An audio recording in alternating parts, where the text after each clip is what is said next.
$20 million entered, but only 32 could make it to the finals. $250,000 up for grabs, and the title of world champion.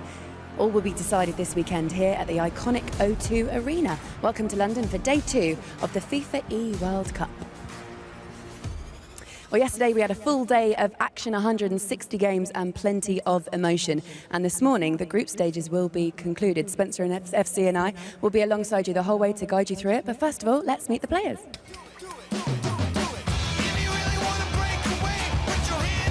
All right, here they come. We saw them yesterday. 5 rounds of action. They'll play 2 more this morning. Spencer, have a look at your lads. There were some excellent players yesterday. We saw some stand-up performances from the likes of Megabit, didn't we? We did. You know, these guys put themselves in a great position today to book their spot. Some of them already have in the knockout rounds, getting closer to that big $250,000 cash prize. And yeah, some people will be leaving us today as well. Yeah, Danny and Kurt over there looking quite strong in their positions. The Xbox group, in terms of how it panned out, was quite a strong group. Do you think it'll change much today? I think that's probably the Group A, is probably the group that's most set. There's definitely some room for some people to get into that top 4 and get themselves into a knockouts, but right now it's looking like the 4 guys' spot to lose, if you like. Like some Megabit obviously leading the way. And what about PlayStation? Who impressed you from that side? Well, it's Nicholas, isn't it? The Argentine, who has been the pre-tournament favourite for most people, and he hasn't disappointed. 5 games, 5 wins. Is anyone going to beat him? I'm not sure. Well, we'll find out today, because it's kind of fairly open in the PlayStation group, isn't it? Yeah, there's plenty of room for a bit of movement down there. The likes of Dito, who's a runner-up this time last year, currently outside of the top 4. He's got 2 games left. He pretty much needs to win them both to guarantee himself a spot. Still might not be enough mathematically, but he's got a chance. And the winner of last year, of course, was England's Gorilla. Let's have a little reminder of how he did it.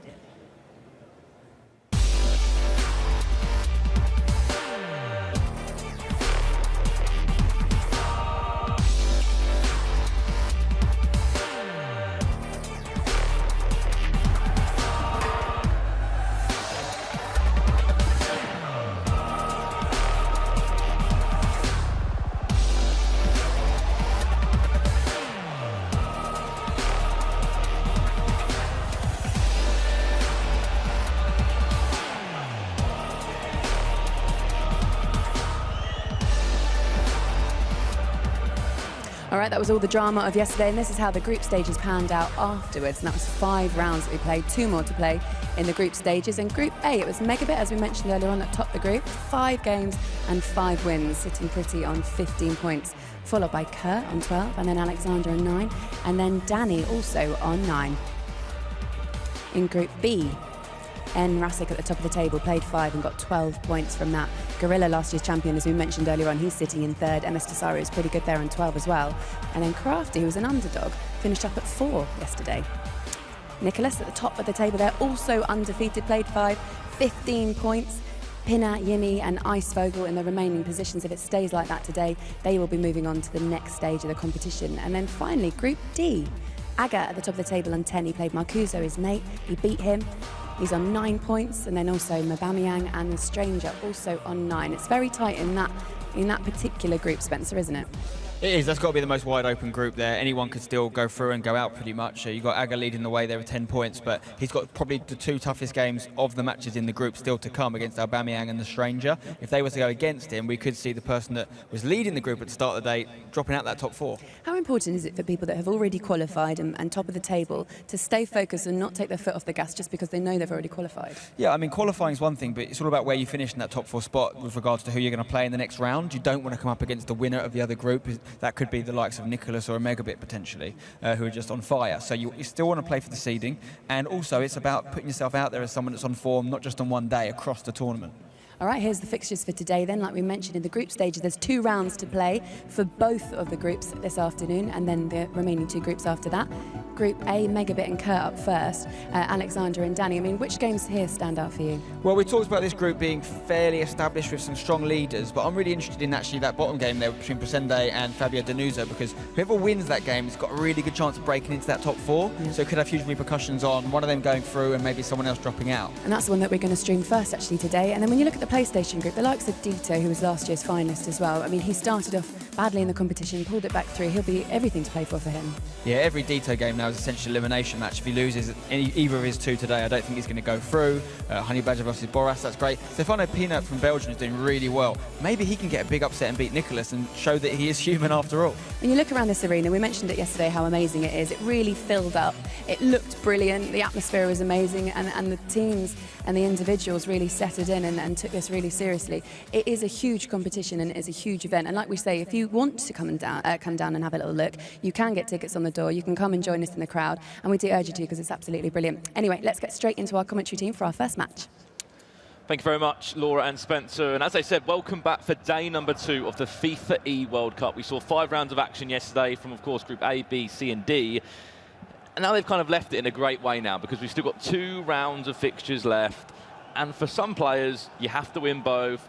As Laura was saying, some can relax a little bit if you want to. I wouldn't suggest it, of course, because you want the best possible kind of seeding going into the knockout stages. But the game that we'll be looking at, we'll talk to you about it soon, but we're seeing it a lot now, especially Group D.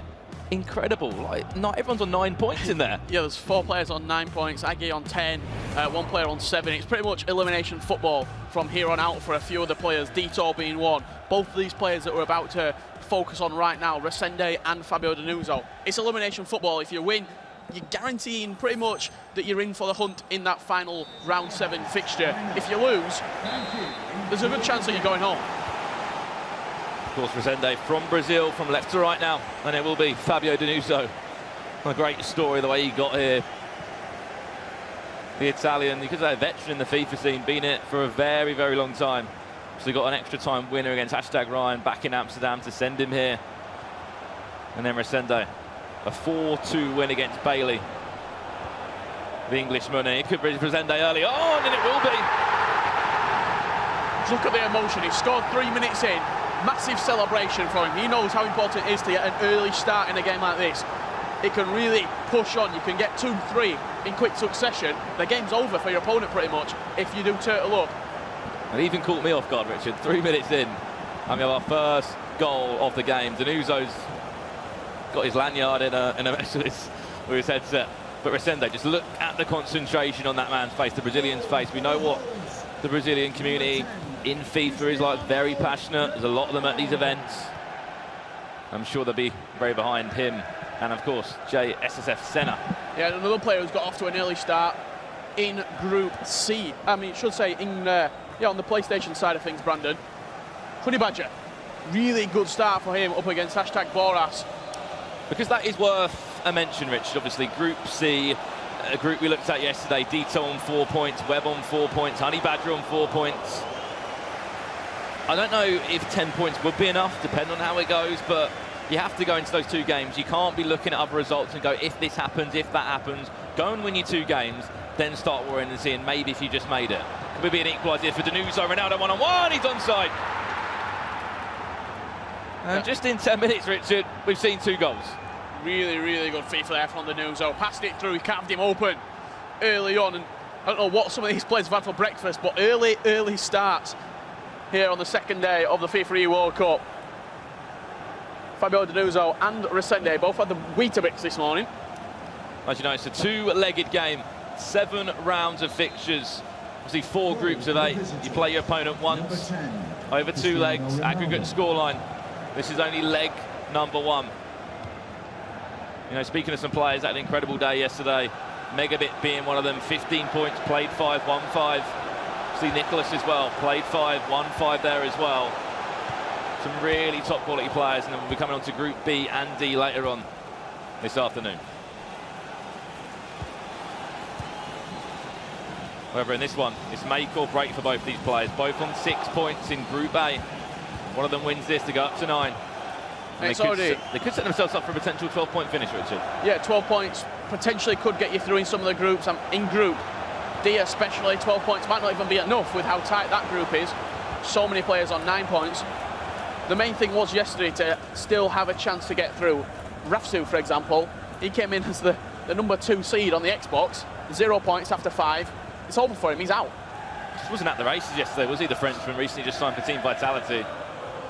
As you can see, we get all the scores just at the top right-hand corner of your screen coming through. Megabit beat Kurt, 0-0 at the moment. Kante plays out wide to Neymar now. This is Resende. Maybe the Brazilian can help the Brazilian on his pursuit to the knockout stages. Of course, Aero in there as well. We need 3 points on the board for him. Not a great competition for Aero or Dreamer. And if you're wondering what these players are playing for, $250,000 tomorrow with a live crowd here at the O2 Arena. As the guys mentioned, you can still get your tickets, you can still come down. It's an event you should not be missing at all. Danuso again, just rushed that pass slightly. Oh, what a strike! Wow, that could have been something special with Lionel Messi's left foot. Flush on the volley, edge of the box, rattled the cross by Lionel Messi. He's not using everyone's team, but I swear, when Messi is used, he always provides something special, whether it's a finesse. Around the edge of the box, Richard, incredible. Resende's turn now to have an attack at Danuso, though. We see how influential Hullet can be from the edge of the box. Kante into Neymar, that one takes a deflection out for a corner. Wicked deflection there, could have gone anywhere.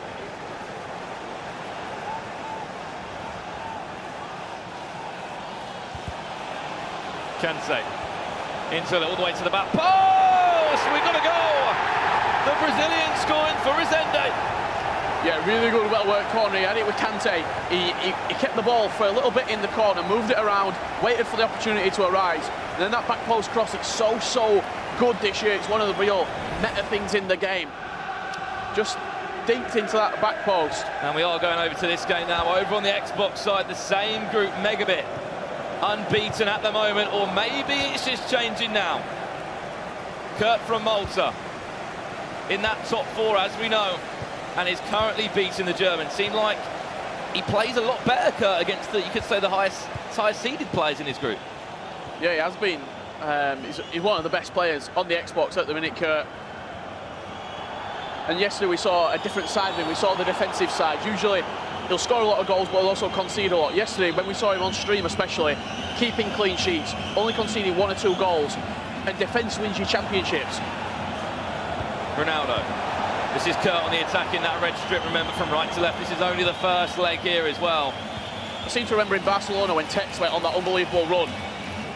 He was scoring a lot of goals, he was playing really attacking football, but the one game where it looked a little bit up for grabs was against #Ryan. And what happened is David De Gea had one of the best games I've ever seen. It's that game that really set him on there, because he beat one of the toughest players in the tournament in #Ryan, and then just went on from there and carried on getting better and better throughout the tournament. As we know, this is an ultimate team.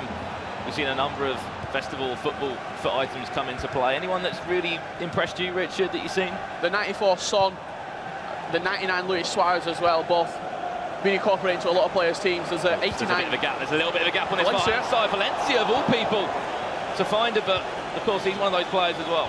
Yeah, the 92 Valencia, also the 89 Victor Moses. He's definitely event-worthy now, as the pros would say. See, Paul Pogba's been in a few teams as well. Yeah, that 94 Mbappe. Paul Pogba. A lot of the French players have been upgraded so much that they are really worthwhile using now. The 93 Varane as well being one of those. Maybe one more chance just before the half-time whistle goes. Megabit will get himself back in this game. And not a bad finish at all from Neymar. Edge of the box, finesse as you like. And David De Gea just out of his reach.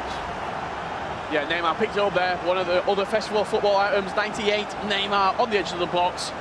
It makes it look so simple, but to create that room and the space on the edge of the box against a player of Kurt's calibre, it's very tough. That's why it took him all the way to the half-time whistle to score a goal.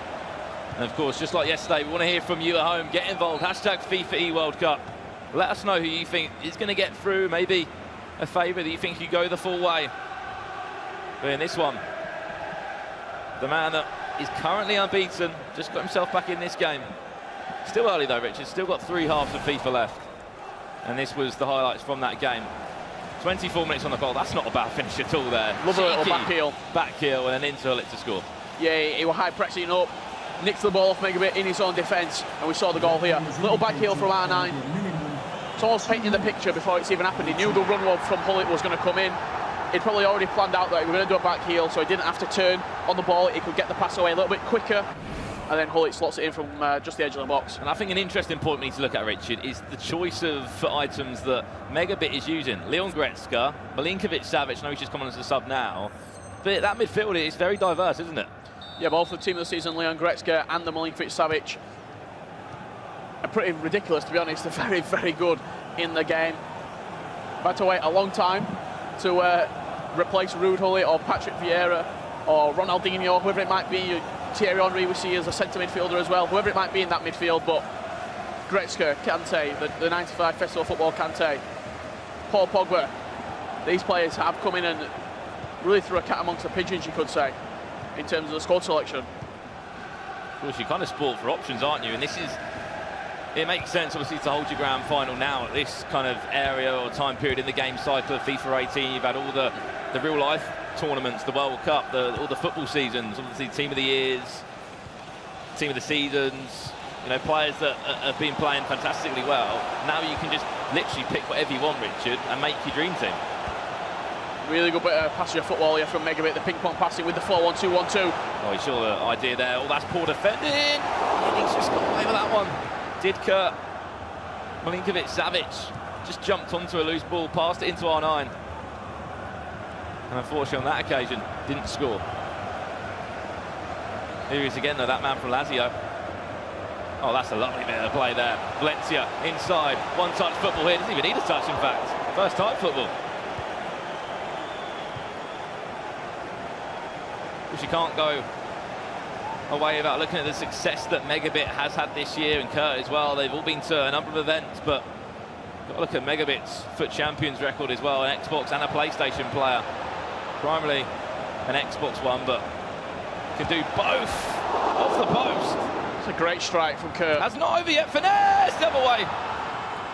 And the one thing I like about Kurt is even when he gets a little bit unfortunate or hits the post, has a rebound, he'll always jump onto that second ball. When Megabit's just a little bit asleep, he'll jump straight onto it. And that's what Messi could do on that left foot. Yeah, really, really good finish, Messi there, just on the edge of the box. He knows the angles perfectly. That's what you get when you can play so many games of FIFA at such a high level. You know the correct angles to shoot, you know when to do a low driven, you know when to do a finesse. I mean, two of the really elite players on FIFA 18 this year. You see it go head-to-head right now. First versus second in the group. As we said, scores from all around the other games taking place from Group A and C. Obviously, Group A, the Xbox One, Group C, the PlayStation One. Enviera against #Dreamer, Resende 3-2 up against Fabio Denuso. Nicholas 1-0 up, still unbeaten against Stefano Pina from PSV. Just as you say that, Brandon, Pina has just scored 1-1 that game, is now. Dito, a must-win game for him. 1-0 up after quite a poor day yesterday. And he's taking 4 points out of a possible 15. And Leon Goretzka into the book. Yeah, and a must-win game for Footwiz Honey Badger as well in Group C. 5-2 up he leads against #Boras. Got to think this will be the end of the road for Boras if he does go out here. The miracle was somewhat alive if he won both of his games and the results went his way, but the first leg wrapping up at 5-2, it looks like it's not going to be. Make that 5-3, I should say. I don't know if you heard that roar in the background. Alex Danny has just scored again, 2-0 up against Alexander from Sporting Kansas City. Yeah, a really good goal as well. Back post cross and then just slotted past the goalkeeper. Danny's been showing some fine form in this tournament so far. He's a bit like yesterday, wasn't he? He started really well in the first 2 games. His concentration levels really high, and then today he's back at that level. So yesterday he kind of just went a little bit downhill after those first 2 games. He's still got 9 points, still got that extra win, but lost 2 games and switched off for a period of time. Still got another leg, though, of action to come. Min Song's just come on. Ronaldo. Into Ronaldo, funny enough. Messi on that left foot again. If he can get there, he will, and he'll score. He never gave up. Did the Argentine, and on the second rebound, maybe. He did get quite fortunate there, Messi, that the ball did come back to him. Not sure if it could have been actually holding LT to shield the ball. I'll look at the replay. I think he just got a little bit of a lucky bounce, a lucky rebound there. But no mistake from Kurt. Low jumping finesse past the goalkeeper. The no game has been easy for any of these players in this group. Megabit, he's been down before in a few games, but one thing he will never do is give up. And even if he just got one goal before the second game, it would still set up this second tie to be a fantastic one, in fact. Yeah, real clash of the Titans this game. Kurt is coming out on top as it stands right now, but we've got a second leg to come. Megabit bouncing back straight away from kickoff. Very unlucky. Rebound, what's going on here? Just get rid of it, Kurt. In the corner comes now, played short. Marcelo will pick it up into Maldini, just cut up the whole defence there. Rebound. Neymar, anyone? Just about dealt with there by Ramos. Yeah, really, really ugly football there. Kurt just needs to get rid of it. Bale now from distance. Good block from Rio. Can't keep a hold of the ball though at the minute. Either of these players, it's really a little bit scrappy since Kurt scored that third goal. Once again, giving the ball away.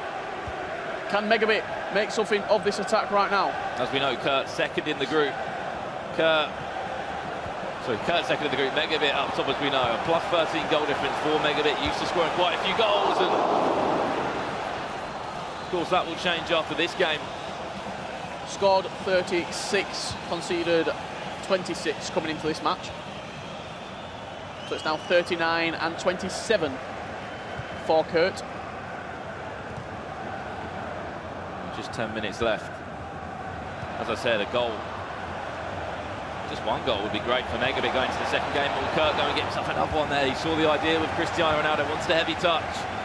Into the try and just brush past that defender. Ronaldo into Min Song. Look at the run he's making. He's got two options here. He's gone to Valencia. There, you see what he's trying to do. Uses upper body strength. Megabit needs to try and stay calm. You can just see he's getting a little bit agitated. The left-hand corner of your screen, Ronaldo. Play it across if you can to the back post. It will go. Gareth Bale will restore a little bit of hope for the German. Once again, that back post cross proving so useful. Gareth Bale leaping.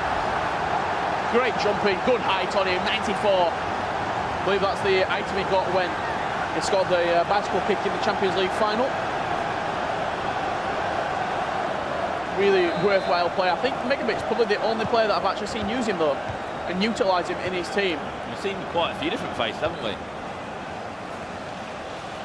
No, this isn't the game that we are focusing on right now, Brandon, but hashtag Boras and Honey Badger, 5-4, Honey Badger leads, 90th minute, that is game he's in right now. And Boras actually is on the attack. He's not really giving up though, is he, Boras? I know he's only on 1 point at the moment. Unfortunately, bottom of Group C. You have to take his hat off, obviously, one of the legends, you could say, in the competitive FIFA scene, and still, even when you only got 1 point out of 15, still battling on, still trying to get as many points as you can. A true competitor. Added time to come in this one, though. We'll give you a full roundup of these first legs from all the games that are taking place. As we said, we've got 8 of them in front of us. Or as Kurt got other ideas. Kurt looking to extend his lead just as this game's wrapping up. Stefano Pin obviously got one back there, but Nicholas 2-1 up. Dito 1-0. Classic Dito performance there. Jimmy HD 3-1 up from Feyenoord against Ice Vogel, the Kingfisher. And that one looks like it's concluded, Richard, as you said. The Honey Badger 5-4, played short. Kurt, maybe one more chance. Referee, are we all done here for game number 1? Yes, we are. And that is game 1 concluded between these two. Only 1 goal separates them. And as I said, that's quite an important goal that Megabit got there. Yeah, there's a reason these two are top of the group. Really nothing to separate them at all. Good clinical finishing from Kurt in the final third. Good build-up play as well when we did join the game. And he does take a 1-goal lead going into that second leg. Will he be the man to defeat Megabit? This was the game that we first looked at. I'm going to get some highlights from it. Remember, it was Resende that went 1-0 up in 3 minutes. 6 minutes later, that scoreline of 1-0 completely went. Yeah, evaporated into thin air, Brandon, because Danuso, good bit of passing play into Ronaldo and slotted past the goalkeeper. No reaction from Danuso. He saw a big reaction from Resende, none from Danuso. He knew he had a long way back if he wanted to try and beat this really talented Brazilian. Kante into Huller here. This was another chance for Resende to the back post. This was Neymar. That was literally just before we left that game. As soon as we left, the goals started to fly in. Yeah, they did. Danuso, Ronaldo again. That was a penalty. See Resende's reaction there, not happy at all with that one. Ronaldo will step up for Danuso, under the keeper. Even gave a cheeky ear celebration there. And then it was Resende that scored the next one. Luis Suarez. Finesse. Edge of the box. The rest was history. Yeah, I actually think he did the more accurate finesse shot there. If you press L2 and R1 together, he does more of an accurate placed finesse shot. And it looked like he did that shot there as well. And it was 90th minute. Resende again, Richard. Marcelo through, clever goal. Min Song. And that's a big 2-goal lead for Resende there, and a must-win game between these two. What are the other games saying then? Group A over on Xbox. The game in focus we looked at, 3-2 to Kurt. Ajax Danny, we heard a roar from him. 2-0 against Alexander. Aero against Dreamer, 3-2 there. And as I mentioned, Richard, Danuso, 2 goals behind against Resende. Yeah, 4-2, that scoreline did finish up. On the PlayStation side of things, Nicholas 2-1 win against Stefano Pino. That's a first versus second clash. Dito must-win game for him if he wants to stay alive in this tournament. 1-0 first leg victory against Webb. Icevogel 1, Yimi 3. What a tournament he's had, the teenager. And then Honey Badger clutched up in the end. 5-4 victory over #Boras, but that's only the first leg. We've got another 90 minutes of FIFA to come up. 9 goals in that game, Richard. Honey Badger against Boras. And as we said, these two really fighting for points, but Megabit versus Kurt is just about to jump into the second leg. Only 1 goal between the two. Kurt leads 3-2, and this is where you can see a bit of a tactical masterclass from Megabit. Yeah, get in behind, stay central, stay back all attacking. Always overlap on the fullbacks. He wants his fullbacks to get up and give him the width, because if you look at the formation right there, there's no real width at all apart from the fullbacks. So you see usually Valencia, you see Marcelo getting up there, providing the crosses, providing the shots to almost force the rebound sometimes. See that man behind him as well, footways Dubsy, another pro player behind Megabit. It seems like he's got 2 sets of headphones in, does Megabit. The Turtle Beach and another set, maybe that's some music. Every pro has their own way of playing. Some don't wear the headset, some do. No, Marlow likes to take his shoes off. He likes to sit cross-legged in the chair. He's a pro player from representing Stuttgart. Well, in this one, it's a German, obviously, Megabit. And the man from Malta. And Kurt there, I think he's just saying, is that a red card, ref? Going to be allowed to quite early on for Ramos. The man that always seems to be involved in everything. Free kick now to play short, 36 yards out. Kante. Oh, that's poor. Oh, that's a great turn. Hully! That's a great turn. Yeah, that's a really, really classy goal from Kurt. Played the short free kick. It didn't really happen for him from the free kick, but when the ball came back to him, that little touch from Ruud Hully just to pull it away from the defender. That's fantastic. And then slotted past him with that 5-star weak foot. We're really seeing a good Kurt turn up here against Megabit. Megabit there just looks so disappointed with himself. He gave him the ball. He gave him the ball back. Didn't expect that though. That turn was pretty incredible. The pace he's able just to turn completely there. It's a big roar from Ajax Danny, I believe, Brandon, on the Xbox. 3-0 up in his game against Alexander. But no one is really safe other than you could say Megabit and if Nicholas. Kurt wins this game. Yeah, he'll be safe. And he's doing everything right at the moment to win this game. Ronaldo into Huller. Oh, Ronaldo to Ronaldo again. He's offside. Yeah, great idea for the move. Just a couple of milliseconds too late. Ronaldo made the run in behind, but I really like the triangle. He's trying to play clear, isn't he? Trying to catch out your opponent. Be unpredictable, as we know. in this FIFA esports scene. Leon Goretzka to Ronaldo. R9. Rebound. Will he hit it? Oh, anywhere but there from Valencia. Always steering wide of the post, always curling away from goal. And if the game does stay like this, and there'll be a 2-goal difference between the two players, Kurt would actually go top of the group. Coming into this game, they both scored 36 goals. And now in this situation, they'll both be on 15 points. And the importance of topping the group, if you finish top, that means you will play the 4th ranked player in the other Xbox group. So it could have really huge implications. Finish 4th. In the other group, you're probably going to be facing Megabit or Kurt, which is a matchup nobody wants. It's an interesting one though, because you can't really shy away from any matchup, can you? Because if you finished in the top 4, you are unbelievable. If you're in the top 32, it is Richard from 20 million players. Kurt again. Again, that turn. That's something he's got down to a perfect algorithm. The turn away from the defender to turn him, and then slopped away. That's why he likes the 5-star weak foot. I said it yesterday on any of his players. If that's someone like Lionel Messi there, for example, and he's turned onto his right foot, he's not going to feel that confident shooting on his right foot. With someone like R9, with someone like Neymar, with Ruud Gullit, you've got the ability to turn and then shoot straight away. You don't have to overcomplicate things. As we said, Kurt just seems very, very motivated. Concentration levels as well. Everything seems to be going to plan. He's got a 3-goal advantage now. Don't get me wrong, still very early on in this game. Still a chance. In what is left of it, 17 game minutes. Megabit needs to start turning the negative into a positive. Ronaldo on the edge of the box now. Do not rush things. Take your time. Neymar. I'm not too sure where that one was going. I think I'll take a deflection. Okay, I'll let him off. Marcelo now. He'll recycle all the way to the edge. And he'll be... this is poor from Megabit. There's no one back. There's no one back. He's just been losing possession when he doesn't need to. And now... one-on-one on Ronaldo to even make this a bigger scoreline, and that's a chance wasted. Yeah, really, really golden opportunity there. I imagine Kurt would have been a lot more annoyed if he wouldn't have avoided the 3-goal cushion.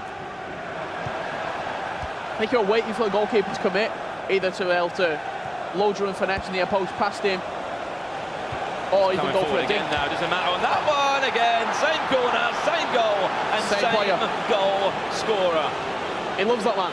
He's a big Inter Milan fan. He's Kurt, and R9, he's his golden man this year on FIFA. Another great, great goal.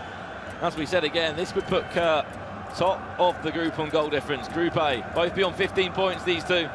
But it'd mean that Megabit would have lost the game. So we've seen changes right now from Megabit.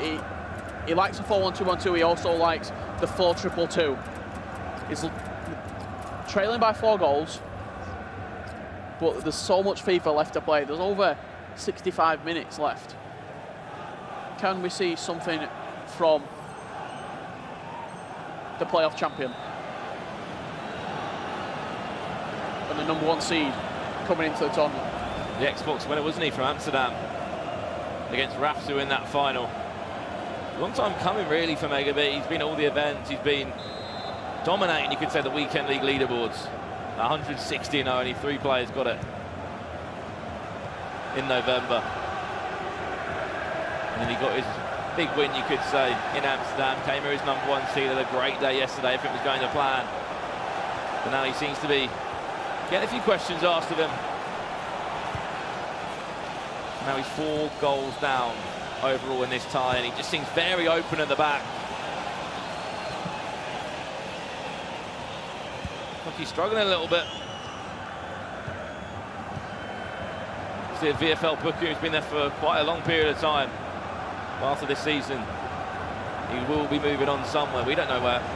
Yeah, really slow start from Megabit. I wonder if did he celebrate a little bit too hard last night? Was he in the scoff and banter and enjoyed himself a little bit too much?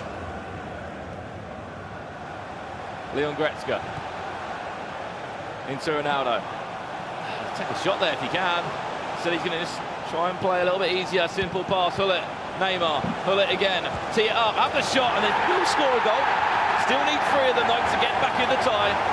But a great way to respond. Yeah, what a game this is, by the way. 6-3. First versus second clash. Really good level of FIFA right now we're watching. And who else would it be but R9 Ronaldo? A lot of people regard him as the best player in the game behind Team of the Year Cristiano Ronaldo. He's pretty much got everything. The skill moves, the weak foot, the finishing, the pace, the strength. Of course, it's been a great addition this year with the 3 versions of the icons you can get. And a lot of these prime icons have been really influential in the competitive scene this year. You know, speak about a few of them: Vieira, Maldini, of course R9 Ronaldo. Bullet, speak on for days about them. Speaking of Bullet, plays that corner short. Tries to get into Kante, everyone's falling over each other here. Yeah, he puts his hands up, he knows that goal. Somehow he got his way through. Very, very fortunate for that ball to go through. It was that unpredictable. I just played short of the corner, a back heel, and of all people, Vieira there. I think it was just one of them goals. Can't really put down to anything, really, Brandon. Megabit can't do anything to defend that. Kurt just bundled his way through.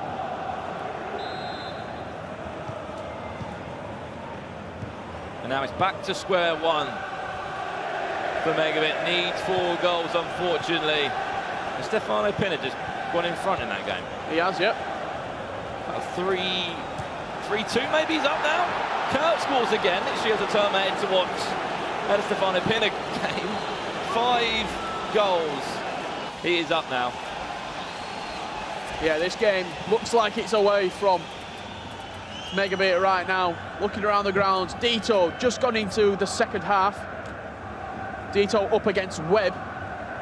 That's a must-win game, and it's only 1-0. If Dito keeps that game on, he has got an opportunity to go through still. If Webb does get a goal back, it could spell disaster for Dito.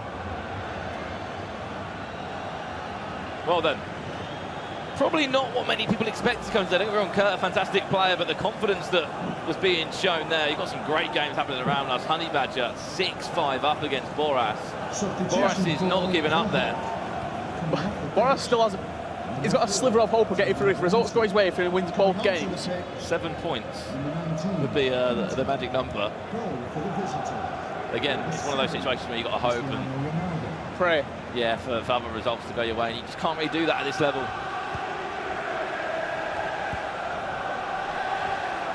Leon Goretzka.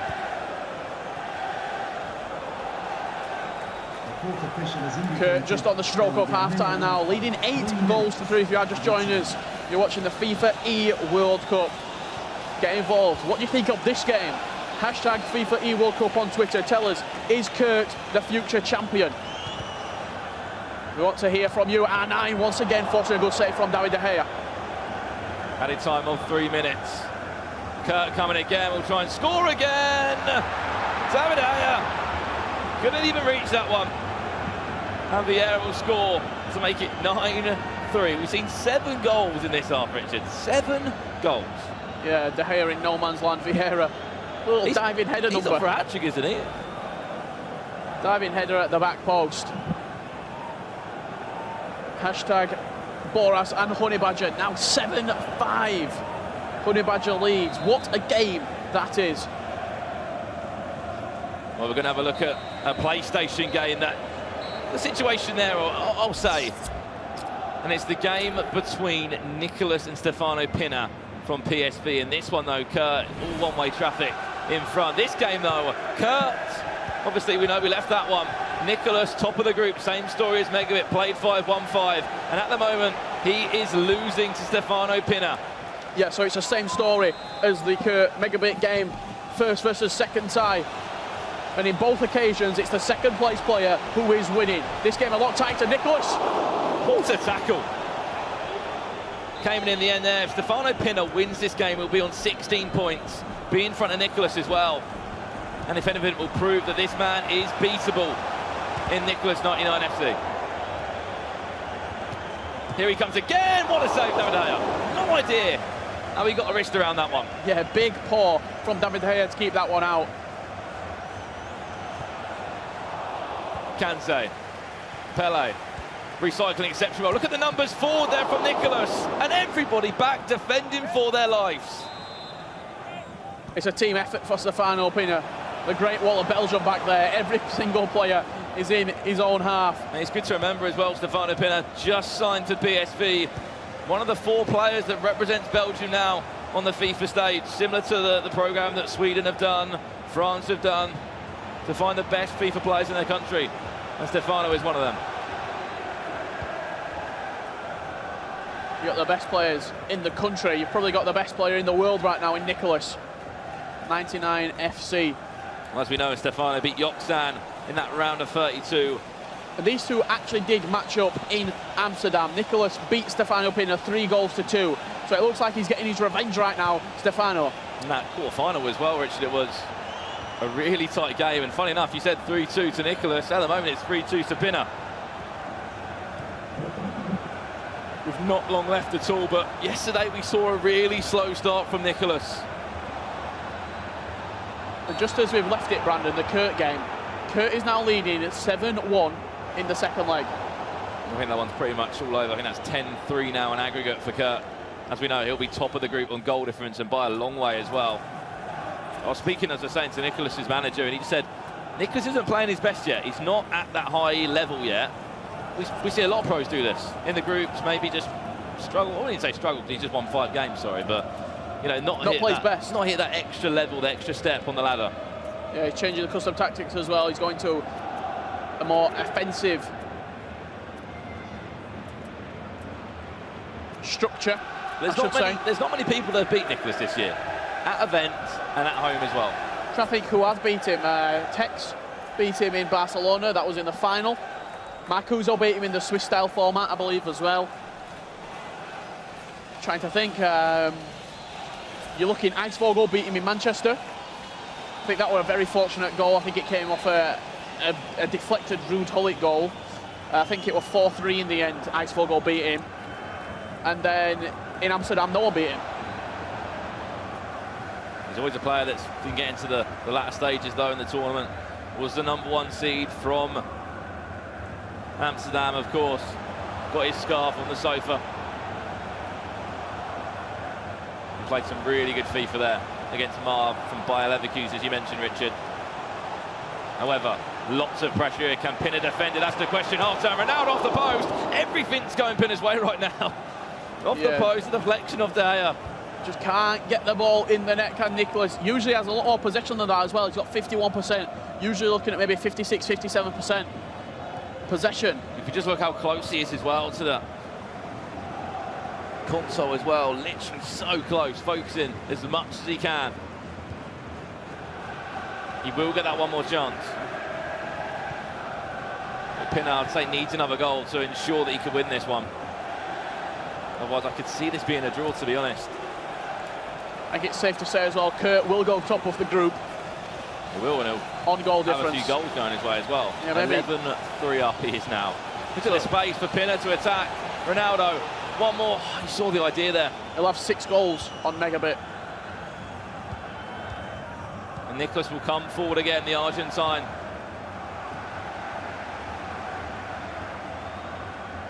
What's going on here? Pina there being a little bit risky at the back, and I did hear as well that at the end of this competitive season, Nicholas will be departing from transfer market. So that'll be one free agent. Ronaldo. Through to Vieira.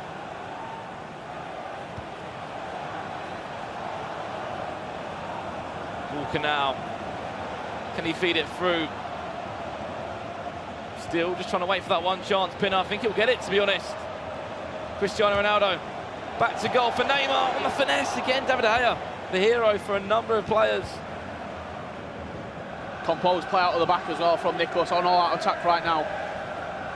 So the pass with David De Gea, a lot of players there would drive it long, but he's trying to fashion that one perfect opportunity to grab himself a point and to remain undefeated. Watch out from distance as well. He's going to have the time and space. Well played, Rio Ferdinand there. The time of that tackle was key, and time is running out. We could be in for a bit of a shock result here. Pina's had a great tournament so far. Both undefeated players will be getting beaten in the 6th round of fixtures. Nicholas and Megabit as it stands. Megabit is beaten. Write that one off. That's gone. He has scored again, but it's 11-4 to Kurt on that one. But this result right here, if Stefano can keep hold of the ball... This is a massive result as well. He'll be on 16 points, Rich. He'll be at the top of the group. This is the last chance. Look at the run. Look at Ramos. Pele, he's teeing up, he's waiting for the run. Will he find it? Ramos again. Just defend Pinner if you can. There you have Equaliser. And he does crack open in the end, Pinner. Suarez will score it. And he'll feel hardly done by there. He's been defending so well, Richard. And it's his man, it's Luis Suarez. He loves Luis Suarez, does Nicholas. Into all-out attack, he put the custom tactics up. He knew he'd get one more chance. And who would have thought it's Sergio Ramos picking the pass? I think he's pushing for a winner, Richard. In added time, imagining. He's switched back to the more comfortable 4-2-3-1. Putting everything back to normal in terms of custom tactics, because Pino will have one more opportunity. Will be able to come forward from this kick-off if he does have time. Could say that I fancy the draw here. Maybe 3-3 could be the fair score. Both players will still stay unbeaten though. It'll be Nicholas on 16 points in Group C, Pinner on 14 points. And added time to come now. Changes made by Pinner this late on. Number 9, Luis Suarez. Added time of 2 minutes, last chance. There we go, that game concluded, round 6. A 3-3 score, nothing to separate the two on the PlayStation side. And I think we're going to go back over to that game we were looking at. Kurt versus Megabit. 11. Well, we left it at about 9-3, I think we left it, Richard. We're coming back to it at 11-4 now to Kurt. He's blowing him away. He's blowing him away in this second leg. 7 minutes left to go. If you'd have told me this result yesterday, not Kurt winning, I think that could have been done. Just the level of scoring. But the level in which he's beat him, 8-2 in the second leg. Neymar to Marcelo, lovely ball. Kurt still wants more goals. This is a huge, huge statement to the rest of the tournament that Kurt has arrived. We didn't see the best Kurt yesterday. Right here, this is the best Kurt. 11-4 victory over Megabit, the #1 seed, the Amsterdam champion. He's put the sword to him. It's too late, you could say. Very too late for a comeback there. 7 goals would be needed, but as we know, this will mean that Megabit is not unbeaten anymore. More importantly, we'll drop to second in the group, and Kurt, the man from Malta, will top the group. And we've seen an absolute turnaround in a game between Icevogel and Yimi. That's 7-4 I just saw there. 7-4 in aggregate. This game's 6-1 to Icevogel.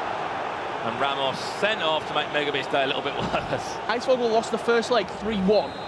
He's then won the second leg 6-1. That's the turnaround. That's the Kingfisher. That's what he's got in his locker. That's what he can do in London, is Infinity. Just seems to thrive off the pressure on the big stage. Referee, are we all concluded here? 10 men and an 11-4 scoreline. Kurt goes top of Group A on goal difference, and Megabit has lost his first game in the tournament now. He's not only lost his first game, he's been destroyed. Let's not beat around the bush. It's not a good result. No, he's not just lost by a small margin.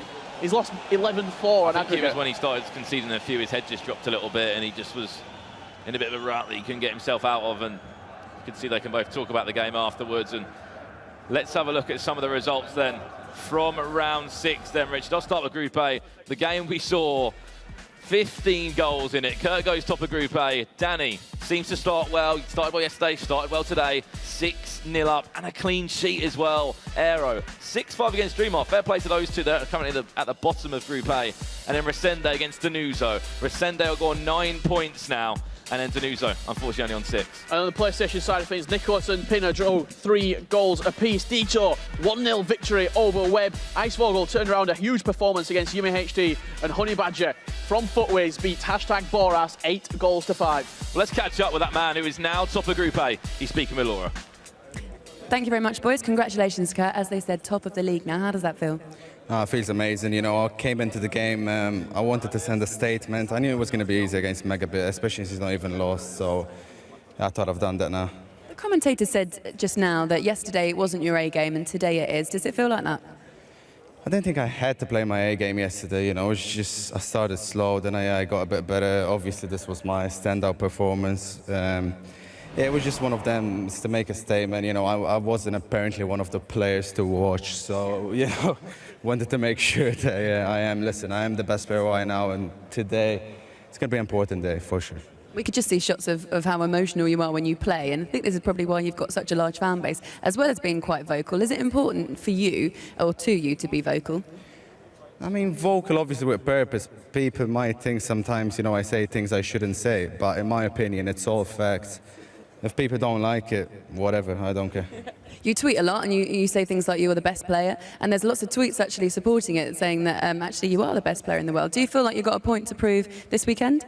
No, for sure. You know, this is the main tournament because people have been saying all year how I haven't won. Well, I mean, the winner of Barcelona isn't here. I didn't need to win there. It's all up to this one, so for sure. I've had a look at the trophy. I haven't touched it yet because I'm not allowed to, but I saw that you also tweeted that it's too pretty for any of the other players to touch. Oh, it's gorgeous. You know, last year's trophy has nothing on this one. This is extra motivation. That trophy is too beautiful. Just look at it. The first person to win that trophy will have their name engraved on it. Is it going to be your name? For sure. This is the first year, you know, because last year I wasn't allowed to compete. So that's the only reason Spencer won. Because I keep seeing every time like, oh, you know, you keep showing Spencer winning last year every time. Listen, he would not have won if I was here. Mark my words. All right, so let's have a little look at your group then, just a confirmation that you are top now. You took the first win off Megabit there. So you can see it there, top of the group, played 6, 15 points, and you're top on goal difference. Megabit second. Damn, plus 18 now. Not bad, is it? I need to win the last game though, so, you know, I have to make sure we win that to top the group. Yeah. How important is it for you to go through top of the group? No, I think it's important. It gives you extra motivation and it looks nice as well. That's where I belong, number one. Look at that. Kurt, thank you so much for chatting to us, entertaining us ever, and well done on that win. That was brilliant. All right, time for a quick break. We'll be back in a few minutes.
Welcome back to London's O2 Arena for the FIFA eWorld Cup. We've got one more round to go in the group stages, but before we get into the action, let's hand you over to Spencer FC, who's with MS Dasari and Goal Machine backstage.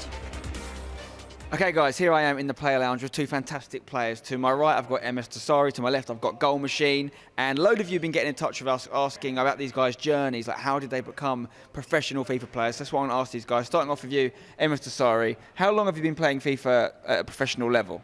As a professional level from last year, but for fun, I was playing like 11 years. So what made you make that change? Obviously, you had a decade of experience, and then you thought, you know what, I'm going to take it seriously starting last year. I think the FUT champions that shows me that I'm good. Right, okay. And you may not know this. MS Tassari's 18 years old, Goal Machine 19. MS Tassari from Saudi Arabia, Goal Machine from Canada. Over to you, sir. So, this is your first competitive year, really, isn't it? What made you make the change? Well, basically it was weekend league, and I played a couple of pro players, and I was beating them easily, and they messaged me saying I have a lot of potential and I should keep trying, and I guess here I am. So. And what advice have you got to someone at home who maybe has been watching, thinks they're decent, like you, maybe beats their mates, but doesn't know how they'd do against people like you guys? What advice have you got for them? I guess keep playing weekend league. If you keep ranking high, then you know you got some potential, and from there you just got to keep grinding. It's all about obviously practicing against the best players, right? You want to play against pros where possible to know if you're that level and get better all the time. You must have put a bit of pressure on yourself, though, calling yourself the Goal Machine. If you have a 0-0 draw, it's false advertising. Well, it kind of is, but it was early September and I was thinking of a new gamer tag, and I made it in like 2 minutes, so I needed something quick. Well, that's Goal Machine, obviously. MS Tassari, you're currently sitting joint top of your group. Both of you got a really good chance of going through. You've already played each other. You feeling confident? Yeah, I am, and I hope to play the same as yesterday. Okay, great stuff from these guys so far. Hope to see more of the same from MS Tassari and Goal Machine. Back to you. Thank you very much, Spencer. I'm with Chuboy now. Chuboy, how have you been enjoying the competition so far? Oh, it's been amazing. An amazing start for the second day. It's been interesting to see how the players have been responding to like an overnight sleep. Some of them start really well from a day off, and some of them, you know, need a game to get back in it. So we're going to have some interesting matches. Icevogel and Honey Badger are our next game that we're going to be streaming. What can you expect from that game? Well, it looks like it's going to be a must-win for Honey Badger to move on to the knockout round. So he's going to be going at full force. You know, he came all the way from New Zealand, so I saw some of his friends here spectating and cheering him on. So he doesn't want to leave them disappointed. So I think he's going to be in the zone. I saw him; he looks very focused, and I think he might get a result. Well, you've been backstage. You've also been cheering people on, getting rather excited. Who are your favourites? I mean, I would say so far my favorite would be someone that not a lot of people are talking about is Maestro. He's probably my favorite player in terms of the style of goals that he scores. Very stylish player.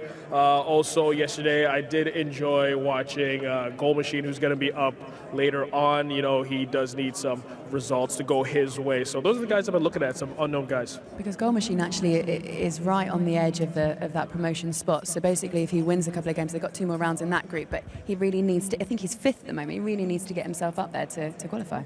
Exactly, and I hope he does qualify because I am coming all the way from Canada, Toronto. He's from the same city that I live in, so it'll be nice to have a representative from Toronto and Canada in there. But you know, I might be a bit biased there. Ju, thank you so much. Okay, let's get into our next game, Icevogel against Honey Badger. Let's hand you over to our commentary team. Thank you very much. So here we go. This is all about the points, Joe. Icevogel came back in his last match. He was losing 3-1, but he came back and won it. It puts him on 10 points. Honey Badger on 7 after just beating #Boras. Footwiz Dan sat behind him. The man that not only is his coach, but also he's kind of his manager and owner of Footwiz. So he's kind of like a bit of pressure on your shoulders there, Honey Badger. No, not at all, he says, not at all. But Honey Badger, we obviously met him the other day and having a good old chat with him. And as he's saying, he's got his friends coming on Saturday, so he kind of wants to do well. Of course, he is from New Zealand, but he did grow up in his early days in England, so maybe we can claim him as a third Englishman. Half at least. Close enough. So here we go then. Crunch time in Group C between Icevogel and Honey Badger. Of course, Icevogel played in that white German kit from left to right. Honey Badger, New Zealand, of black from right to left. And not having much success, I'm afraid, there. Honey Badger from the very get-go of that one. Ends up losing out to things. And Icevogel, so much potential in this man. I feel like he's a little bit in the shadows when you look at as a German player, because the nation is so strong. I mean, they've got 8 players here. So maybe a little bit in the shadow there, but maybe that's what could do him good. If not all eyes are on Eisvogel, maybe that's where he can really impress and kind of sneak up on a lot of people. Well, sneaking through, I mean, if he was to sneak through in 4th place in the group, I would not want to be the guy that has to face him. You know, you could finish top of your group, and at the moment, obviously, you're looking at Nicholas and Stefano that are up there. In this group, obviously, if you to look over the other side, they're going to be the guys that face him. You know, first will play 4th, and the second will play 3rd, etc., across the 2 groups. If you were to come against Eisvogel as your round of 16, I'm not sure I'd be too happy about the result. But of course, there's a long way to go. Now, for Honey Badger to get through, he needs to not only win this game, but win it by a fairly clear margin. He needs the goal difference up against Eisvogel because he had such a strong comeback. Lost 3-1 in his first matchup in the previous round, but then went 6-1 and turned in an absolute belter of a goal. But Honey Badger, that is sweet as a nut. Absolutely, and not afraid to take the shot. He's just inside the box there, and keeper not going to get to it. Perfectly placed, and Honey Badger taking the lead. Maybe for Eisvogel, he just likes to come back from behind. Maybe that's his what motivates him. Doesn't like to lead and hold on to it. It's all about the challenge of coming back in games. 15 minutes gone, and it is Honey Badger in the lead. Eisvogel maybe needing a bit of time just to get settled. Always interesting. I mean, we saw in that first round of games this morning that big result between Kurt and Megabit, 11-4. Certainly not the kind of result that we were expecting, and not that Megabit had really shown yesterday. And maybe that's just kind of a start of day. I don't want to call it nerves, but not being so warm. There's a shot and an equaliser though from Eisvogel. It's actually going to be Vieira right on the edge of the box. Passing it around for a while. Well, what a finish. Are we only scoring good goals in this game? What's going on? Those 2 absolute belters. As I say, Patrick Vieira, you don't often see him on the score sheet. Not too often, but when he scores them, it tends to be a banger. And that one absolutely smashed in there. Now, there's results that could also interfere with this game, and it's Dito versus Boras, and I can tell you that Boras has just scored. Dito also on 7 points, equal with Honey Badger. Of course, they do both need Eisvogel to lose this game in order to get through. Neymar. Now Honey Badger. Again on the edge of the box where he scored from last time. Pass wasn't really well placed though. There was no man even there where we'd thrown it into the box. Now Eisvogel will be able to push himself. Yeah, a very early goal for Boras, by the way. It's looking now there's 6 minutes gone, and already that 1-0 is in there. I think it came in around 2 minutes into the game, so good start for him. Nicholas also beating Webb 1-0 now as well. Yeah, expected to probably run on and score quite a few there. Webb, the Japanese player, did just lose 1-0 to Dito in his first match today. Yeah, a grinded result, I think it's safe to say. That's a decent free kick position here for Honey Badger, though. See what he can work with it. It's going to be a couple of step overs. Maybe he's just going to lay it off sideways. Ronaldo tests the hands of De Gea, but they're as strong as always. He wins it back, though. Victor Moses managed to get back in there. So that's an awful pass, though. Picked up easily by Ruud Gullit. Bellingham need to step out from his position. And now a counter chance for Eisvogel. See what he can do with it. Plenty of men forward for him. Now with Valencia down this bottom side. Options not really a plenty. He's going to have to go backwards. Finally does get it down the wing. Finds himself a little bit of space to move with. Final pass far from clinical. Has managed to intercept that one though. And now can go again. With Honey Badger moving a couple forward already. But again, it's a little bit sloppy in these forward plays from Eisvogel. Marcelo. Important game for both of them. So close in this table. Now Ronaldo. Messi. Oh my! And that seemed to just float forever through the air. On his left. Let's have another look at that one. Right on the edge of the box as well. Keeper reacted about 2 minutes too late, I think. Absolutely brilliant. So that's three for three in terms of absolutely belting goals so far. Absolute stunners. Of course, keep your tweets going. Hashtag FIFA eWorld Cup. It was great to see Kurt. That was a proper Kurt interview, I think, safe to say. If you just missed it, did he say the trophy was really beautiful? I would lick it, by the way. I'm not sure if he said I'd lick it. I don't know if I heard that wrong. I think I may have heard that wrong. Here's Icevogel, he's going to score. Ball played through. Honey Badger, you can see there on his play account, not happy about that one at all. And again, late reaction by the keeper. And don't forget, you can get involved using the hashtag FIFA eWorld Cup. And your tweets may just appear down at the bottom of the screen.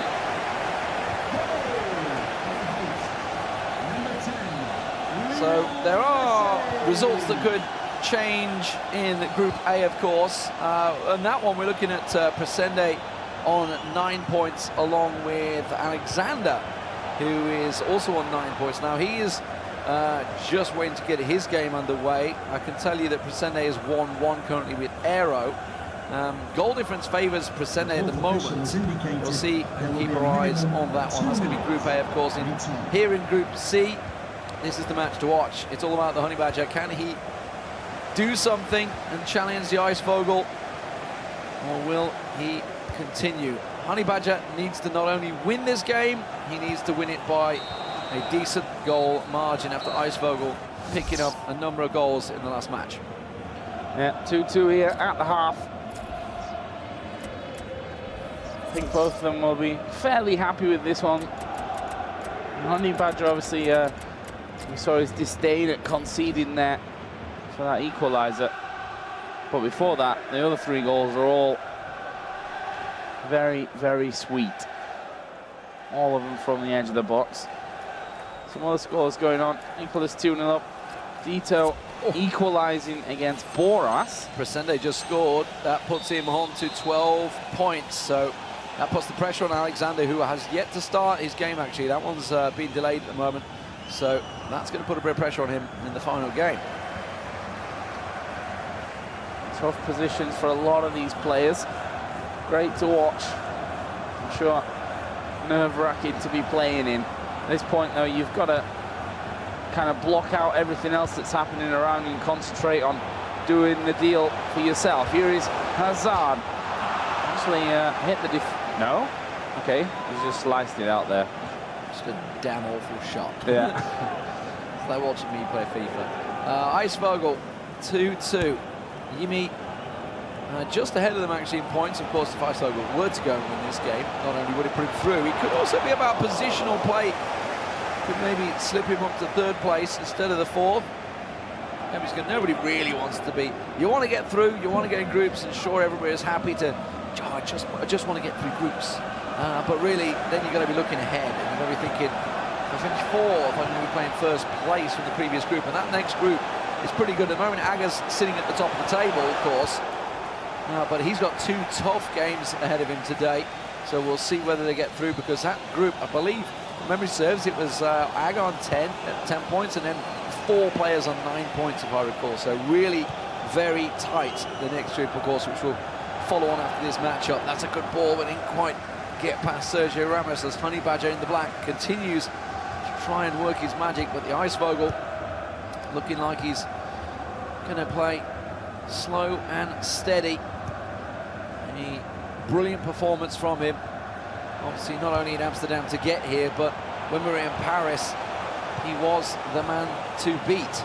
Did get beaten in the end in the finals, but it took it right to the final to lose out for Team Envy, who he was representing there. Chance here on the edge of the box with Ronaldo. Surely going to... it was fairly weak on the ground. De Gea down to it. There's the group table, of course, of Group C. As before this match here was started. So right now, Icefogel would have 11, Honey Badger 8. Not enough for the Honey Badger. What's Yimi's result right now? He is losing actually 1-0. He's playing Stefano Pina, so there's a chance he may well lose that match. So really, you know, like I was saying, it's down to goals and goal difference. Boras actually beating Dito as well. So everyone that needs to win right now is kind of struggling effectively in a static position. Meanwhile, Group A, of course, we just saw Kurt and Megabit going head-to-head in a massive goal bonanza from Kurt there, and a brilliant interview to follow. You can see Danny kind of secured in place, but it is definitely tight between Presende and Alexander. Alexander still yet to get in the way. Presende 4-1 up in his game at the moment against Aero, so looking like he's going to be on 12 points. The question is, can Alexander meet him pace for pace? And goal difference, he's behind on goals, and of course there is a goal from Honey Badger. Well, well, well. So in there, just getting in front of the defender to knock it on through to Suarez. Ah, sorry, it was Neymar. And then, making no mistakes, tucks it away. So Honey Badger taking back the lead, and therefore giving himself a real chance to push out of this group. Of course, it is 2 legs, and we are still in the first leg, so a way to go before we start to decide who's going to end up going through. There though is Icefogel. Neymar, edge of the box, he's got men surrounding him, somehow manages to keep a hold of it and even plays it back to Hullet. That was well-controlled stuff by Icefogel. Can he get a shot off though? Neymar again, edge of the box into Hullet. He takes a shot and he somehow scored from that. And again, it's painful for Honey Badger. Icefogel, again, I don't know. First of all, how he's kept the ball that long in that scenario. Second of all, how he's found the space to actually put that one in. Got to keep a calm head. See the difference in reactions between players. Very animated, Honey Badger, when he scores and when he lets one in, whereas Icefogel just, there's nothing. It's just deadpan. Either scores or lets one in. Both named after animals, and funnily enough there, you know. Yeah, the Honey Badger versus the Kingfisher. I'm pretty sure the Honey Badger would win if he could get hold of him. They're both kind of similar to the animals that they're named after, right? And Icefogel just kind of sits there, he's quite cool, calm, takes his chances when they come. There is a Honey Badger who fights cobras for fun. You know, there's the attitude difference in these two. Right now, though, no difference between them. 3 apiece. After 75 minutes gone of this first leg. There's goals pouring in, by the way, in the Nicholas game. 4-0 he's now up over Webb. Meanwhile, Stefano Pina is 3-0 up in his game over Yimi.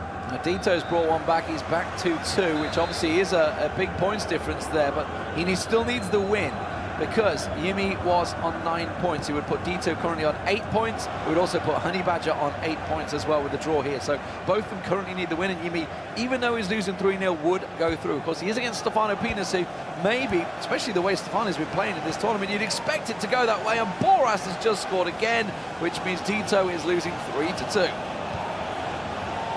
That is bad news for Dito. I mean, not had the tournament that he'd have been looking for here. Of course, made it all the way to the grand final in London last time. Here, though, is Icefogel once again, and again he's found the space. There's a left-footed shot from Ronaldo, beating out the keeper. Just 10 minutes in game. That might just be the separator after this first leg. Well, right now, forget goal difference. Honey Badger or Dito just need to pick up a win and they'll be through, because Yimi has just got a penalty, but he's still 3-1 down to Stefano Pina.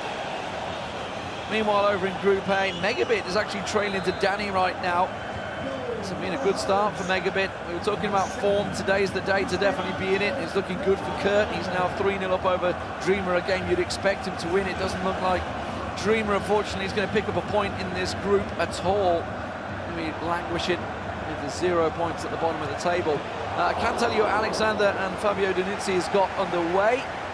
Danuzzo, sorry, I should say. I'm going to put put a bit more of an Italian gonna twang say, on it an was Italian Uzi. name, yeah. But don't want to go that way. But yeah, Alexander, he needs to get some goals.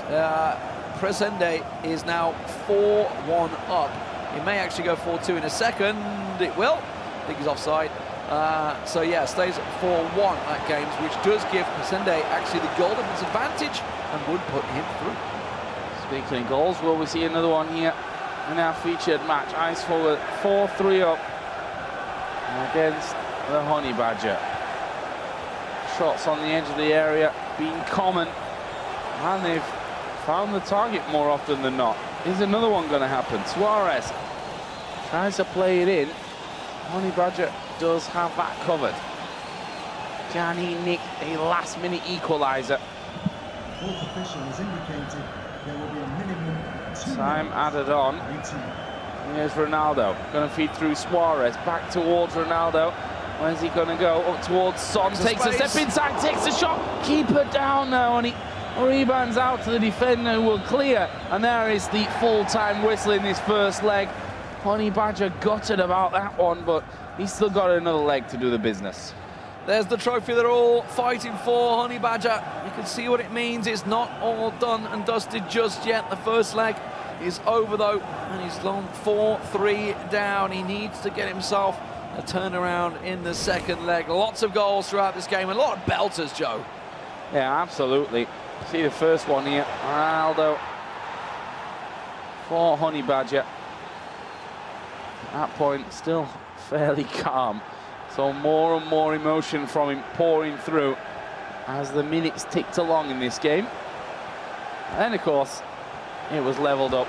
Vieira right on the edge of the box, rifling home into the top left.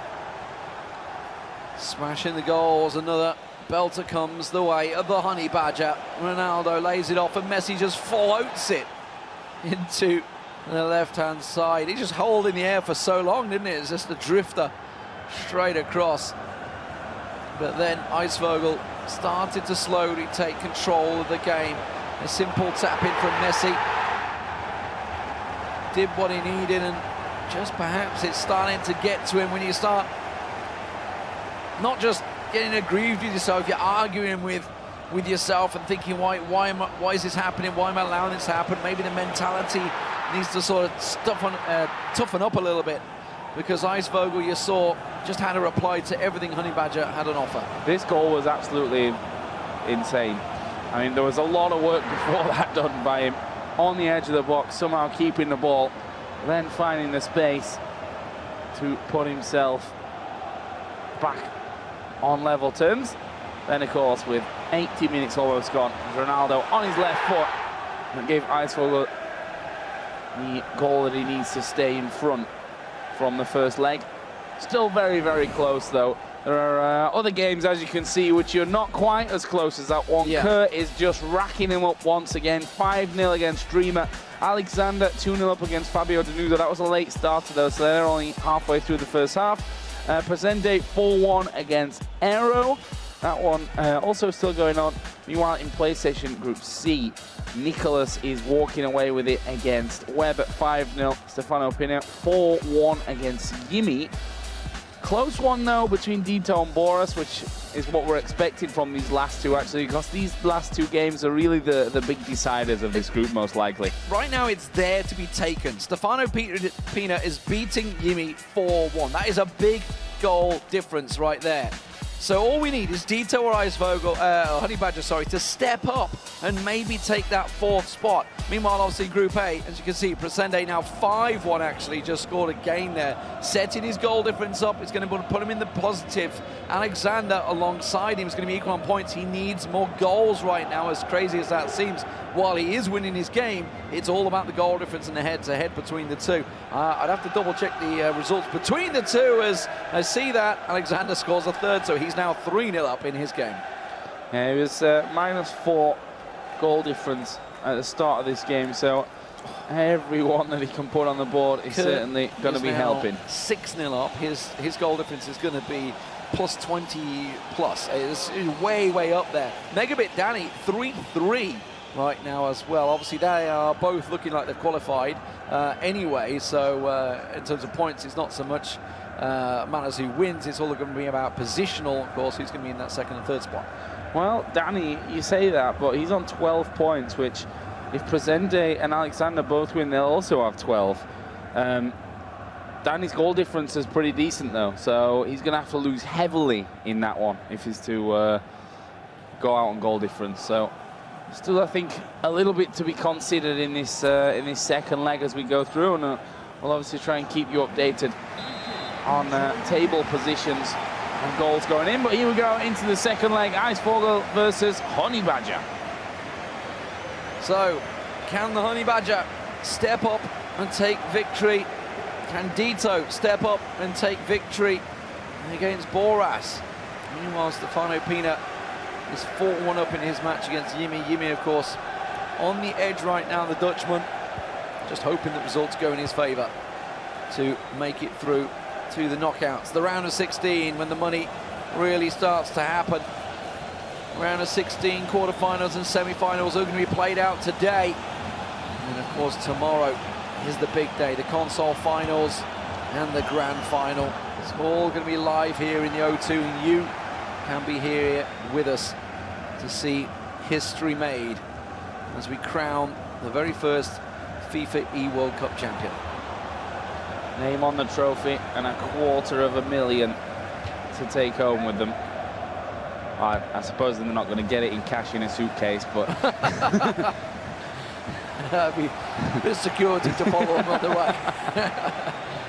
I don't know, security's pretty good here at the O2, Joe. Absolutely.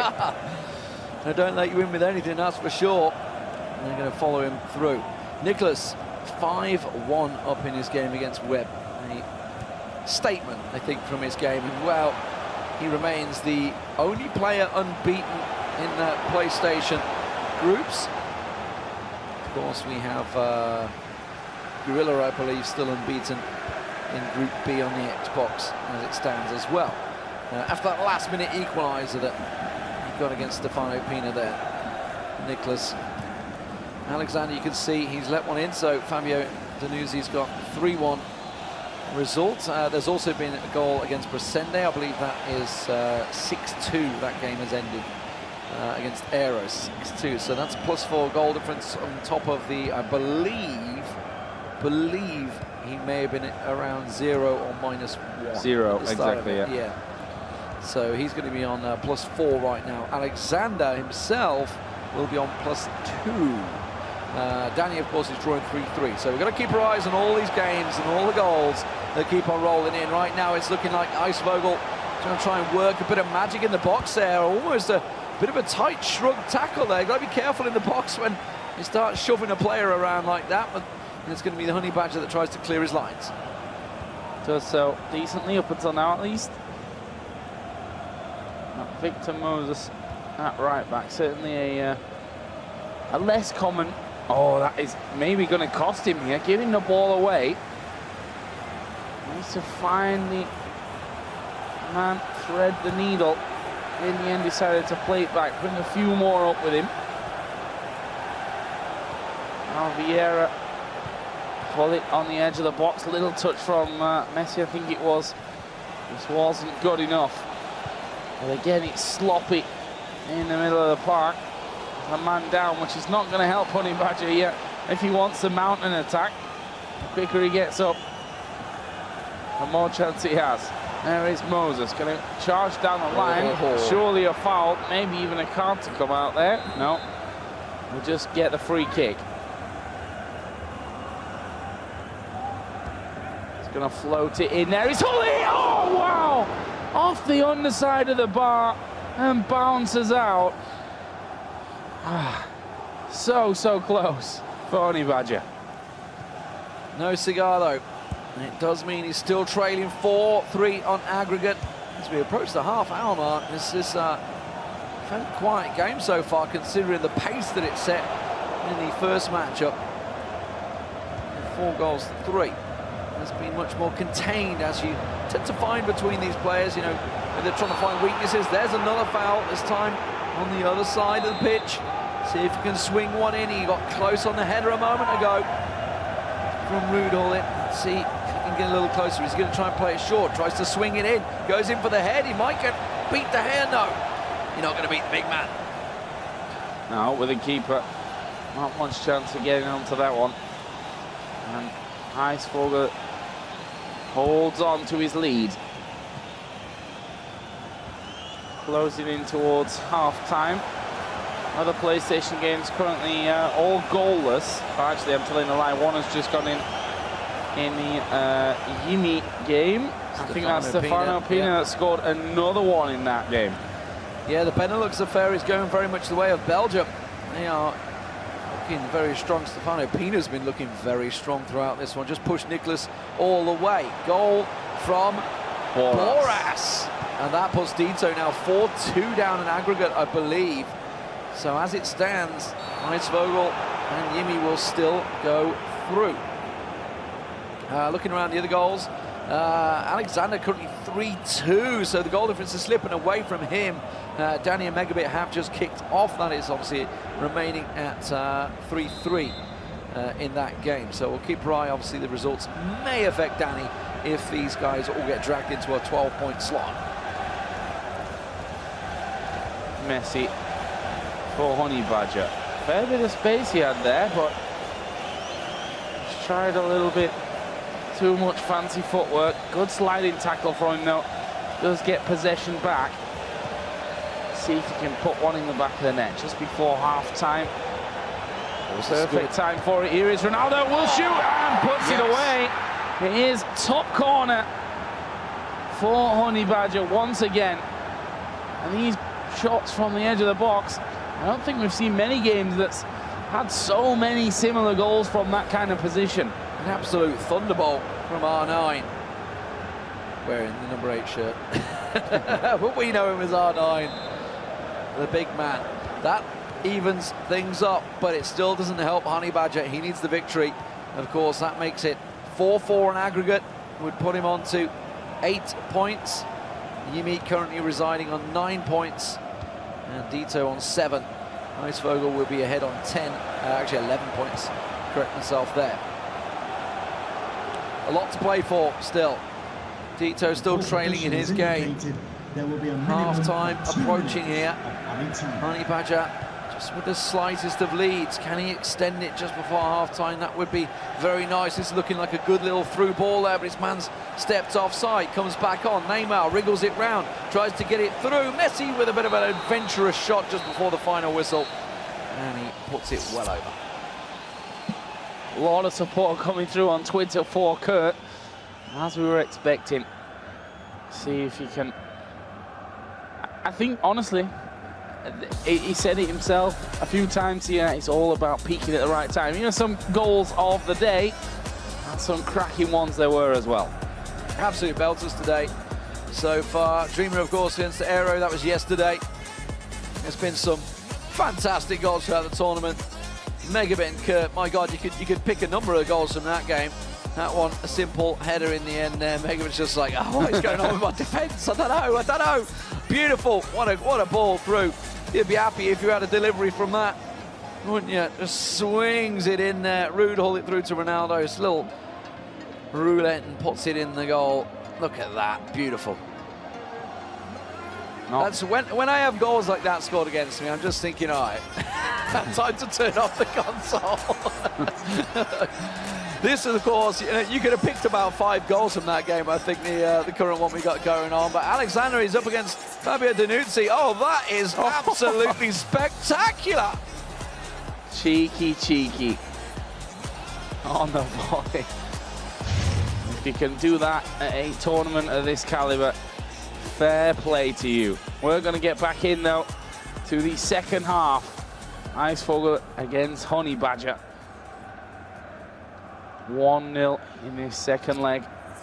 3-3 overall. A draw's no good for Honey Badger. Should be enough, all things considered, for Icevogel, though. Yeah, Yimi, I believe, has just scored one, but he's got a long way to go in that game after, I think he lost 4-1 in the first leg, so still a lot of work to do to come back. Meanwhile, Kurt, he just keeps on scoring. 9-1 in aggregate currently in that Dreamer game. Danny also leading against Megabit. That would be Megabit's second loss if Danny were to pick up their win there, and I believe It may actually put Danny, oh, he just, that should have been a second. It may actually put him ahead of Megabit in second place. I may be wrong with that one, but it's definitely going to be close. Presende actually losing his game. It definitely would put Danny ahead of Megabit in goal difference. Alexander has just scored. It's now 4-2. That's the first leg of his game because they were a little late started. So he is now 4-2 up, which gives him a +1 goal difference. So Aero scoring against Presende is actually helping him quite a bit. This one, no action so far in the second half. That may be about to change, though. Icefogel building up on the edge of the box. Hazard. Vieira. Having to go backwards, being closed down nicely by Honey Badger. Joe, it is absolutely there for the taking right now. Stefano Pina is mullering poor old Yimi. He's just scored again. It's looking like a big goal difference, which keeps Yimi on that 9 points. So either of these teams, you know, Dito or Honey Badger, if one of them could just step up, pick up a win here, they would be through to the round of 16, through out of groups. You know, that is a big old deal when you're looking forward to, you know, I made it into the top 16 players, in which case I made it into the top 8 of my console bracket. That is a huge deal when you're looking towards, obviously, maybe looking for sponsorships for teams in the upcoming FIFA 19 seasons and FIFA 20, you know, going further ahead. Yeah, putting results on your CV basically at this stage is a huge thing for the future. Things only getting bigger. There's Ronaldo. Vieira into Messi. He's got the turn. He's got the angle, but De Gea was down. It was fairly central, the shot. Easy, or fairly easy to handle for the keeper. And now Honey Badger having so much pressure on him here in these opening 15 minutes. He's going to finally have some space to be creative. There is Ronaldo in towards Neymar. Last-ditch tackle though from Valencia. Took it away from him. I love watching the reaction of Dan sat behind Honey Badger. I think that's like literally how all of we feel watching this game right now. We're all like edging forward. He's like, oh, is he going to score? Oh no, he's just lost it, lost the ball. Like everybody's just edging forward and back again, thinking, can he do it? Has he got it possibly in his locker? You just saw Stefano Pina 6-3 on aggregate against Yimi right now. Dito, he's losing his game 4-2 on aggregate. It's all about getting one more goal right now for the Honey Badger and not conceding. He's working it well defensively in the 72nd minute. Just 20 minutes remain. Dito has just scored. It's now gone 4-3 in that game. Dito on the comeback. Can Honey Badger do it? Let's see. There's some info about Icefogel, of course, representing Germany and Team Envy. There's a Bayern fan and a big fan of Leo Messi. Oh, there is Honey Badger. Took a deflection corner for him. There's going to be some changes for Icefogel before we get there, though. Of course, finishing in the top 16, I should say. It says his favourite formation, playoffs. 4-1-2-1-2. He's not actually running it right now. He's doing 4-2-2-2, I believe. Well, there's a difference between favourite and what makes most sense. What works, yeah. My favourite football teams also don't make much sense. That's for sure, Joe. Let's put it that way. I'm not gonna lie. Let's put it that way. I think you could say you're a realist in terms of football teams. Chef Wednesday and HSV Hamburg. Yeah. The House Vow, I should say. Honey Badger, of course, representing New Zealand. He was born in the UK, I believe. But here we go. Good chance for the header! Oh, he's got it! The Honey Badger strikes! And it puts him 5-4 up on aggregate and would put him through the groups into the round of 16. If everything stays as it is right now, still some changes could come along, which may spoil the party. See that? Dan giving him some tips. 4-1-2-1-2. He wrote that down as his favourite, so he's actually playing his favourite formation this time. Danny just scored in his game against Megabit. That puts him now 5-4 up, and of course would shift him up into that second place spot. Megabit had made a comeback, but it's gone Danny's way. Meanwhile, other games, Alexander, Fabio Danuzzi just kicked off their second match. We'll probably see how that one concludes. Aero actually beating Presende 3-1 in the return leg of that game. That's 7-5 on aggregate in favour of Presende, but of course goal difference, I believe, will be pretty tight between the two there, Alexander and Presende. We're definitely going to have to get the calculator out, Joe, to see how this one's going to go. I'm hoping that we're going to get that directly in our ears, because we know from previous events that we are in fact terrible at doing live math. We shall see though. I've got a feeling that there's still lots more to come in this. Some of the other games are around 50 or 60 minutes. This one here between Icevogel and Honey Badger got 10 plus stoppage time left. And Icevogel, you know, he's a man. Ran into each other really there, yeah. And it's going to be a free kick for Icevogel. Can he spoil the party, the tournament for Honey Badger? Pull it. Bad pass though. Mbappe had tracked back. And a big clearance out towards Marcelo on that top side. Son going to make the turn. Got space to stretch his legs. Tries to get past his man.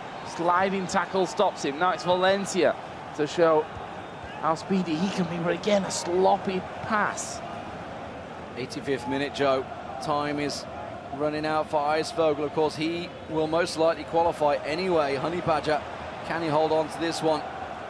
We will find out. Yimi now leading in this game, but not on aggregate. He's 3-2 up against Stefano Pina in the return leg, but of course it was a very one-sided affair in the first one. That's a great ball through! And the Honey Badger's there again, making it 3-0 and 6-4 on aggregate. He's got himself the cushion with just 5 minutes remaining. Important here as well, could be goal difference, let's not forget, so everyone is gonna count for him.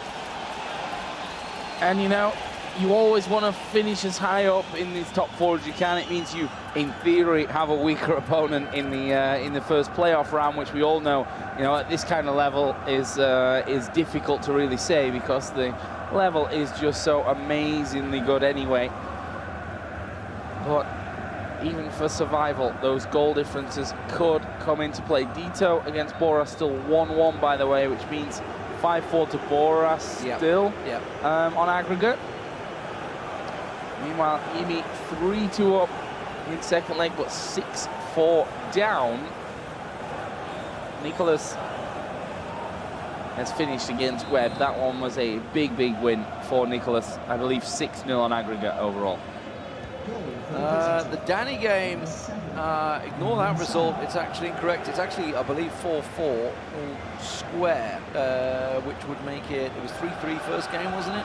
So it's either 5-5 or 6-6. I can't quite read it here. It's pretty tight, Megabit and Danny, that's for sure. This game, of course, is very tight. Honey Badger, just a couple of minutes of injury time given. Icevogel doesn't look like he's going to take this one, but the Honey Badger now with a chance to qualify. It's all going to rely on, of course, Stefano Pina versus Yimi and Dito. Dito's match is in the 83rd minute. Honey Badger, he's done what he can. It's down to other results. It will put him on 10 points. Now Yimi trailing 6-4 in his game with 15 minutes to go in that game. Meanwhile, over on the Xbox side, you've also got Alexander and Fabio Danuzzi. That is currently 4-2 on aggregate to Alexander. But Presende versus Aero stands at 7-5. So Presende will go through on aggregate, I believe. Danny and Megabit, as I say, they are drawing once again. Yeah, you can see Honey Badger there. He's trying to escape as quickly as he can here, I think, to watch how these other games are all going wants out. to get on camera. He's just like, come on, this is my time. He just obviously stepped up. Honey Badger, it's his turn to join us as a spectator, watching Yimi, who is now 4-2 up, and that makes it, I believe, 7-6 on aggregate, that game. If I'm not mistaken, I might be mistaken. No, I think it's 6-5. I think it's 6-5 in aggregate to Stefano Pina. So, very tight game with just 10 minutes remaining. Alexander, you can see, 5-2. He's just scored in that game, along with Presende, 7-5. Presende he's pretty much throwing the kitchen sink forward. I think Aero may be doing the same, because obviously that's a decider game as well. It's really between Alexander Presende, goal difference between the two. We're going to see what the results are going to be. Let's get down to Laura. Cheers for that. We ran up there to speak to you after that because it was such a great game to watch and your friends were down here. We followed you up and then you went down here. We were following each other around the arena for ages trying to get a chat with you. Just sum up how you're feeling. I'm a bit nervous because this game I need a result to go my way to get through, so I'm sort of looking at it with one eye. But yeah, it's been an excellent morning, and I think I got a bit tired towards the end of yesterday, and I definitely woke up and determined this morning. So. In terms of this setup, how big is this in terms of what you've been involved in before? Yeah, it's absolutely massive. Like, we've been to Amsterdam and that was a big event, but this is the O2. I grew up here in England, so this is one of the biggest venues in the whole of London, so I was definitely looking forward to playing it. And you live in New Zealand now. Just tell us a little bit about what the scene is like in New Zealand and Australia for esports. It's definitely growing. Like, we've got some really good players over there, and we've got the E-League set up, so pro clubs are getting involved as well. So it's growing every day, and I hope the boys are proud of me back there as well. I'm sure they are, and your mates there were proud of you as well. They were screaming, we could hear them the whole time. And talking about that game that you were just involved in there, you really needed, at one point you just needed that one goal, and then you got two. How nervy was that game? It was a little bit nervy towards the end. I was quite unlucky in the first game to be definitely down, but second game I showed up and I felt like I put on a really clinical forward performance, so I was definitely over the moon.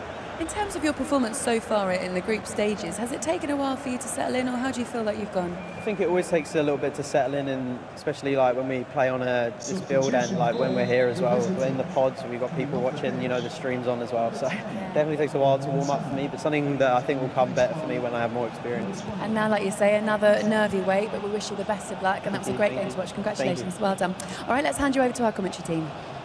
Yes, a very nervy wait, and here you go. You can see just 10 minutes of really time to go with just a little bit of injury time. It's now 6-5. Yimi on the comeback against Stefano Pina. What a turnaround from a 4-1 result in the first game. Of course, Yimi playing in the Dutch orange, Stefano Pina playing in the Belgian colours. Can't tell you goals from other games. Megabit Danny's just got 3-3 once again. Danny on another equaliser in that one. Kurt's continued to score goals out of it. I've lost count of the goals he scored in that one.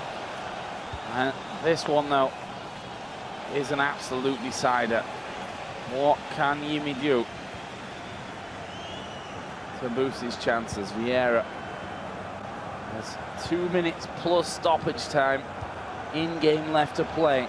Realistically, probably one decent chance in it for Yimi. Stefano Pina, though, keeping the ball well. And I think he's just going to see this one out. Well, meanwhile in Group A, Presende, he's still leading, but it's only 7-6, as he's just missed a chance in the 90th minute. That's the final kick of the game, so that one has ended 7-6, I believe, on aggregate. So he has won. It will put him on 12 points, but goal difference-wise, it's tight between him and Alexander. Alexander on the 45-minute mark of the second leg. That puts him on 5-2 on aggregate as well. So I believe aggregate-wise, Alexander would surpass him and go through as the fourth place man. Very tight in both the Xbox and the PlayStation groups. Yimi, you can see that's the PlayStation side, everybody in their booth, everybody in their position. Honey Badger, he's potentially through. He's potentially through. Yimi, has that match finished? It has, and that means Honey Badger's through.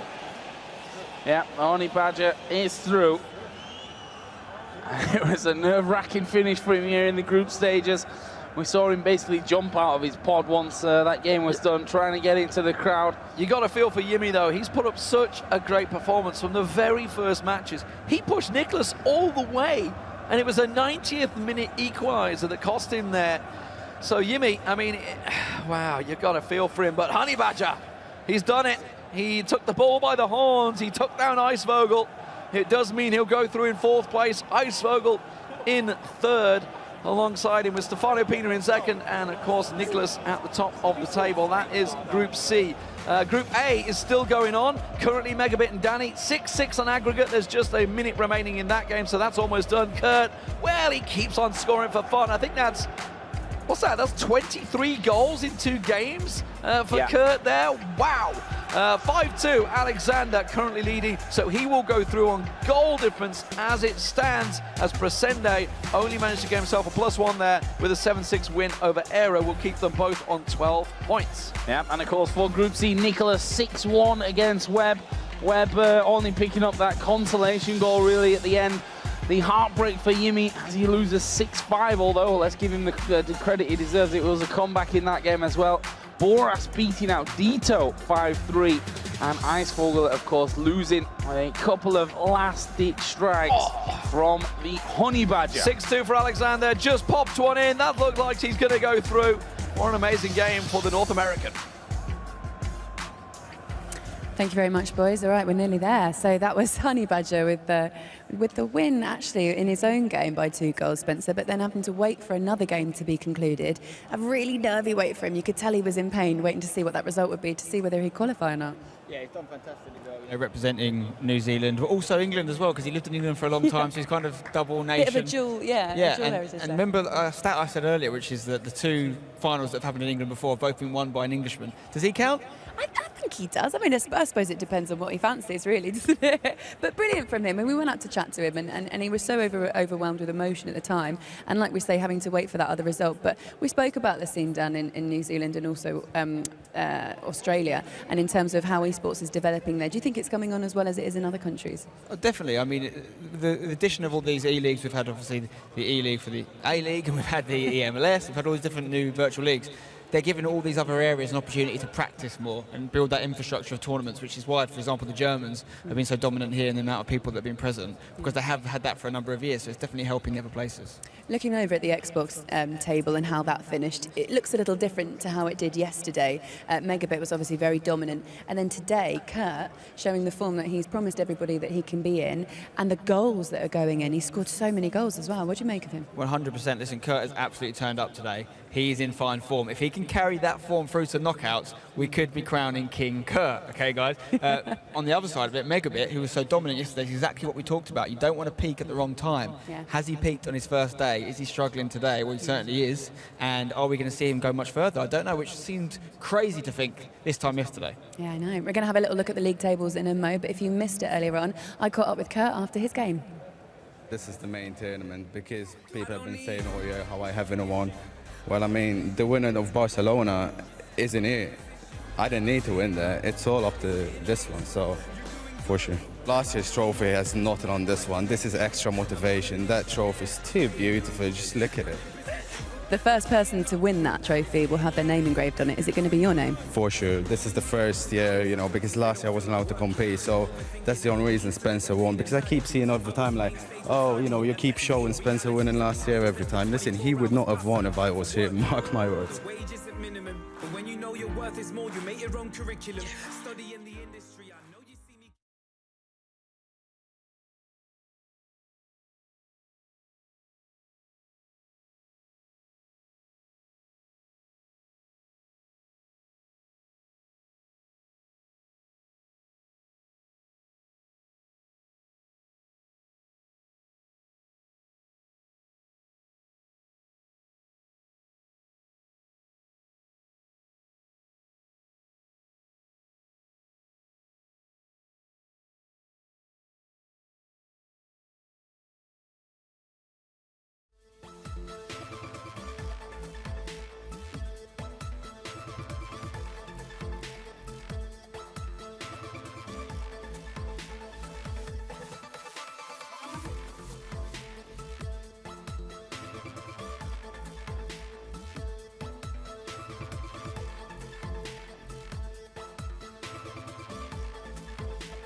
saw the frustration on Dito's face. A massive, massive lead for Gorilla here in the grand finals.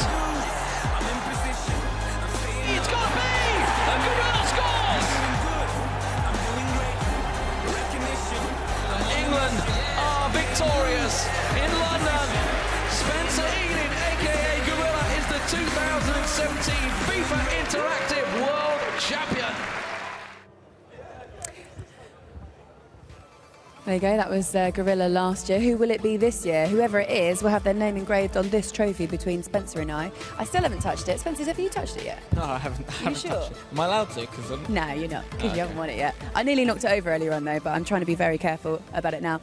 We've seen some brilliant action today, and things have changed a lot. The tables have changed a lot.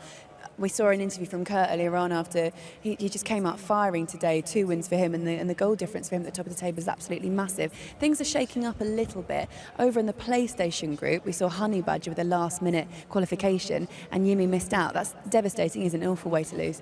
Yeah, I felt bad for Yumi because I think he really impressed. And not only did we lose Yumi, we lost Dito as well, of course, who was the runner-up this time last year. So we know whatever happens, we're going to have a new final.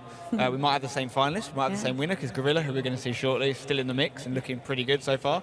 But again, how's he going to do on day 2? Day 2 can be very different. It's a hard concept to understand. It's the same setup, same game, sitting in the same seat, but depending on maybe the players you played in your first day, the guys you're going up against in day 2 might be a bit harder. I think that's what got Megabit a little bit today. Very similar situation for Aggie coming up now as well, currently top of his group with 10 points, but he's probably got the 2 hardest players still to play, so he could change as well. Absolutely. Let's have a little look then. This is Group A confirmation now. They've completed 7 rounds, and it is Kurt who tops that table. He will be very happy about that, Spencer, won't he?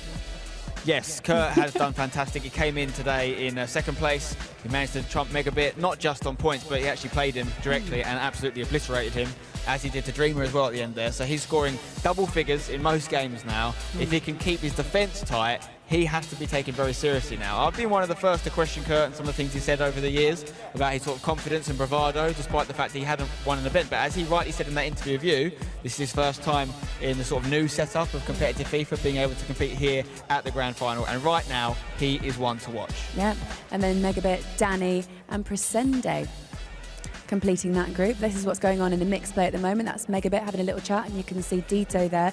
Last year's runner-up, as we mentioned, he's out of the competition. Danny as well. There's so many people from so many different media outlets here. It really is quite big today, isn't it? Yeah, it's stepped up massively. I mean, we've been here for a couple of years now. Laura, we were in New York 2 years ago. We were in London last year. And, I mean, the amount of press, the amount of interest, the amount of clubs involved now is ridiculous. It's just getting bigger. Where's it going to be next year? Yeah, we'll see. Have a look at Group C, then. This is how they finished up after 7 rounds, and it's Nicholas that tops the table. Played 7 points, 19, and then Pinner following up on 17, and Icevogel and Honey Badger. I mean, Icevogel, we haven't really spoken much about him, but great for him to qualify as well. Yeah, Kingfisher's done really well there. There is a gap though, isn't there? There's a gap between Icevogel and Stefano Pina. Those 2 guys, Stefano Pina from Belgium and Nicholas, are kind of a class above the rest of them. Look at the goal difference, plus 10 for Pina, plus 18 for Nicholas. There's a 7-point gap between 2nd and 3rd place. So obviously where you finish in your group is going to determine who you play in the next round. So Nicholas will go up against 4th place from Group D on the PlayStation side, whereas Honey Badger's going to have to go up against the group winner because his goal difference wasn't quite as good as Icevogel. So Honey Badger's got through, yes, but he's got a big challenge ahead of him. Spencer, when you were looking at that table, I mean, that table to me screams the quality that didn't make it through. Yeah. The 4 that have gone out, it's incredible that we're saying goodbye to guys that have been finalists and semi-finalists before. Yeah, I mean, that's just the brutal nature of competitive FIFA. 32 people here, only half the guys get out into that knockout phase. And now, as we get through these groups, and we're going to finish them today, and we go into these quarterfinals and so on, we're going to see more of that. We're going to see more heartbreak. We're going to see some big names crumble. Only one can be victorious. Only one can get $250,000. Who's it going to be? We'll soon find out. Now we need to switch over to our other groups. So it's Group B and D up next after this. Fabio Danuzzi, oh, that is absolutely spectacular. Cheeky, cheeky.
Hello, welcome back to the FIFA eWorld Cup. We're about to switch groups now. We're going to go to groups B and D. But before we do, let's have a quick reminder of what happened when we went to Paris for the eClub World Cup. We are here live in Paris for the FIFA E Club World Cup. You've got the back-to-back Club World Cup potential champions in Bromby, and you've also got Envy, who just seems to be cleaning the floor right now with FIFA eSports. Look at the space for Ronaldo! The Kingfisher strikes first in the final here. He's got to be up there as one of the best players this year. A painful way to see this final go for Fredberg after such a good tournament. And it's a 4-1 lead to Envy. Houston has the ability to make this happen. Oh, that's a brilliant goal from Houston. Can you believe it? Houston has turned up here in Paris. Oliver with the direct ball. Finds CR7, tries to get a little spin. Oh, my word! Beautiful to pull out such a skillful goal in the grand final. Bromby are once again your champions here. That was a great day, wasn't it, Spencer?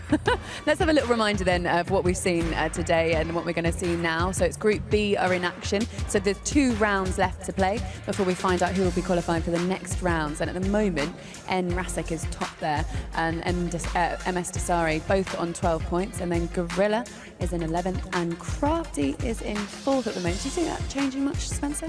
Well, the next game, I believe, is Crafty Goal Machine. That's a huge game because it's Goal Machine and Crafty just right on that line. Crafty currently 2 points ahead. If Goal Machine wins it, he'll take his place in that top 4. So these 2 games are very big for a lot of players in this group. Raf's the only one that was a bit of a shock. You know, he was a finalist in Amsterdam on the Xbox side, and he's gone. We know he's definitely not going to go through. Yeah, OK, let's have a little look at Group D then, the other group in action this afternoon. And it's Aga at top there on 10, and then Marcuso is Nate on 9. And then it's quite tight at the top, look at that. Mo Aubameyang and the Stranger also a 9, but then Maestro Squad also a 9. Yeah, I mean, this group is wide open. The 2 Danes on top, the Germans just behind. Aggie, who's currently top, has still got to play 3rd and 4th place in Aubameyang and the Stranger. You've got Maestro currently sitting outside, only on goal difference, so a decent win with some goals for him, puts him right back in the mix. And even Andoni can get in there, maybe even Marv. It's unlikely, though, because 2 wins will take him to 10 points. There's a lot of guys that could get more than 10 points here, so I think it's going to be too much for Marv, maybe. So they've got 2 rounds left, and this is how the fixtures pan out for round 6. What stands out for you there, Spencer? So, like we said, Goal Machine Crafty is big. Whoever wins that is going to be in really good shape to go through. Likewise, on the Group D side, Aubameyang, Aga is really big. Maestro and Donny is really big. If Maestro gets the win on Andoni there, he's probably not going to make it. What would players be thinking? So players that perhaps can't qualify, and we know that. How important will it be for them to come out here and turn up despite what happens? Yeah, I mean, it depends on the player, but for example, if this is your first eWorld Cup, or it's everyone's first eWorld Cup Grand Final, but if it's their first Grand Final and they know they're not going through, but then maybe they haven't got a win yet, let's just set some targets for themselves. You know, use these 2 games to try and get your first win in this scenario, so that next year, if you come back, it's not about getting the win, it's about getting out the group. Because if you leave this 0 points, no wins, you're going to feel like, what did I do? Or what did I offer? And how much even just 1 win next time would improve it, but it's not going to get you out. And we've seen it with the likes of Megabit, who had a brilliant day yesterday, but then came here and just didn't seem to be firing. And actually, on the flip side, players like Kurt, that yesterday perhaps felt that they underperformed, came out fighting today. So is it important for these guys to be in the right headspace, depending on what happened yesterday? Well, I think certainly whatever happens between last night and today can make a big difference. Megabit was just having plaudits absolutely heaped on him. You know, he's won all his games. He had us talking about him pretty much the whole day about how he could win the whole thing, and all the press interviews and all these things. They do play a part in your mentality. Did he underestimate his opponents? Did he think it was all wrapped up? I mean, he knew he was going through, but he's lost the top spot as a result, which means he's going to get a tougher draw. Kurt, on the other hand, we're saying he was underperforming, right? But he was still second in the group. That's really just a result of the pressure he puts on himself by, you know, the things he comes out with online. So he's put a lot of pressure on himself. It means we were still talking about him in a kind of negative way, like he wasn't playing well when he was still in a great position. And now, as a result, coming here today, showing what he can do, he's top of the group, he's sitting pretty. Yeah, he said that this trophy here was too beautiful for anybody else to touch apart from him. So here's a little reminder of how it was made.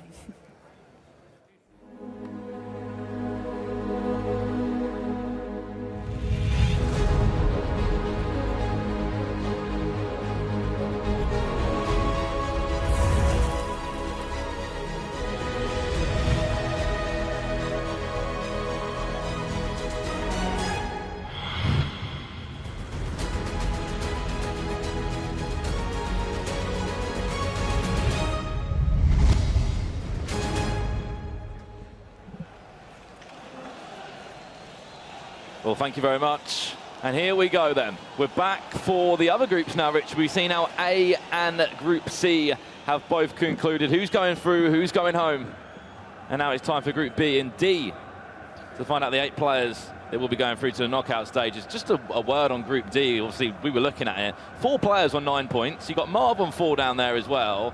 And of course, you've got Andoni on 7. We just saw Honey Badger, 4 points. Won both games. 10 points was enough to send him through. I know you've got to do the old ifs and buts. Will this work? Will this not work? But we're really looking at a grandstand finish at the group stages. Yeah, that Group D, Brandon, is ridiculously tight. So tight. One mistake in that group could put you out of the competition. Aggie's top on 10 points, and as Spencer was saying, if you're coming in top of the group, every other player who's come top of the group pretty much has gone through. Here, Aggie could go home in 2 matches' time, and he's come in today on 10 points. Just speaks volumes of the competition. The level of the competition in that group, how tight everybody is. There's a few of the same nations. Aggie and Marcuso probably played a lot against each other, know how each other play. The Germans probably all know how each other play.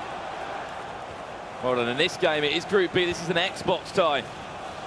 This goal machine from Team Bundled and Canada, of course, in that white strip from left to right. And then Crafty, the Englishman, one of 2 English players in this competition. Griller as well. They're both in the same group as well, which I'm sure going into this tournament they would have rather been in different groups.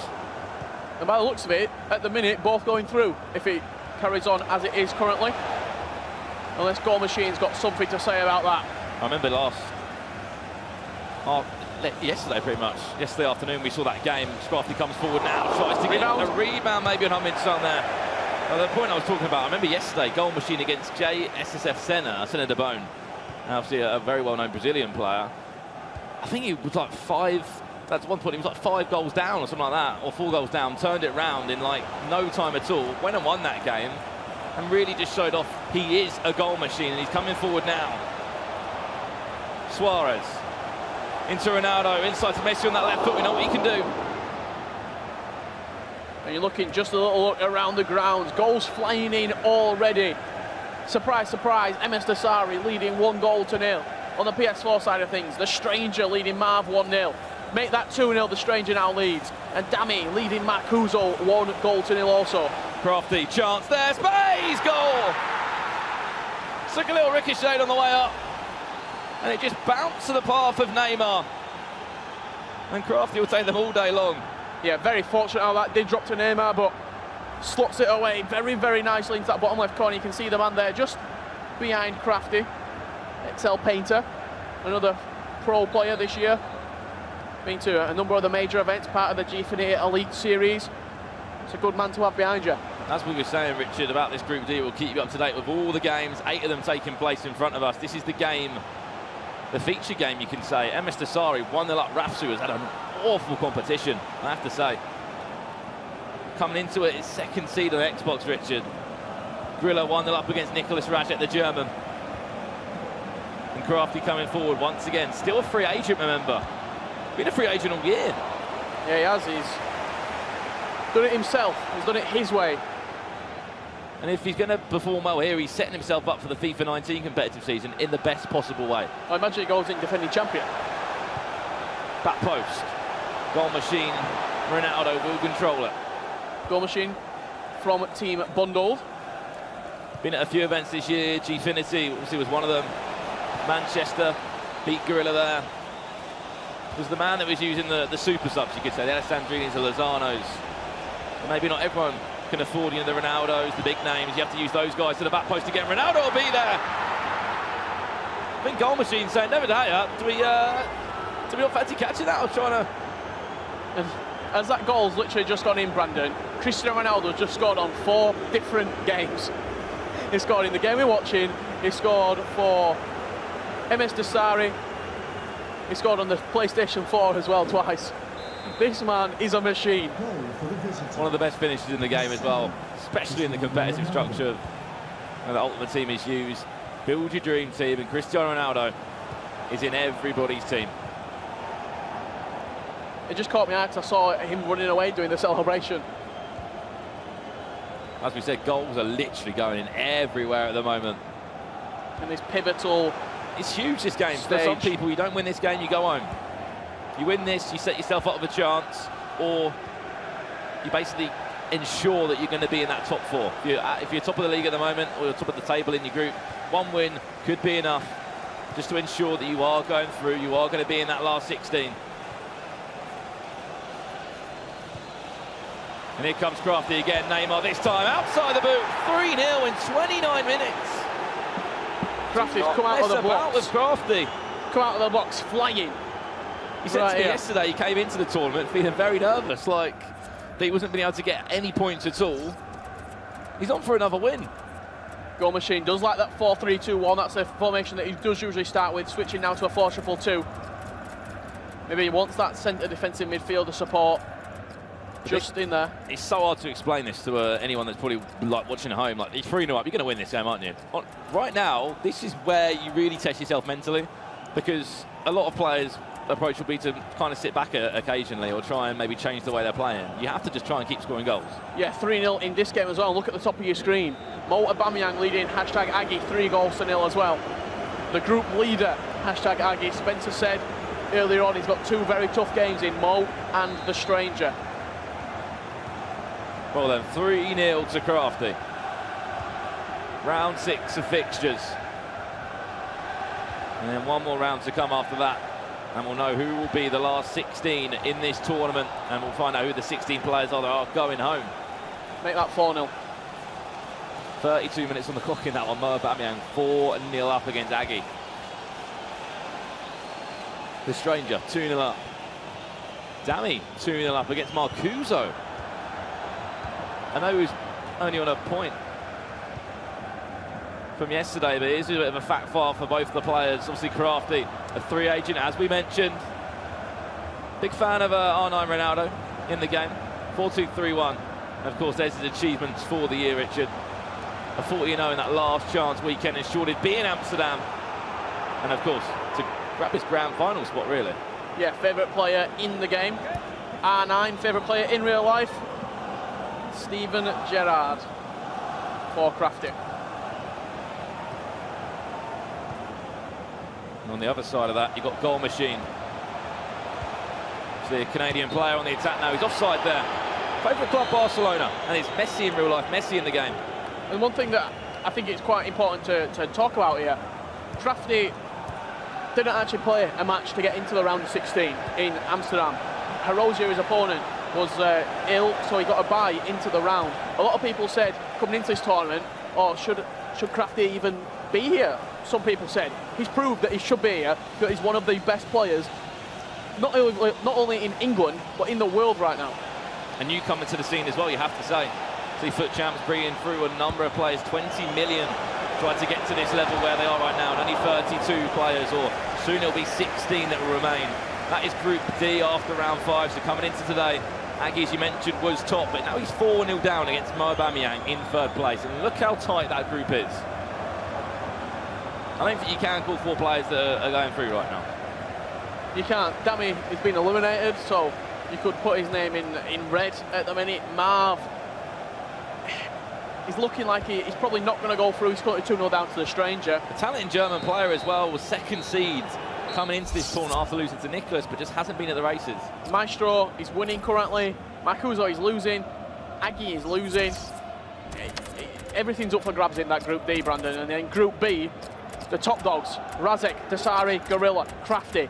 I believe all 4 of those players. Well, Gorilla is playing against Razek right now and winning 3-0. As we said, all the scores at the top of your screen. Dasari, 3-1 up against Rafsu. Rafsu has got himself a goal. And we got the second half to come here. Group B, though. These two are next to each other in the group.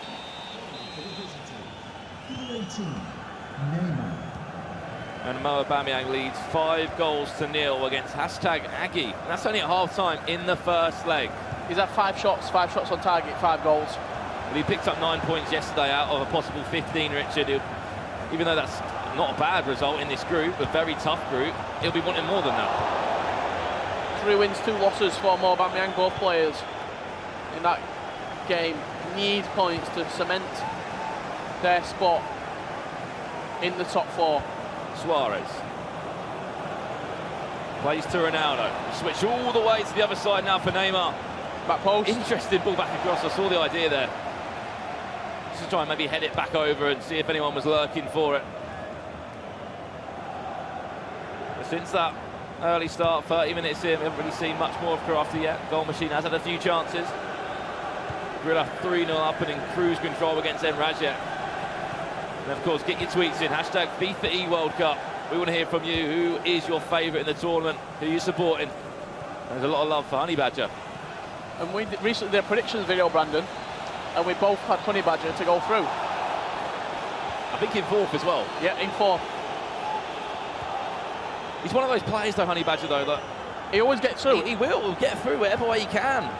Whether from the Swiss style, if he's going 5-2 or 4-3, or if it's in a group stage, it's a very good pick to go through. He knows how to grind out a game. Messi through to Ronaldo for goal machine, who'll get himself a goal back. This is not a safe scoreline. Goal machine can turn around a game so quickly. He scored 4 goals in 13 minutes against Senegal. It's looking there. Goal completely out of position, but you're completely correct there, Richard. He scored, what, a handful of goals in no time at all yesterday against Senegal. The Brazilian in this group. And Crafty just needs to hold on to this, or at least go to the second game with a fresh mindset. Or build upon it and get yourself another goal. Everything up for grabs still. This is only the first leg. There's still a second leg to come. That goal would have given Goal Machine just a little bit of confidence to push on with. Ronaldo into Goal Machine. Recycles well for Maldini. Into Vieira. Looking for that bit of space. Hit it if you want to. There's the ball on the far-hand side. Messi back to goal, that left foot. Ramos will stand strong. Speaking of the icons there, FIFA 19, Roberto Baggio being announced as an icon in the game. A new addition, of course. There's 40 icons this year. How many will there be for next year? That's an interesting question. Speaking of icons, I sent you the question yesterday. I set you up, Brandon. I said, who would be your icon that you'd go to in FIFA 19 if you could put one in the game? I said Scott Parker. I don't know how we got to that conclusion. Who are you saying? I had a bit of a chat about it last night. Maybe someone like Frank Lampard or something. That's not my final answer, but that kind of status of a player to come in and maybe play well, control the midfield. I'm saying Scott Parker, West Ham, 91 rated. No. Nowhere near my team. Might hold up in the midfield occasionally. Back to the action at the O2. Crafty leading 3-1 up against Goal Machine.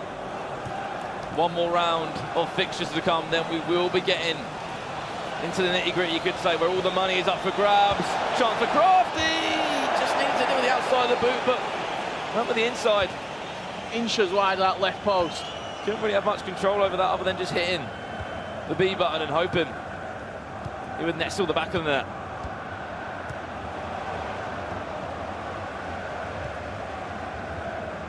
Ronaldo, just intercepted.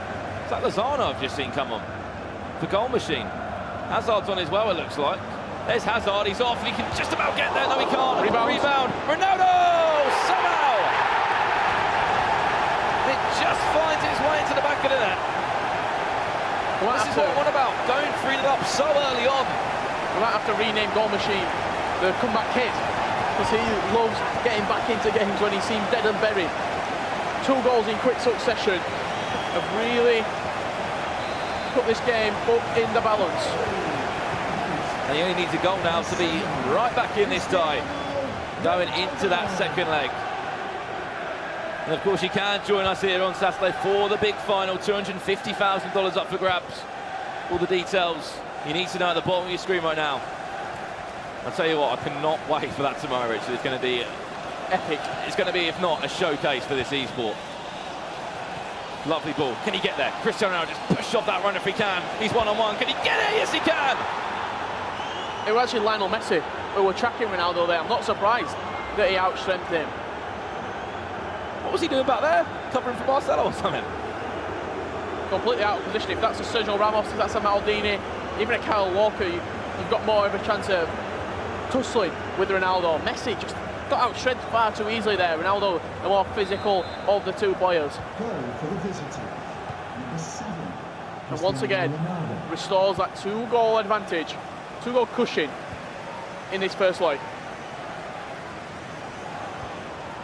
Vieira just tried to rush that one, and we were speaking about the comeback. That goal was huge mentally as well for Crafty, just to put himself right back in control of this game, and now he's got that little bit of extra confidence to go on forward now and try and extend that lead. Neymar will play back to Vieira. He fakes to go one way. Just about squeeze it through. Is he offside? Yes, he is. Really good save nonetheless from David De Gea. Very good save. Didn't really know anything about it either, Richard. Goal machine will come forward again, even if he just gets, you know, 1 goal back and can hold it to 4-3 to Crafty. Yes, he'll be 1-0 down, don't get me wrong. He'll be setting himself up for a better chance next game. He could score that goal in the opening 5 minutes, then we'll all be square. Maybe this is that time. One more, look at this play. She's absolutely worked that incredibly well. Waited for the opportunity, and that's what we might get with the 4-2-2. You've got that extra man, the left attacking mid, the right attacking mid.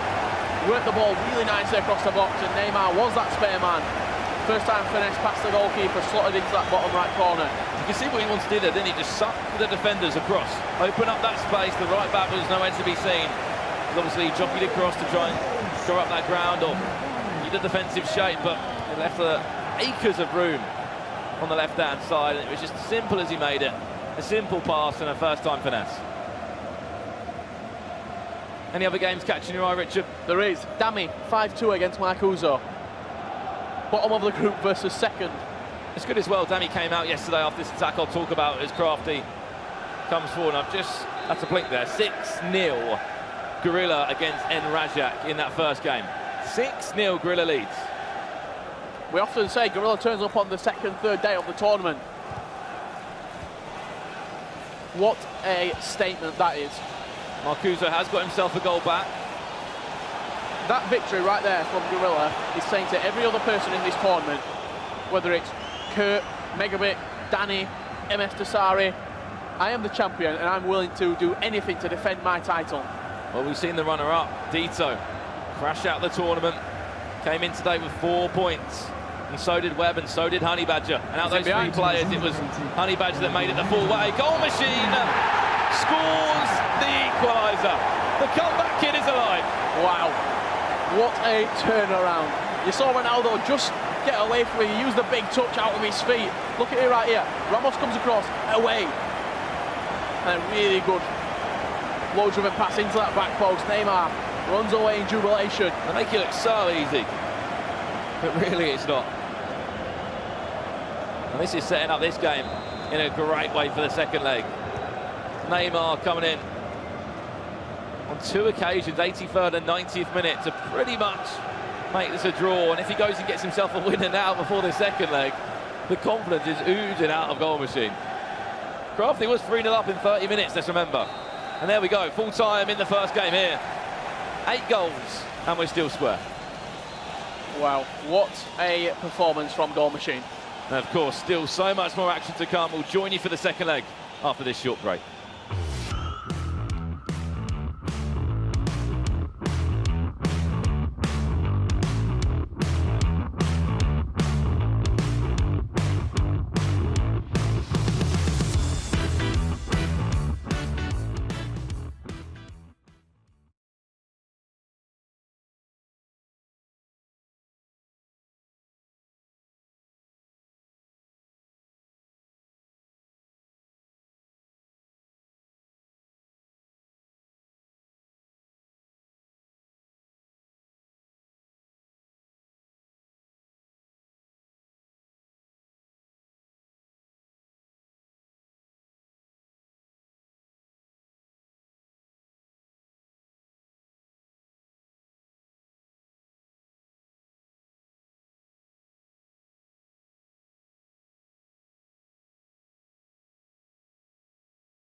Well, welcome back to the FIFA eWorld Cup. If you have just joined us, you've come at the perfect time indeed.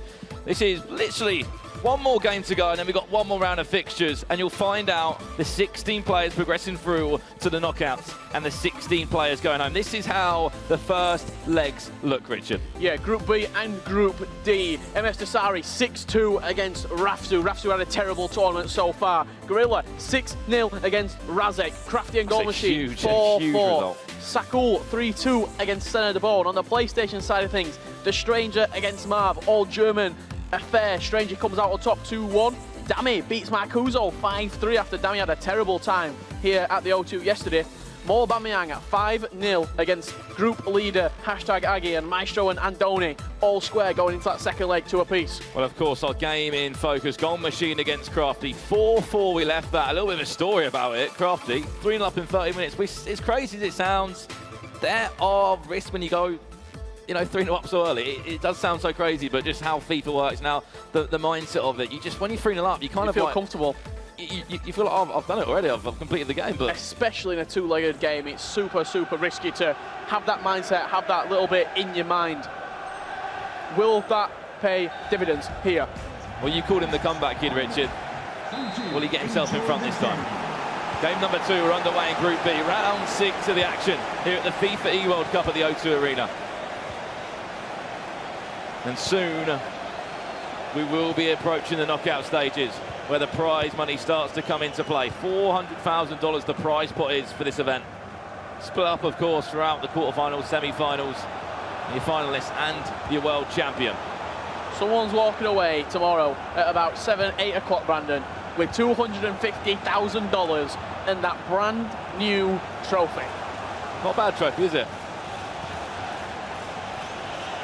Well then, who will get first blood in this game? Will it be Goal Machine? Oh, it will be! We said, is he going to be the comeback kid now? Or is he going to get himself in front? Big, big start for Goal Machine. Got quite fortunate the ball did fall into Cristiano Ronaldo there, but no mistake from the newly signed Juventus man. 99 Cristiano Ronaldo. It's pretty perfect. I always say, he can volley, he can header it, he can finesse, shoot from distance. He's got the pace, he's got the strength. He can do everything. And the only thing he may be lacking is a little bit of balance. I think he's got 68 balance. Is that the one critical? There's also 4-star weak foot, but that's very, very nitpicky. Everything else is literally perfect. And here comes Crafty's Ronaldo, you can say. Wonder why both players are always using the same team, the same kind of caliber of players. This is because it's ultimate team. They're all playing unlocked foot accounts. It's about building the best team possible you can. Ronaldo. To Ronaldo, funny enough. R9 on the ball now. The icon, the prime, the 96. He's been so influential in the competitive structure this year. He's going to try and finesse it. Goal Machine, try to just press him there with Neymar. Goal Machine also North America's last player in the tournament after Alexander getting knocked out earlier on. Had a really good day yesterday as well, and I think that's the common theme we need to start talking about, is people that actually had quite a good day yesterday. When we say quite a good day, I'm talking maybe 9, 3 10, wins, 12 points. 3 wins, 7 points. Sorry, 7 points or 9 points, even 10 points. And players are still going out. As crazy that sounds, this is the level of competition we are looking at now. Played 5 rounds of fixtures yesterday. We're finishing off the group today, and then we're going to crack on with the knockout stages. 5-4 the score at this moment in time to Goal Machine. As you said, from the Americas region. It's great to see them being represented on the big stage at a grand final. 19 different nationalities were here out of the 32 players. Over 20 million people have played FIFA Ultimate Team, the competitive weekend league this year, and this is the best 32. Just let that sink in. The best of the best. This is a different approach I'm seeing from Goal Machine now, maybe just trying to relax a little bit in this game. 1 goal won't be enough. He's so attacking, is Goal Machine. With the 4-3-2-1. Suarez. Somehow gets out of that one. Half turn, finesse! Nearly. And coming into this game, Crafty on 9 points in 4th place, Goal Machine on 7, so Goal Machine picks this one out. And move up to 10. He'll jump over him. Yeah, that's why this is such an interesting game. Oh, well recycled there from Crafty. He could have easily just taken a touch. Maybe didn't expect to win that header. Edge of the box now, Cristiano Ronaldo! That a really, really mature goal from Crafty. The back post cross. Some players will bring it down and then shoot. He knocked it back onto the edge, worked the opportunity, waited for the right time to strike, and did that perfectly with Ronaldo. Just the whole build-up play itself, Richard, the whole move was pretty impeccable. And now he's back in it again, and we're all square at 5-5. We've seen this so many times, just as you can't split players. And once again, Ronaldo scoring around the ground. Level of competition, as you said, yeah, just looking at the 8 games in front of us, Ronaldo scoring everywhere. Ronaldo or Hullet. As we said, Gorilla 8-0 up now on aggregate. Won the first game 6-0, he's 2-0 up now. 8-0 against Nicolas Rajek. That's not anybody, that is a very good German player. Aggie's got one back against Aubameyang, but for Mo to concede 6 goals to lose or 5 goals to draw would be something quite remarkable. 5-1 that one, 30 minutes gone in that game. Loving this performance from Dami as well. He's just got himself another goal. Actually crashed out the tournament, only a point on the board. Chance. Goal Machine's turn now to go back in front. Yeah, his favourite player in real life, his favourite player on Ultimate Team, Lionel Messi. Curling one just past De Gea, out of his reach. How many times have we seen Messi do that? Anywhere around the edge of the box, on that left foot. He's dangerous. Really dangerous. We know the stats that he does possess. And it's so difficult to not give your opponent like a little bit of space on the edge of the box, because you're more worried about the through balls. And we often see it, goals from those kind of areas. Kraft needs to be careful there. Goal Machine was really trying to press him down. Now 6-5, this game is very contested.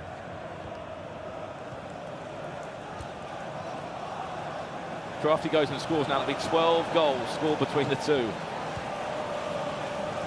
But it speaks for itself, Goal Machine. He enjoys scoring a goal or two.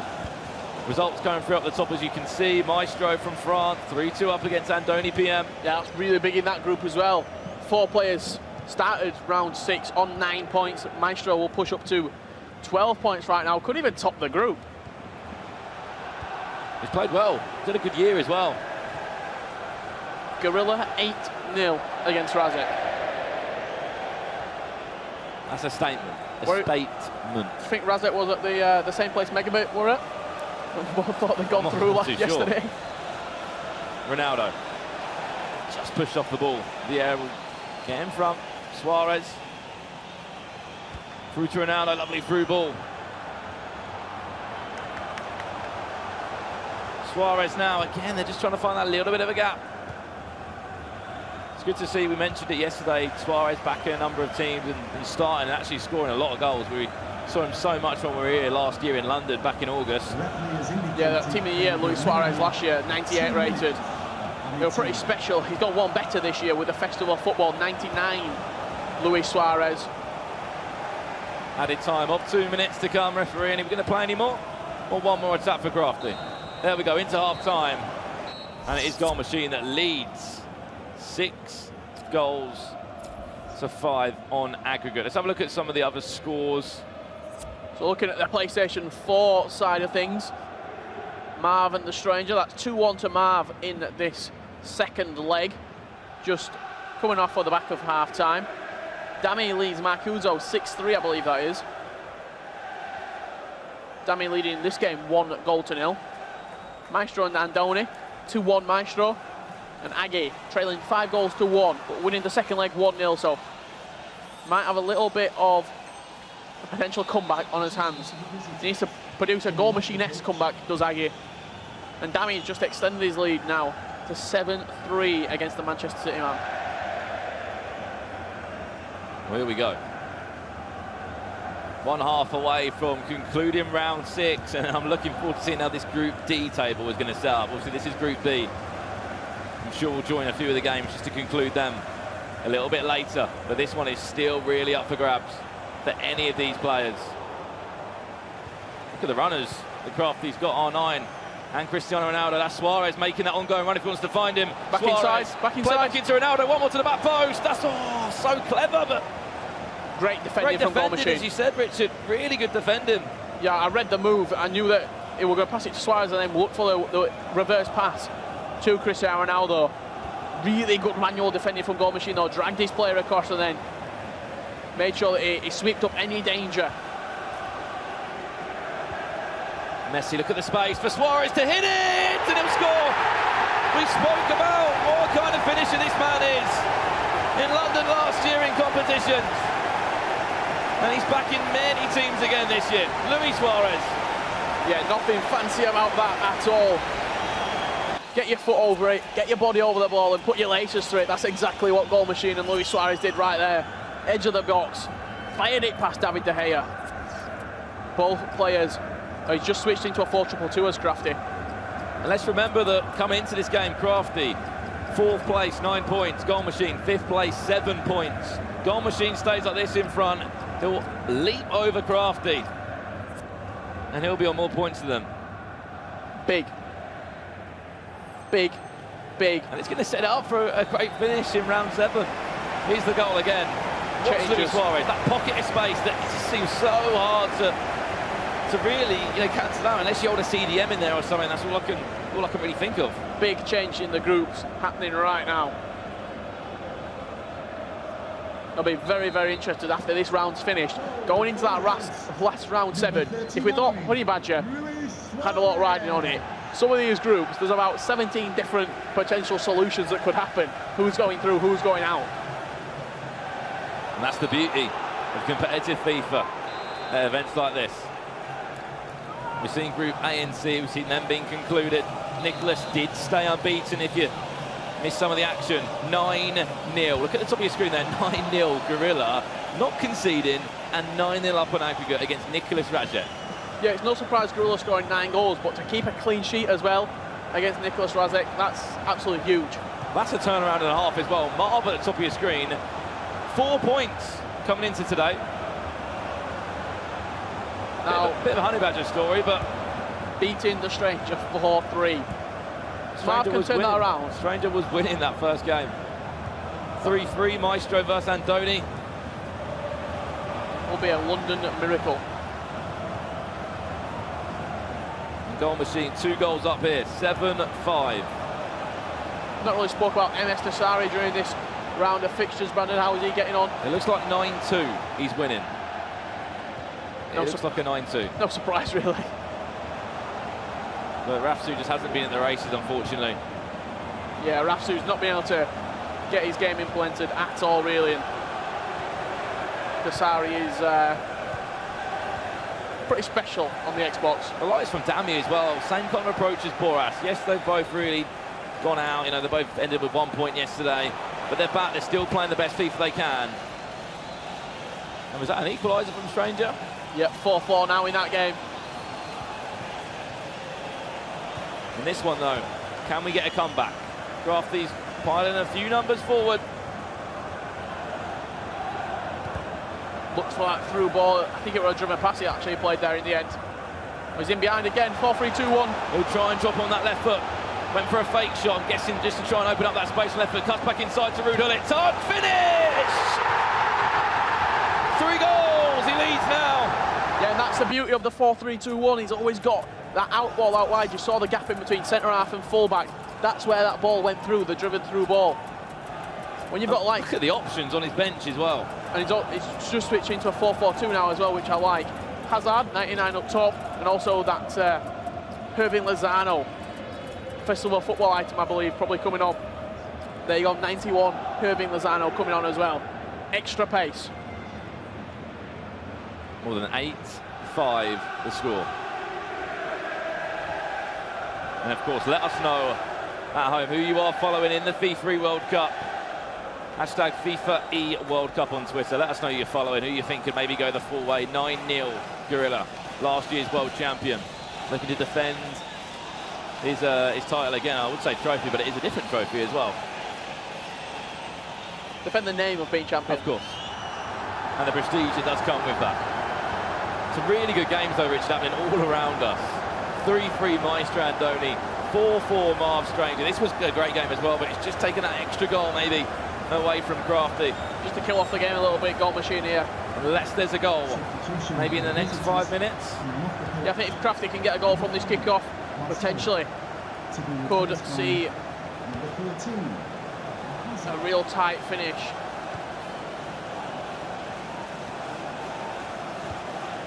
Of course, you can see all your tweets coming in there. Some good love for Goal Machine. Player from Canada, of course, representing that Americas region. This win would put him on 10 points. Actually put him over Crafty. Crafty's on 9 at the moment. The Crafty needs 3 goals, and time is no friend right now. Ball across the box again. Somehow just found his way back to De Gea. Yeah, rebounded off one of Crafty's Lovely goal kick there. Read it well though, has Goal Machine. Pulled his player back manually with the right stick, and we're in double figures with Gorilla. 10-1. He's playing an offside trap. Look at the back post. Look at the back post, we can find it. Went along the ground. Is that the right decision, you think? From that sort of angle, the back post cross could have worked. It wouldn't have been able to be a lofted one. It would have to be more of a whipped cross, I think, into that back post area. I think that's Lozano as well, that you can see on the far hand side of the screen in that white strip for Goal Machine. Was with a hero for him in Manchester. It's good to see him being used again. There's the through ball. Can you play Suarez? Yes, he can. Suarez now. Can he push off the defender? 1-on-1 against De Gea. Maybe a sliver of hope in this game. Still time. 10 minutes left. 2 goals needed to salvage a point for Crafty. And a point would doing quite good in this group at the minute. I think it would keep away Goal Machine, wouldn't it, by 2 points? Probably keep him in 4th. And then he's got the last round of fixtures. If he wins, pretty much goes through. Goal for the visitor. Number 17. Nobody's stopping Dami over in that game. Bearing in mind he's out of the competition, but he could if he beats the next 2 opponents, he beats Marcuso, then beats the person in the round of 7 fixtures. That could mess up everything else for the top 4. Probably what everyone really doesn't want to happen. But Dami is good enough to be able to do that. He's at the grand final. He came on Twitter yesterday, was very genuine. It was just like, I just didn't play well, and I'm looking forward to next year already. When you can come back to an event with that kind of mindset and still do your best in your last 2 games. MS Desari 11-2 up. So both games actually 11-2. Gorilla and Nicholas Rajev. Anything you can do, I can do better. The motto between Gorilla and Desari at the minute. Messi, time, space, ball roll, finish! They get very fortunate to get into that position in the first place. He tried to roulette, the ball somehow rebounded back to him. But then once he got it again on the second time, the little ball roll to create the space, and then the low-driven shot past the goalkeeper. Good finish from Goal Machine. It's been a good confidence builder for him going into that last round of 7. A great finish as well, Richard. A really good finish.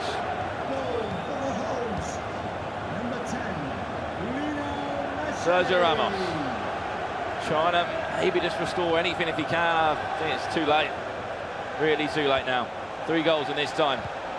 Still got another game to play though. Crafty is on 9 points, remember, but this win will put Goal Machine on 10, and it will shake the group up again. The referee has indicated there will be a minimum added time of 2 minutes. We'll look at all the scores at the end of this one to see how both groups are shaping up for the last round.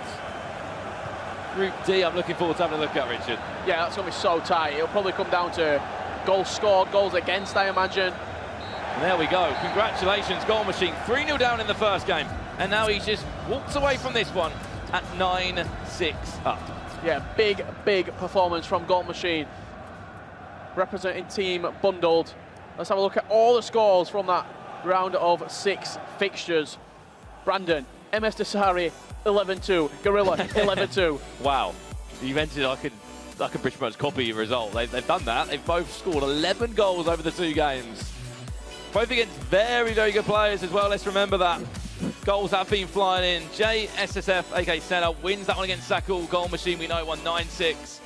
And then on the PlayStation side of things, Marvin Stranger play out a 4-4 draw. Dami beat Marcuso at 9-4. Mo Aubameyang, 7-3 victory over top of the table. Hashtag Aggie and Maestro, 3 apiece against Andoni. Well, we've still got one more round of action to come before we can call our last 16. We'll see you after this short break.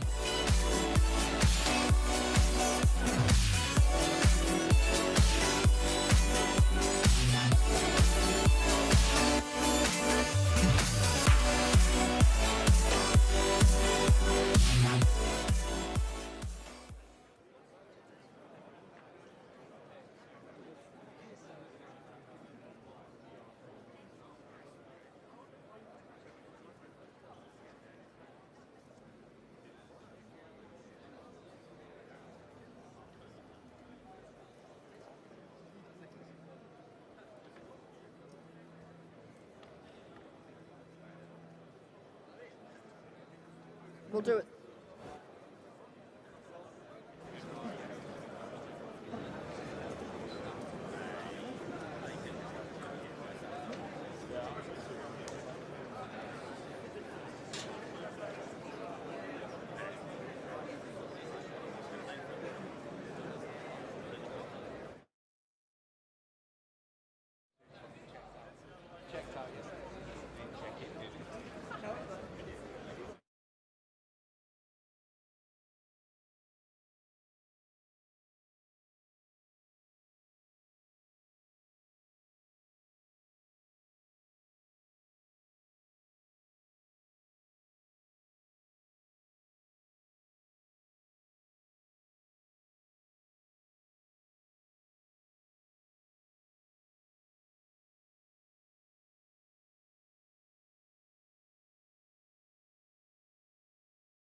Hello, welcome back to the FIFA eWorld Cup. We are about to go into our final round of the group stages. But first of all, let's just have a quick reminder of what these guys are playing for. Not only are they playing for this trophy, the FIFA eWorld Cup trophy, the new one that they can have their names engraved on, but also $250,000 prize money and an invitation to the FIFA Best Awards. Here's a reminder of what happened last time.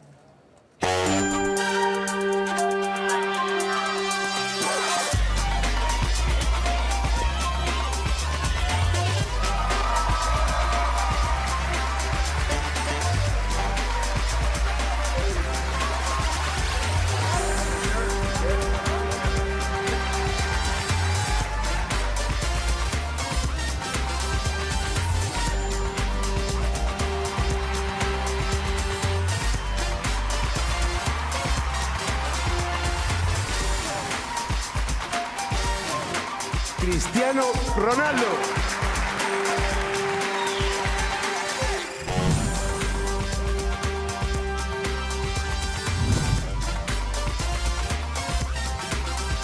London, the 24th of September. That is the FIFA Best Awards that the winner of this competition will be going along to. It's not a bad little caveat to the trophy and the money, is it?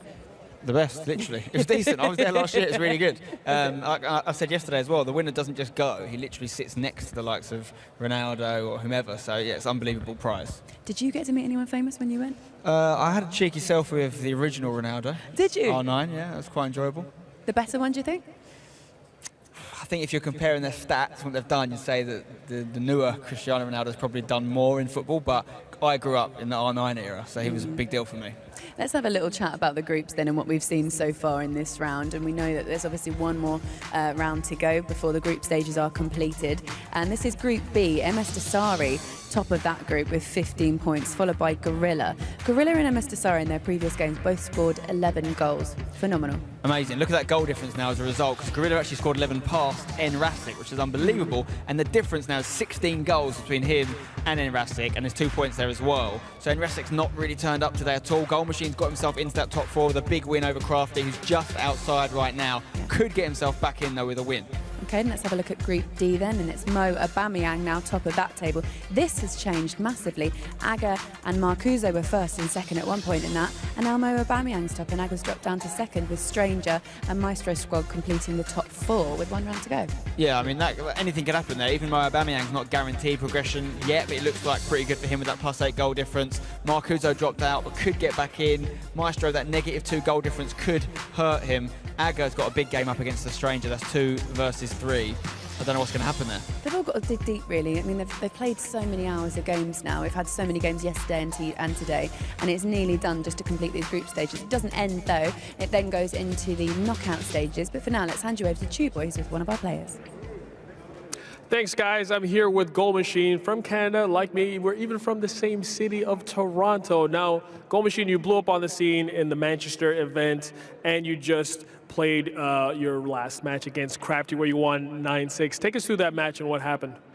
Well, I was down 3-0 pretty early, and mentally that's tough. But at that point, I was saying to myself, it's now or never, because if I lost that game, I would have definitely been out. And now you got a tough opponent coming up in Sakul and Crafty, who you guys are kind of contending with for a place in the next round. He's got Dasari, so how does that make you feel? Do you think Dasari can do you a favor, or are you just going to get things done against Sakul? Well, we'll see what happens. I'll try my best, and I'm sure Crafty will as well, but in FIFA, you never know, so. So some mouth-watering games coming up. Let's get right into the action. Back to you guys.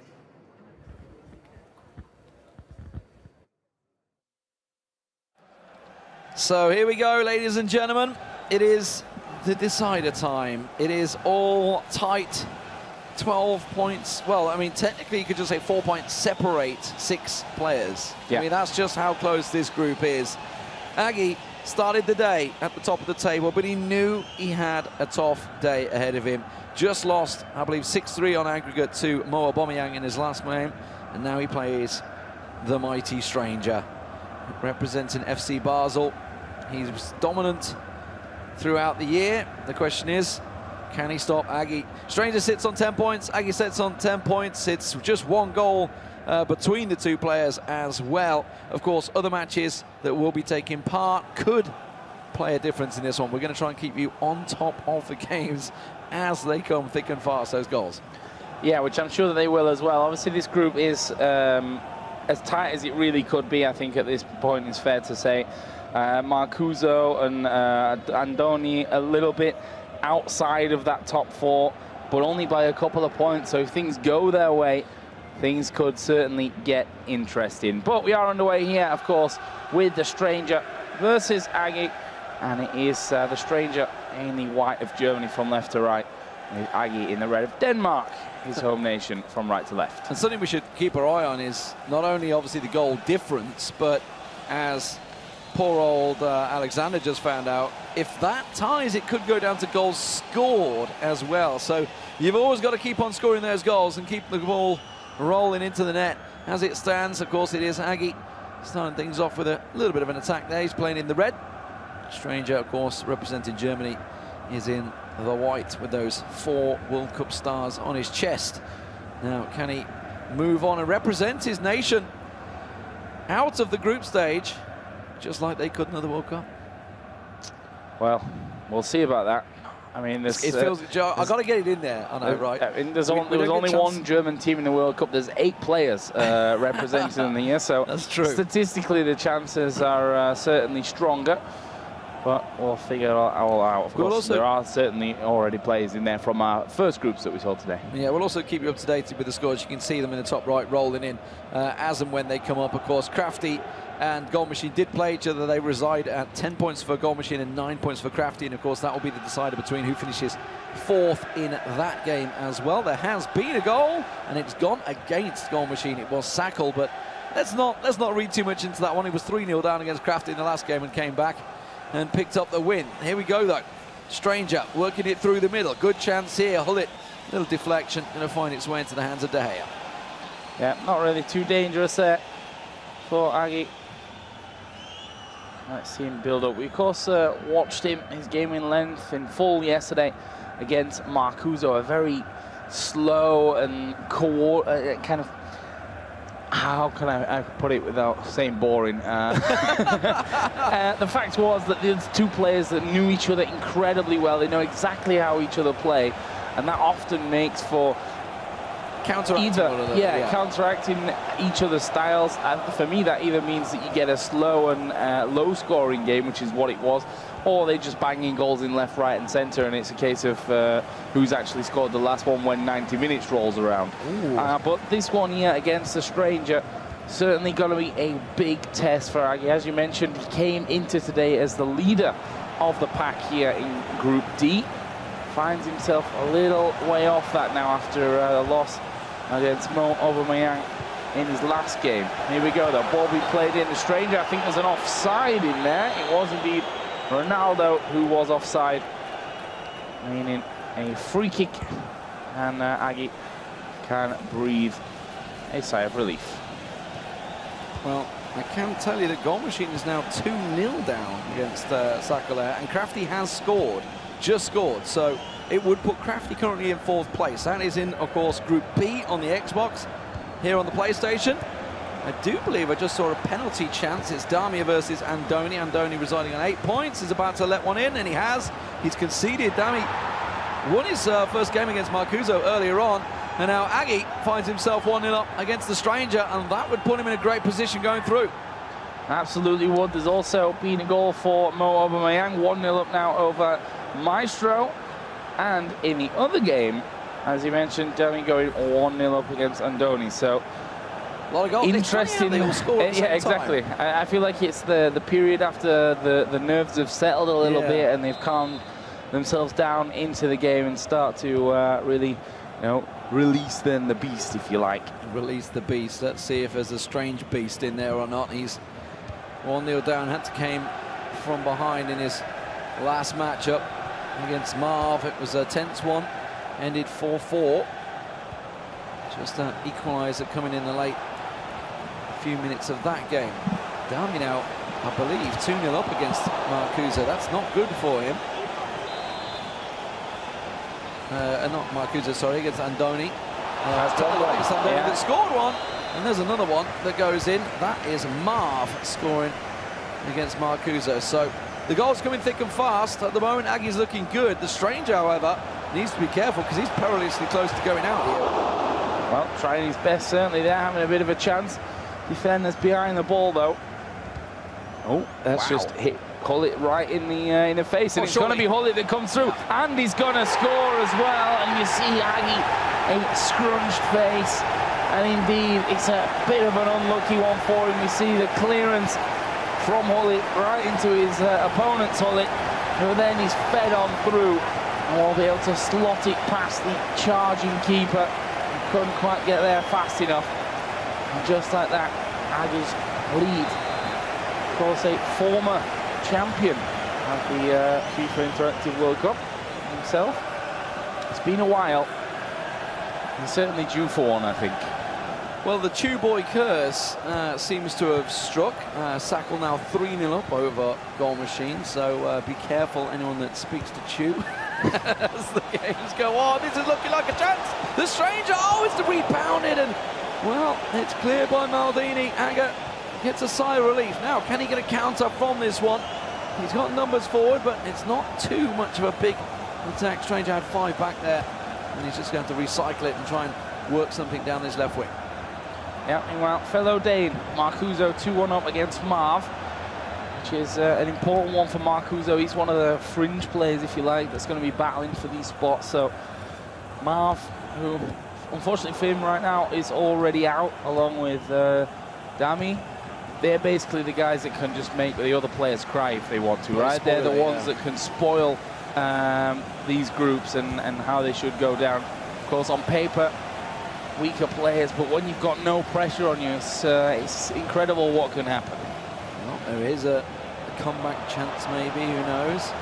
As Goal Machine has just slotted one in. You can see Nicholas Razak also losing to centre there. So, Mars continuing while this stalemate, 1-1. Who is going to break this deadlock? It's going to be a free kick to the box here. Now, is he going to go for it, Stranger? It's going to be a set piece.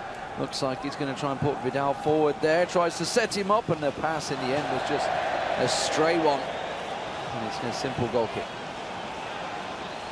See, Stranger's coach there behind him. Crafty just scored another. He's now beating MS Dasari 2-1. And obviously, Dasari, very, very accomplished player. Top of the table at the moment. So, great result for Crafty. He knows he's got to go for it to try and get the win against Dasari. And, of course, the results at Goal Machine will matter because he's a point behind Goal Machine after losing out to him a moment ago. And half-time here, of course. All tied up. Not too much action in this game. Very high-pressure situation for both players. That's where you really want to avoid those mistakes. You could argue a little bit unlucky, maybe even you could say a partial mistake from Aggie leading to that equaliser. Trying to clear the ball and hit the opposition in the face, which led to that goal. But we are in the next 45 minutes now. Of course, this is just the first leg. And with Aggie pushing forward a little bit. Kyle Walker down the bottom. As it stands, we would have, if the results, if we were to finish right now, obviously a lot to play, we would have 2 teams on 12 points and 4 teams on 11 points because Andoni is leading his game, which would put him on to 11. Obviously, these guys drawing would put them on 11. And I believe, actually, there has just been a goal in the game that may make a difference. Marcuso, of course, would be on 12. Mo Aubameyang has just scored, so Maestro at the stage would fall out. It's so tight, of course. There's 2 legs to be played, so a lot of goals and a lot of game time to be played between these. But as we roll into the second half in this one, we're going to have to see someone starting to just take the bull by the horns. We saw the Honey Badger doing that a moment ago. It's the Stranger. Oh, it flicked off the defender's foot, which is why it pulled closer to De Gea. He wanted it. And the Stranger now facing the counter chance. R9 through to CR7. Who's better? Well, you can debate that till the cows come home. It's Lionel Messi, though, with a chances. He goes for a little drag back, finds himself some space, lays it back to Vieira, back out to Mbappe, and in the end, it's a pass too much, and the frustrated look on Aga's face says it all. Absolutely, and the Stranger now able to come forward with good numbers through to Hull it, and a bit of space on this bottom side for Messi. Going to take the shot. De Gea will parry in the header, does come in from Ronaldo, but he does go over in the end. And there's the yellow card for Messi. I'm not sure exactly where that came from. I guess it was a bit of a late challenge in there somewhere. Yep, there it was. Taking, I think it was Kyle Walker out.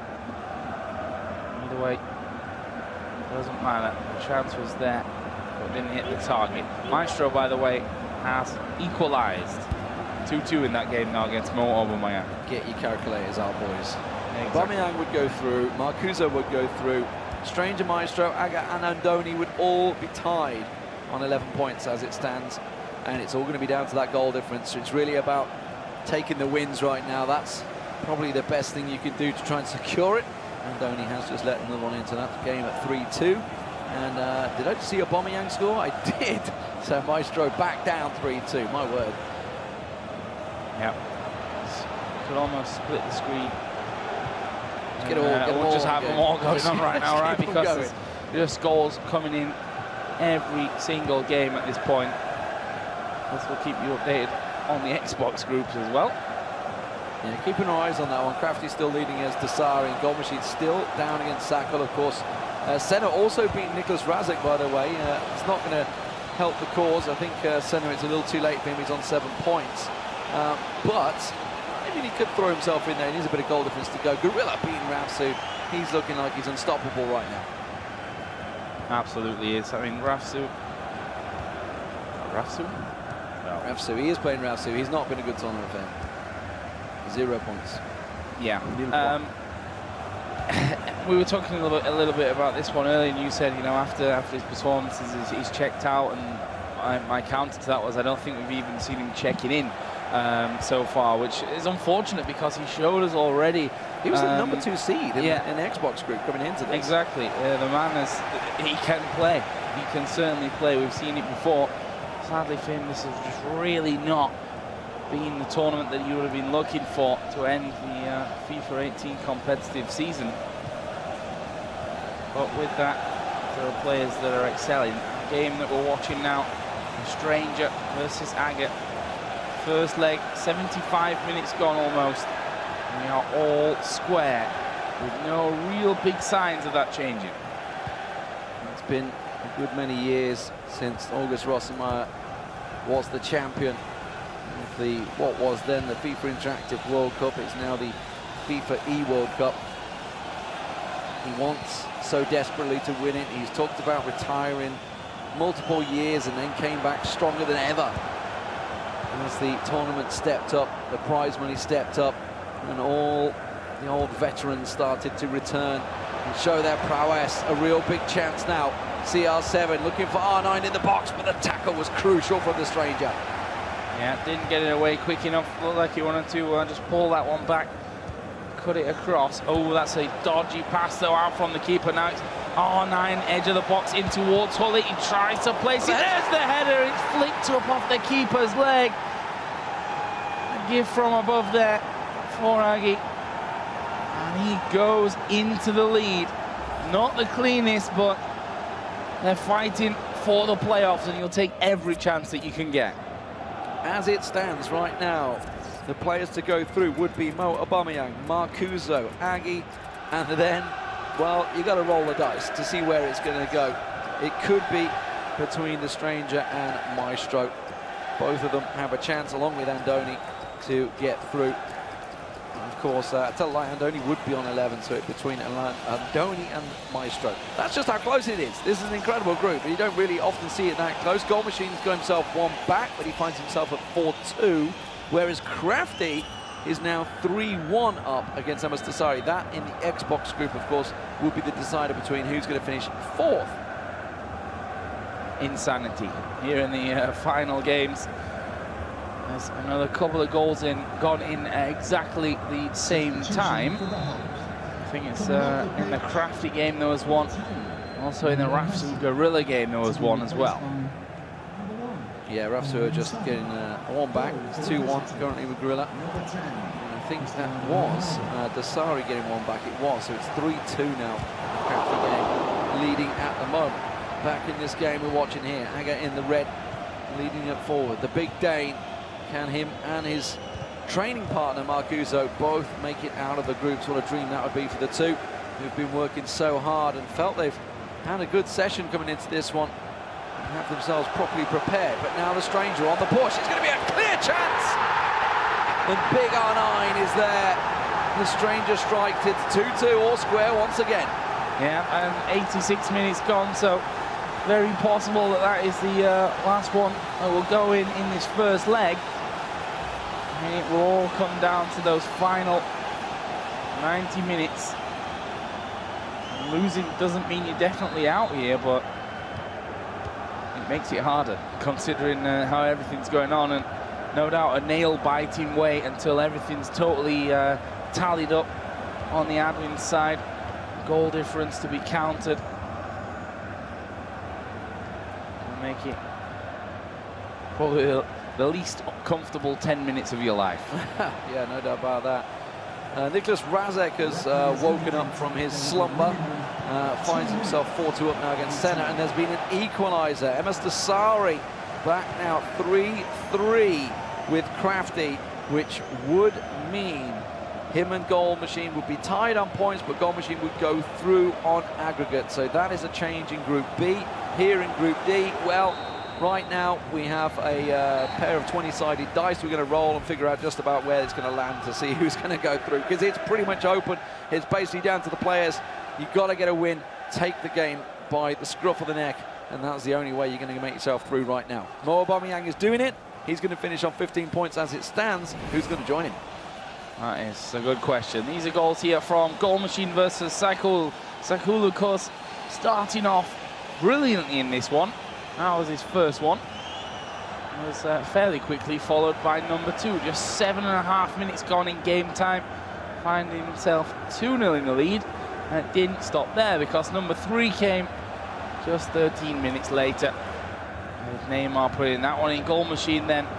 See, not looking too confident. Down again? What is going on What here? is going to go on? Well, he knew what he had to do, and this is where it started. Suarez into Ronaldo. Puts it into that bottom right-hand corner. Nicely done for him. And then he managed himself a little bit of time, which looked to be maybe offside. That was another one.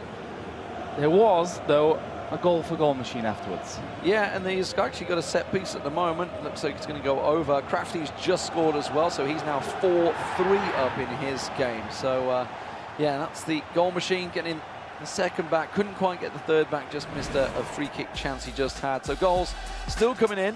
Matches still being played. These are the scores as they stand, and you can see Group D, it's a bit of a nail-biter. Marcuso 4-1 up in his game. That would put him on 12 points. Aga Stranger both tied would keep them on 11 points. Andoni tied now with Damie. That would keep him on 9. Mo Aubameyang, he's going to be going through at the top of the group. Who's going to be joining him? Maestro would remain on 10 points. It is anybody's game to take right now in Group D. Group B, at the moment, as it stands, because Crafty is now back in the lead, would go through ahead of Goal Machine. Interesting. So, oh my God, Maestro just equalised against Mo Aubameyang 4-4. Good Lord. I can't keep up. I can't keep up, Joe. I'm too old for this. Oh, absolutely. I'm not going to disagree with you there. I'm looking for a younger partner. Anyway, let's get back into it. The Stranger versus Aga, second leg coming in. Our final group stage here. Group stage game from Group D. Who is going to take this for themselves? That's basically it at this point. You know that there's influence coming from other games, but you have to make sure you do your job first. Of course, if you do want to come along and watch, you can join us here tomorrow. It's all going to be taking part at the O2 Arena if you're in and around, obviously, London area. Get yourself down and you can see the information on the bottom of your screen, access.com/FIFA eWorld Cup. Just £12 the tickets. And as I say that, will we see August Rossemeyer there? There's a long way to go today. Of course, we're going to have the group stage conclusion right here. Then it's going to be the round of 16, the quarterfinals and the semi-finals. Tomorrow will be the console finals and, of course, that grand final, as well as a bit of a celebrity game in between as well. You're not going to want to miss all that action. Come on down and see the players in action. So, 1-0. In this second leg there from Aga, from the kickoff. See if the Stranger can turn that right around and go for one of his own. Almost coming through there. It was Maldini that got in the way of it. That's a good feeling for Aga, no doubt. But this game has already shown us that it's traditionally going back and forth. There was a foul in there somewhere. Yep, it was actually a late challenge. Free kick to #Aga.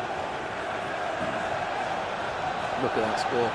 Desari equalised in the dying moments of that game, 4-4 against Crafty.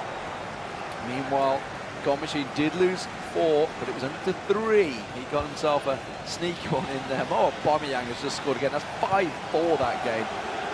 Incredible stuff against Maestro. Crazy game. All these players playing for their tournament lives, putting on the absolute best of displays. Aga on the attack. R9, where's he going to go with this one? Has to recycle it back to Jordi Alba, and then all the way back to the halfway line, and a switch of play to try and find that opening with Kyle Walker now. Patrick Vieira finds that through ball. Gets it to CR7. That was a bit of a nudge there. Nothing given, no. Play on given. Not really sure what the ref saw him play on, but Jordi Alba squares it, and Vieira in the end loses the ball, and it's the Stranger on the attack. Yeah, space here. Straight up that middle passing. Look at the speed of Kante just accelerating off. Keeping things fairly central there. So he finally has to use the space out. Oh, Marcelo on the wing. Sloppy pass back there though. Now Aga has a chance to build something. And finally get himself a 2-goal buffer. And allowing a little bit more comfort and that pressure to subside for a while. While this game starts to shape up. Another bad pass there from the stranger. Ronaldo, edge of the box on the left here this time though. Steps forward out of his box and he gets up to it once again. The stranger's having some real trouble clearing this ball out again. Finally gets it to the halfway line. But again, fail pass. Which is the German word for a pass that doesn't work. Which, you know, his coach, you've seen that turn into either slow down or calm down. I think both of those directions would be good at this point for him. You can feel the stranger getting a bit nervous, and every minute that ticks along makes it more difficult for him. It means that he'll be relying on results from other games, which is just something you never want to allow to happen. No, absolutely not. Especially with Marcuso on a charge 4-1 up in that first match, would put him on 12 points. So these guys know they have to really pick up a win here, because the players that were languishing behind them at the start of this match are catching up. Looking across, big chance here. Even way, that was a bit of a sloppy pass in the end, didn't it? It just held onto the ball a little too long, maybe a little anxious, I think, for the old ex-champion from years gone by. It was 2012, but that's a great ball through. Can he do anything with it? Tries a little too hard, and in the end slips on the turn. And now right back the other way. There's not really too many players forward for the stranger though, so he's going to have to just hold up the possession. Yeah, having to hold up there, get a couple more men forward. Playing in triangles up on this top side. This time passes are complete. Walker now towards Hullet. Vieira there with him. Always looking for that space and that clinical pass through to allow a turn and shot from Ronaldo. Not going to get it just there. Aga holds on once more. Marcuso, by the way, 1-0 up already in his second leg against Marv after 15 minutes played. Just not able to find that pass in the middle. You can see he's had a number of runs down the side, but now has he left himself exposed as Cristiano works it down the side. Instead it goes back through the middle to Vieira. Quick 1-2 with Messi. Patrick Vieira back over to Messi. This got space, looking for R9. It's shuffled across the Hullet, keeps the ball, gets into R9. Oh, and then quickly Jordi Alba steps in, and now the ball back in the possession of Aga. Yeah, the first touch was not good enough. Kind of ran away from him a little bit, which meant that he couldn't turn it quick enough before the defender got there.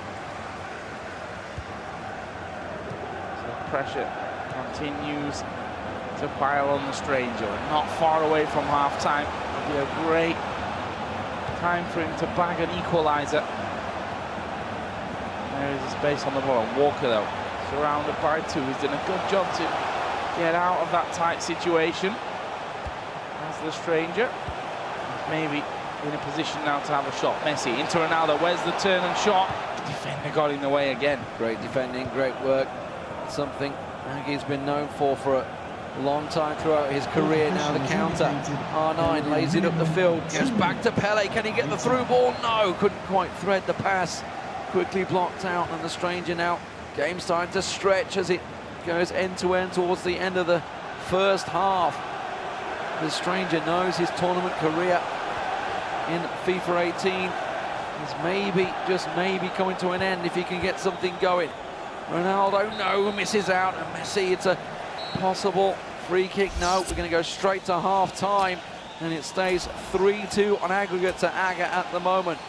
Games still playing all around the grounds. I can tell you the goal machine has equalised. He's now 4-4 on aggregate, which would mean he would go through in fourth place. That in Group B, as Crafty and Desari are currently held at 4 apiece as well.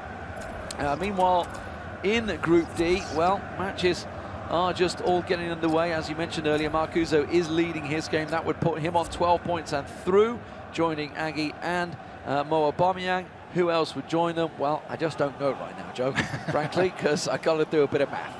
Yeah, still a long way to go in this. As you mentioned, yeah, PS4 games are slowly but surely starting. Have a bit of a clear build picture. Again, a German word for no reason. So because I'm looking at the German flag, it's all more over my For those that don't know, Joey's actually fluent in German, so sometimes, and now and again while you're having a conversation, he'll just slip into German and you'll be like, what? I was looking at his menus, which were all in German, so threw me off there for a moment. Being picture, yeah. Anyway. Ooh, Dasari has scored. Well, it doesn't make a difference for Crafty. Actually, yes, it does, because Saka had also equalised against Goal Machine, so Crafty now needs 2 goals to get himself through into the next round. Penalty for Andoni. Oh, it's a poor one, but it's gone in somehow. And of course, that would put Andoni onto 11 points, which would tie him with Maestro, I believe. Maybe not. He may actually squeeze him through, because Stranger and Maestro would be on 10 because they're both losing their game. There's a big chance goes begging. Yeah, just open goal mouth, basically. It's just gone right in front, was begging for someone to dive in and head it in. Didn't happen, though. A Stranger conceding there could have been devastating for him. Luckily, though, him didn't go in. Now he builds up on his own. Hold it on the left. Oh, De Gea comes down the rebound. Oh, Maldini gets in the way as well. It was offside nonetheless. Yep, offside, wasn't given. Crafty, you can see in the top there, just equalised 5-5 in aggregate now. So that would be down to goal difference. He still needs to get a goal. He still needs to get the win, really, because he's behind on goal difference after his defeat to Goal Machine just in the previous matchup. So still a bit of work to do in Group B. Here in Group D, you can see Marcuso dominating Marv in that final game of his tournament, perhaps. Marcuso would go through, and Andoni, the Spaniard, also ahead, and that would really put a cat amongst the pigeons here, Joe, as Aga tries to work an attack, has to lay it back to Vieira. Now Neymar, has he got a bit of fancy footwork? No, Sergio Ramos blocks the door, and it's back in the hands of the Stranger. Well, Aubameyang has scored, making it 6-4 in that one. Here's the Stranger with R9 back heel, and there's a lot of space open up there on the top side. It's Hullet, but again, De Gea coming down. Almost a copy of what we saw just a little earlier. Man goes down. I'll tell you what. Yeah, you could see both players made the call for hold it. your breath for a second there. Make sure it wasn't a penalty. The whistle was blown, but it was just a goal kick given. As R9 went down. It's back in the hands of Aga in the Reds. He pushes forward down the right. Gets a big chance here. Good run coming out from R9 as well. He finds himself available. He'll it back to Vieira, trying to work the space. Kyle Walker gets it inside. Sergio Ramos gets a toe on it, but that's all. As Aga keeps possession, can play it wide. Instead tries to go through the middle, tried the little drag back, but Maldini wasn't being fooled by none of that nonsense. Maldini had some big moves this game so far. Both sides. There's Ronaldo taking a shot. Didn't get past the defence though. Aga and clear. Gotta keep concentration at absolute best here. An absolute premium level to keep yourself in a lead against opponents of this strength. Kante coming out. Stranger just holding on to it there. Now he's going to try and play forward. He I think switched man there by accident, which meant that he actually ran the man that he wanted to in the wrong direction. And there's possession, you see as well, almost level. Extremely close game. Goals galore around the grounds, Joe. Emas Dasari has scored against Crafty, making it 2-1. I think it's 5 or 6 is 4, 5. I think in aggregate it's a big number. Either way, also Goal Machine has scored and tied that game up, I believe, as well, which would mean Goal Machine goes through. That keeps that's Group B, so that's staying as is. Group D, did you see Marcuso had scored? And Andoni still leading his game 5-3 in aggregate. I believe I just saw a goal coming in from Maestro. Not quite equalising just yet, but he's catching back up with Aubameyang 6-5. Well, a sloppy there from Aga. Actually, will be pausing once the ball goes out of play. Which he does right there. Both players just sit back. Now we're able to change things up. It looks like Stranger also going to swap some bits around. Marcelo coming off for Henry on the left. Mbappe in there as well. Oh. Bumping things right up here.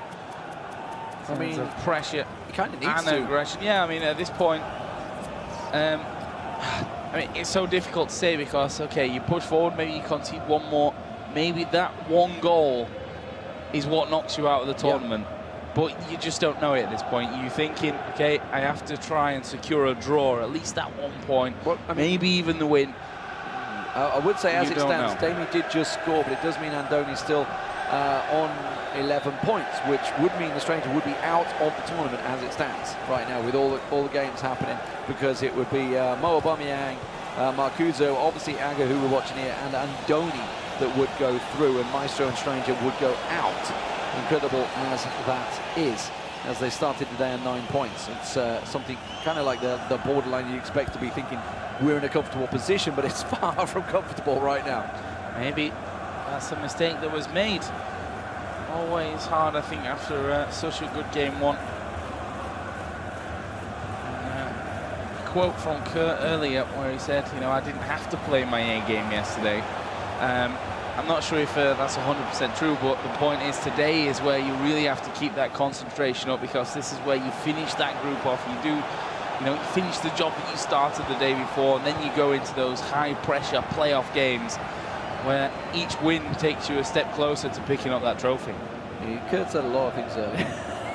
He did. He said, I mean, fair play to him, you know, he didn't need to win in Barcelona. It was, it's all about winning here, and that is exactly right. Got the big trophy, the big money, and the stranger has got himself a big goal. That is all square, and that opens the groups right up again. Yeah, opens a mathematical can of worms that we're probably not going to be calculating in our hands here, because there's just so many different outcomes still that could happen in this. Looks like there's going to be a switch back of formation for the stranger. Doni still leading, 51 minutes gone in that one. Marcuso still up as well. That one's about 70 minutes gone. Mo and Maestro. Mo still has a slight lead there, but they're only in the first half of their second leg. So this group is going to be an insane finish. As it stands, still more to come. As it stands, Maestro would be out because he'd still remain on 10 points. You'd have Aga, Stranger, and Andoni all on 11 points, so you'd have to figure the goal difference out between them. And Marcuso and Mo Aubameyang would be going through on 15 points for Mo Aubameyang and 12 for Marcuso. Marcuso very much cruising in his game. I believe it's 6-2 on aggregate, that matchup. Very much in the bag. As you mentioned, Maestro, he's in a very tight game. Oh, that shot just deflected in that matchup as well. Maestro almost getting the equaliser. That would put him, by the way, on 11 points as well. We'd have 4 teams on 11 points. Fun times. I'm just trying to look through goal difference. The Aga, the best coming into this one with +5, then the stranger at +3, Maestro at -2. And Andoni came in at +1, so obviously you'll probably add to it if he's going to win in here as well. So it's going to be a photo finish for sure in this group. We are back underway now. Changes made.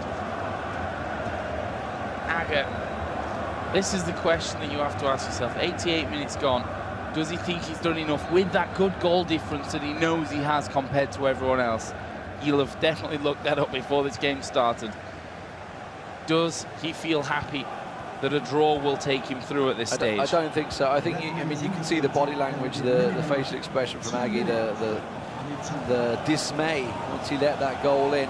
Now on the 90th minute, he knows where it stands. Cantilou, MS Dasari has scored again, so that means Crafty will be going out in 5th place, and Goal Machine will go through in Group B. Here in Group D, it is anyone's game right now. Aggie and Stranger are going to finish on 11 points. Of course, goal difference could well be a big thing with Andoni. He's going to be on 11 points if it stands. Mo Aubameyang will go through, but Maestro, can he get himself another goal? There's still a lot of time to play in that game as well. As we look across the matches, it is, Joe, very, very close across the board. pretty insane, in all fairness. And those games still going on. I'll see what Mo, I mean, and he's probably not even thinking, am I fully through right now? Well, he might not be, right? I mean, there is a chance that suddenly things could flip in his way. Mo Aubameyang currently leading this game against Maestro. 6 goals to 5, I believe, on aggregate. But as you can see, Maestro playing in the blue on the attack here. Maestro, Mo Aubameyang, of course, representing Germany. Maestro representing France. It is very much open. As it stands, Mo Aubameyang would go through, obviously, if the result stayed as it was, on 15 points, and it would put Maestro out because he'd remain on 10 points. But if he was to get an equaliser right now, it would put him in with the other 3 players on 11 points. It would be very much a photo finish between the goals. Let's see how this all unfolds. 53 minutes gone.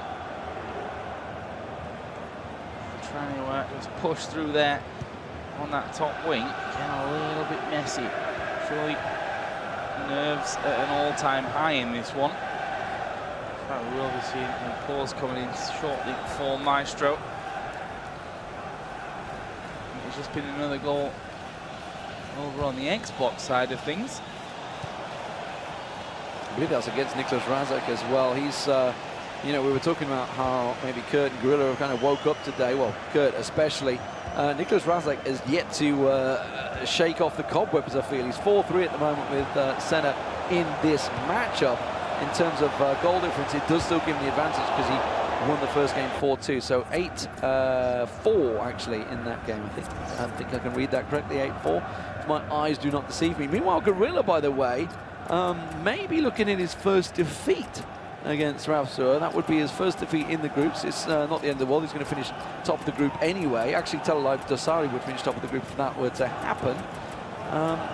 So we'll see whether it continues that way. It's not going to affect the table in any way, really, other than who will finish first and second, which in itself obviously affects it because you find who you're going to be playing. Now, Andoni has just let one in.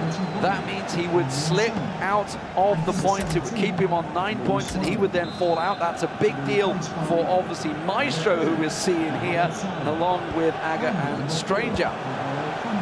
Just to let you know the consequences of finishing either first or second in that group. You finish first, you're going to play Danny in the next round. Finish second, you're going to play Megabit in the next round. Probably out of those two might think that you want to take Danny, but neither of them are an easy game, right? Oh, that's not right. That's not right. You play Presende finished 4th. So Presende finished 4th. Yeah. The group's not right there. Mine's not updated just yet. It's yeah, it would be Presende. If you finish first, you play Presende. If you finish second, I believe you play Megabit. I might be wrong. I can't remember if Megabit drew with Danny. I think he drew, so Danny would be third. There's been a lot of goals and a lot of games today, ladies and gentlemen. Absolutely. So apologies we'll look if at that afterwards. We don't get everything 100% correct, but we'll wait, of course, for the full group tables as they are ready at the end of these matches. Gorilla did just score once again, so he's now tied with Ralf Suhr. Meanwhile, MS Dasari has just banged another one in. He's now 4-1 up against Kraken. Bit of pressure here from Maestro as well, surely. Oh, so close. And look at Aubameyang's face as well. He knows this is not safe, even though he's currently residing at the top of the table. This is not a done deal. That was a very, very, very close shot there as it rattles past. Andoni, as I mentioned, he's now tied with Dami at 5-5. That would put Andoni back down to 9 points. He needs to get a win there, the Spaniard, to keep things going. Marcuso has finished his game. He is now residing on 12 points. Agra and Stranger will be on 11 points. So they will be all through as it stands. Oh, Mo's in. That is beautiful.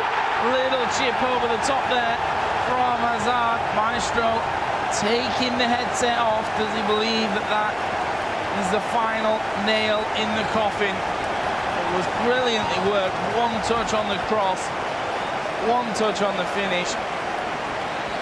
Hazard puts Aubameyang 7-5 in the lead. And that may well be it for Maestro, depending, of course, on other results.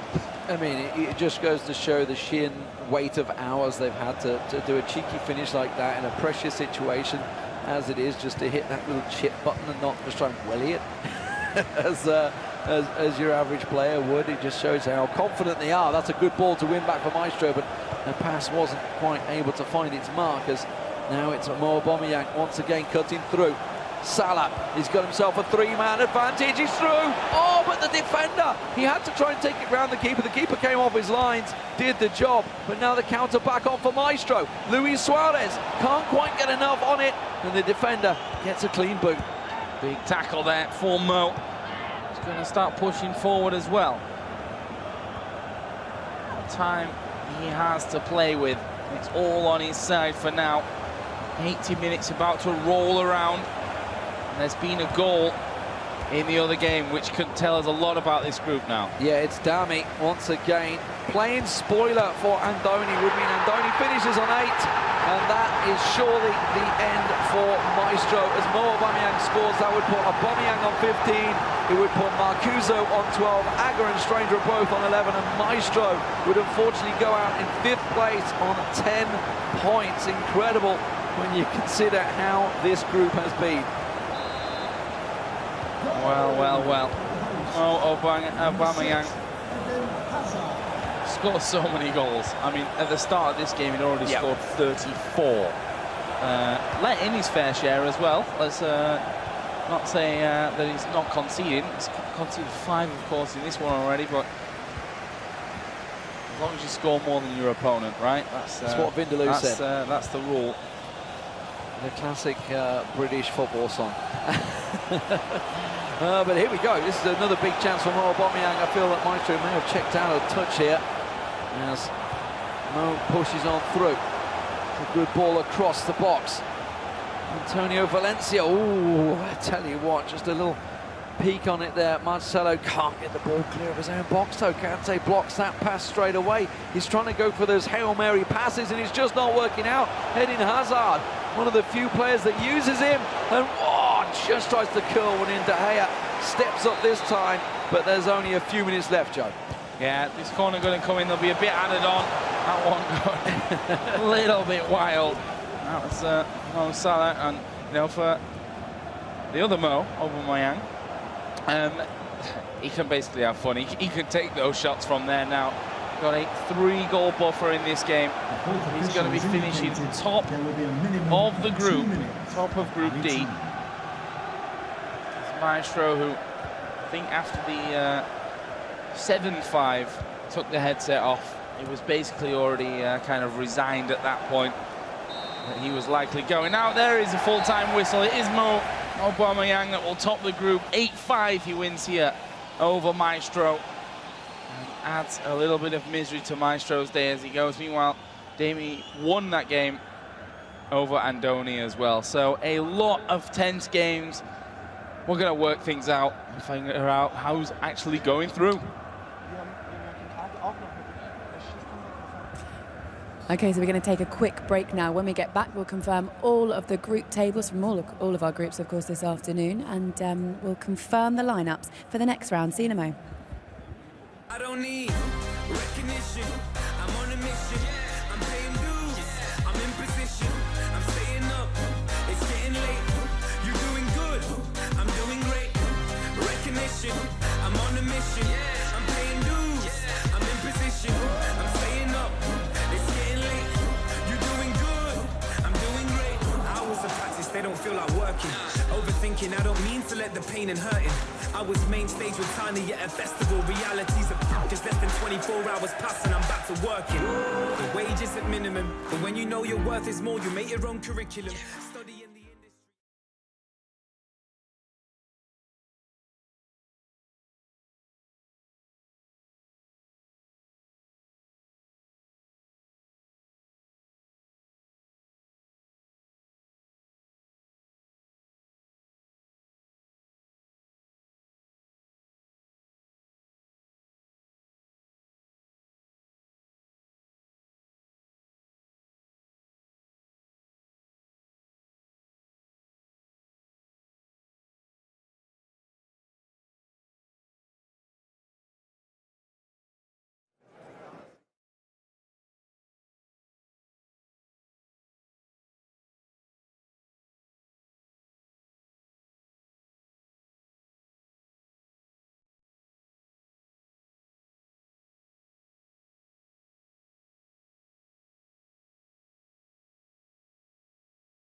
frustration on Dito's face. A massive, massive lead for Gorilla here in the grand finals.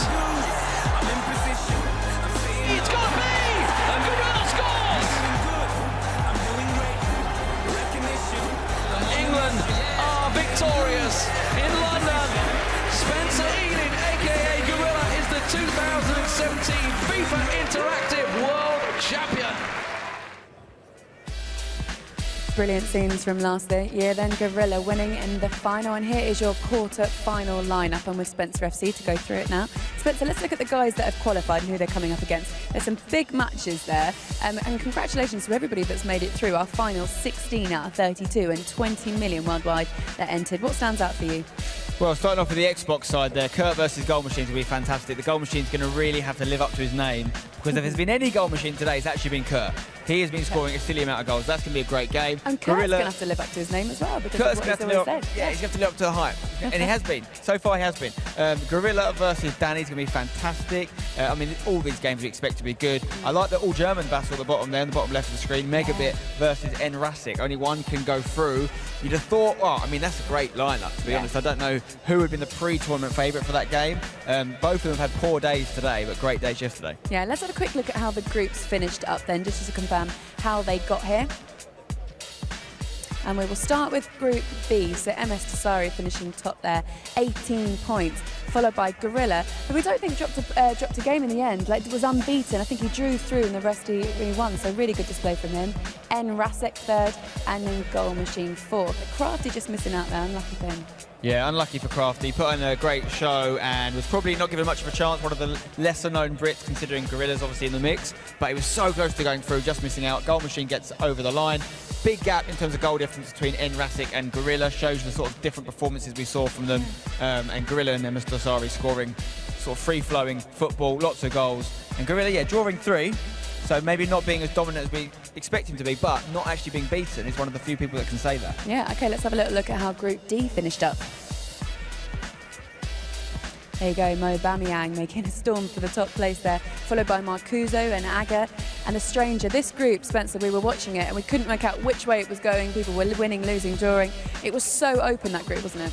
Yeah, and you can see how tight it's been in terms of 1 point, the difference between 5th and 4th place. There's even goal difference separating where people are finishing in the top 4, which does have a big impact on who plays who, of course, in the next round. But Aubameyang was the standout performer here.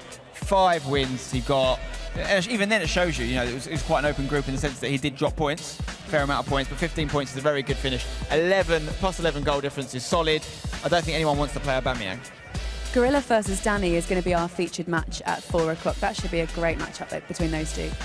Yeah, I mean, Danny yesterday was probably slightly better than Gorilla was in terms of form, but then today Gorilla started to get into that beast mode. I think you'd be a wise person to bet against Gorilla, particularly in his home turf. Yeah. He's won in this exact city this time last year. For me, maybe I'm being biased as the Brit, but I actually think Gorilla's got that one. But Danny could definitely prove me wrong. How much is experience worth here when you've made it all the way to the competition final, you've won it, you've experienced all the pressure, and do you think that it gives you an advantage to go on and do it again? It does, but I think a lot of these guys now, as is the ecosystem of FIFA tournaments has grown so much over the past 2 years, a lot of these guys have got a lot of experience. So many different events they've played in. Danny's been in Club World Cups with Ajax, for example, and he's just been in and around the block for a long time. So he won't be fazed by it. Maybe more fazed by the fact that he's going up against the current world champ. And if you want to play Gorilla, you'd ideally play him in the final, right? Yeah. But you've got to play him there. And if Danny does win that game, not only will it be massive for him, but it'll be massive for the rest of the tournament, and it will mean there is going to be a new champ. All right, let's hear from one of our players now. Chuboy is with Megabit. Thank you, guys. I'm here with VFL Bochum Megabit from Germany. Now, you had a tough match against Kurt, and then you drew your last round. This new match day, how does it feel to come back from yesterday? You had a great yesterday, and today you started a bit slow. How do you feel going forward? In my opinion, probably I was too confident from my performance yesterday. Today, I was like, I don't care if I lose, it's just about the performance. But there wasn't enough tension, so both results and performance was bad. And yeah, now I'm finishing second and not able to avoid one of the opponents of the likes of Dasari, Gorilla, Razak, and I'm actually about to play my teammate Razak. Yes, exactly. Now, I was talking to you earlier, and it was, I guess, a disappointing draw because you are going to play Raza. You guys play for the same team, VFL Bochum, your teammates, and also you'll be hopefully finding a new team in the future. So how does it feel knowing that you're going to play a teammate, and then what would it be like to play under the same team? I mean, it's hard to smile right now. I wanted to avoid this matchup until a potential final. That would have been a great story for the club.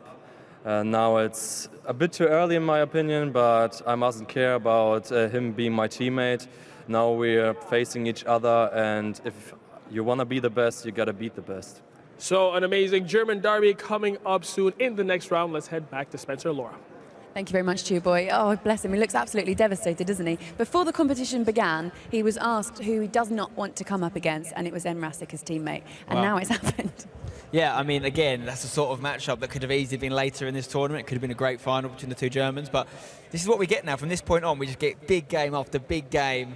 Probably going to get some shocks, but I believe any of these guys are capable. And Megabit, remember, yesterday told us tomorrow is his 20th birthday. So he really wants to be in the shout of winning tomorrow because it'll make that birthday more special. But he's got his work cut out. You can't be romantic about it either, can you, really? Because if you want to win, you're going to have to beat everyone or anyone who's put in front of you, no matter what level you meet them at. Totally, and you've got a lot of friendships here, you've got a lot of training partners, you've got compatriots, you've got teammates, so there's going to be matches like this throughout this tournament now, you know, two Germans against each other here, friendships going up against the test in many ways, because, yeah, of course they're all professionals, they know what they've got to do, but imagine if you knocked out your best mate in a semi-final or whatever of a world championship. Is he ever going to let you forget about that? Yeah, but imagine if you win $250,000. Yeah, maybe you can split some of it. Look at this now, Spencer, these scenes. These guys are professionals. They're standing there. They're so good in their media access in terms of how they speak to people. They're so used to it now. They're just taking this all in their stride. Yeah, I mean, that's part of the job now, right? It's changed a lot over the last few years. I remember the first tournament I worked at with Gorilla, and he was, I think, maybe 17 or 18 at the time. He was still a great player even then. He was dominating people, but he was very new to that side of it, and now he's one of the best. Consummate professional in front of camera, not just when he's playing FIFA, but in interview situations, and that comes with the territory now. If you want to be a pro player, you've got to be expecting this sort of treatment, expecting to have to talk to press and interviews and all that sorts of thing. And it does test you, not just your FIFA skills. A lot of media interest over there as well. It's looking great. So earlier on, I spoke to Kurt. He's one man that really thinks he could pick up this trophy. This is the main tournament because people have been saying, oh yeah, how I haven't won. Well, I mean, the winner of Barcelona isn't it. I didn't need to win there. It's all up to this one, so for sure. Last year's trophy has nothing on this one. This is extra motivation. That trophy is too beautiful. Just look at it. The first person to win that trophy will have their name engraved on it. Is it going to be your name? For sure. This is the first year, you know, because last year I wasn't allowed to compete, so that's the only reason Spencer won. Because I keep seeing every time, like, oh, you know, you keep showing Spencer winning last year every time. Listen, he would not have won if I was here. Mark my words. Very confident Kurt there after his win earlier on. He finished top of the group. But a man who surely should be confident is last year's winner, standing in front of a new trophy now. How much would you like this, your name to be on this new trophy? Yeah, it's very nice, isn't it? Obviously, last year I won, different trophy. Of course, when I go and win it, they don't change it. But it's very nice, and hopefully I can lift it. When you won last year, I remember after the final, you had a great day, you had a great party afterwards. And you took, I mean, everybody talks about the sort of prize money that you win. What did you do with it? Nothing. Really? Did you bank it all? I've not spent it, yeah, you know. That's very wise. Yeah. It was somebody advising you? Nah, it's just my own personal opinion. Obviously, I've won money over the years of competing, but yeah, the money I won from London last year, I haven't spent any. Let's talk about your performance so far today and yesterday, because you're unbeaten. You've only drew 3 games, won all the rest of them. Are you happy with that? Yeah, this whole tournament's been massive for me because I've been playing so well. Obviously, with Tass as my coach, I've improved my defence massively, as you can see from the goals conceded. But yeah, the draws for me, I think the first 2 were disappointing for me because the last 10 minutes I was leading and then I gave it away. But you know, the important thing is I'm through to knockouts, and yeah. So you got Danny next. How many times have you played Danny? Who usually comes out on top? I think I've only played him once, which was a year or 2 ago, and I remember he scored and he celebrated like I've never seen before. That's what he does. Yes, but I think from there onwards, I'm not sure I've played him at an event. Okay, so it's an interesting matchup. Not a lot of people are going to know context in this one. I think some people, probably myself included, would have said before the tournament you were one of the favourites on the Xbox side and Nicholas was one of the favourites on the PlayStation side. You are the only 2 people in the tournament that have gone unbeaten. Really? Are you thinking this could be a final? It would be nice, wouldn't it? Obviously, one game at a time. We've got Danny now, so we're going to focus on that game and see how it goes. How much does it mean to you that it's in England again? And you talked about it being a different trophy like it was a bad thing, but at least you don't have to win the same trophy again now. You can get an extra one for the cabinet. That is true. I always seem to play well in England, London specifically. Every time I've won a tournament, it's always been in London. So hopefully that carries over. But like I said, we've got Danny next and focus on that and see how it goes. Good stuff. All right, congratulations for making it this far. We are through to the quarter-final stage. We'll be back in a mo.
$20 million entered, and now we have our final 16. They've each played 7 group stage games, and they've reached the knockout stages here at London's O2 Arena. It's time for our divisional quarterfinals at the FIFA eWorld Cup 2018. And here's how they line up. You can see there on the left, Kurt is coming up against Goal Machine, Gorilla against Danny, MS Desari against Presenter, easy for me to say, Megabit against N Rasic, and then on the other side of the draw, Nicholas against the Stranger, Marcuse against Ice Vogel, Mo Aubameyang against Honey Badger, and Stefano Pina against Aga. $250,000 for the winner. They get to take home the new trophy, and they also get an invitation to the FIFA Best Awards.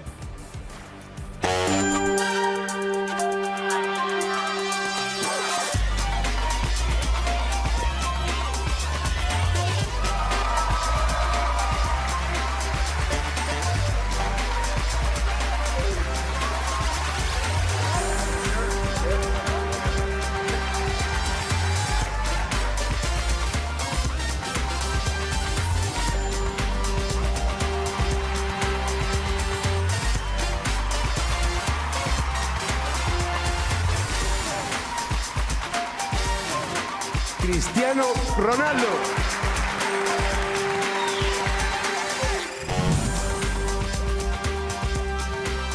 Bad prize there.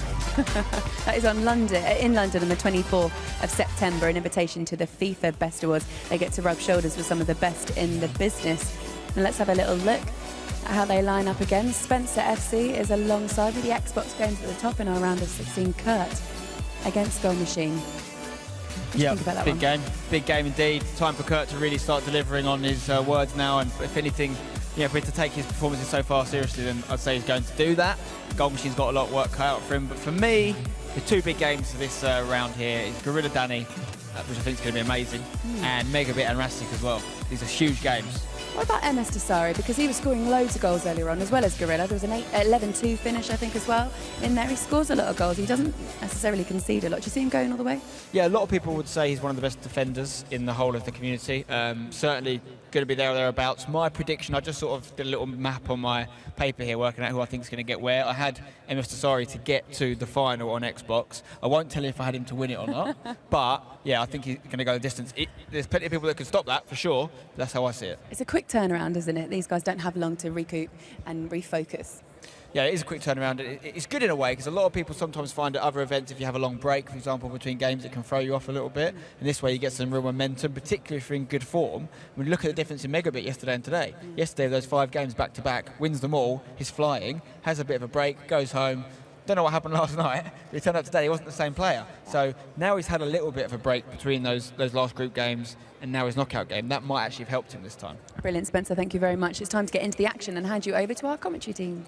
Thank you very much, guys. And this is really hard to call now. We thought the 4 groups of 8 were hard enough, the best 32 players in the world. We've dropped down to the last 16 now, Richard, and some of those matchups we're looking at, they're tasty. Yeah, very, very good matchups. I think one thing to pull away from that round of 16 is there were 8 Germans who came to the tournament.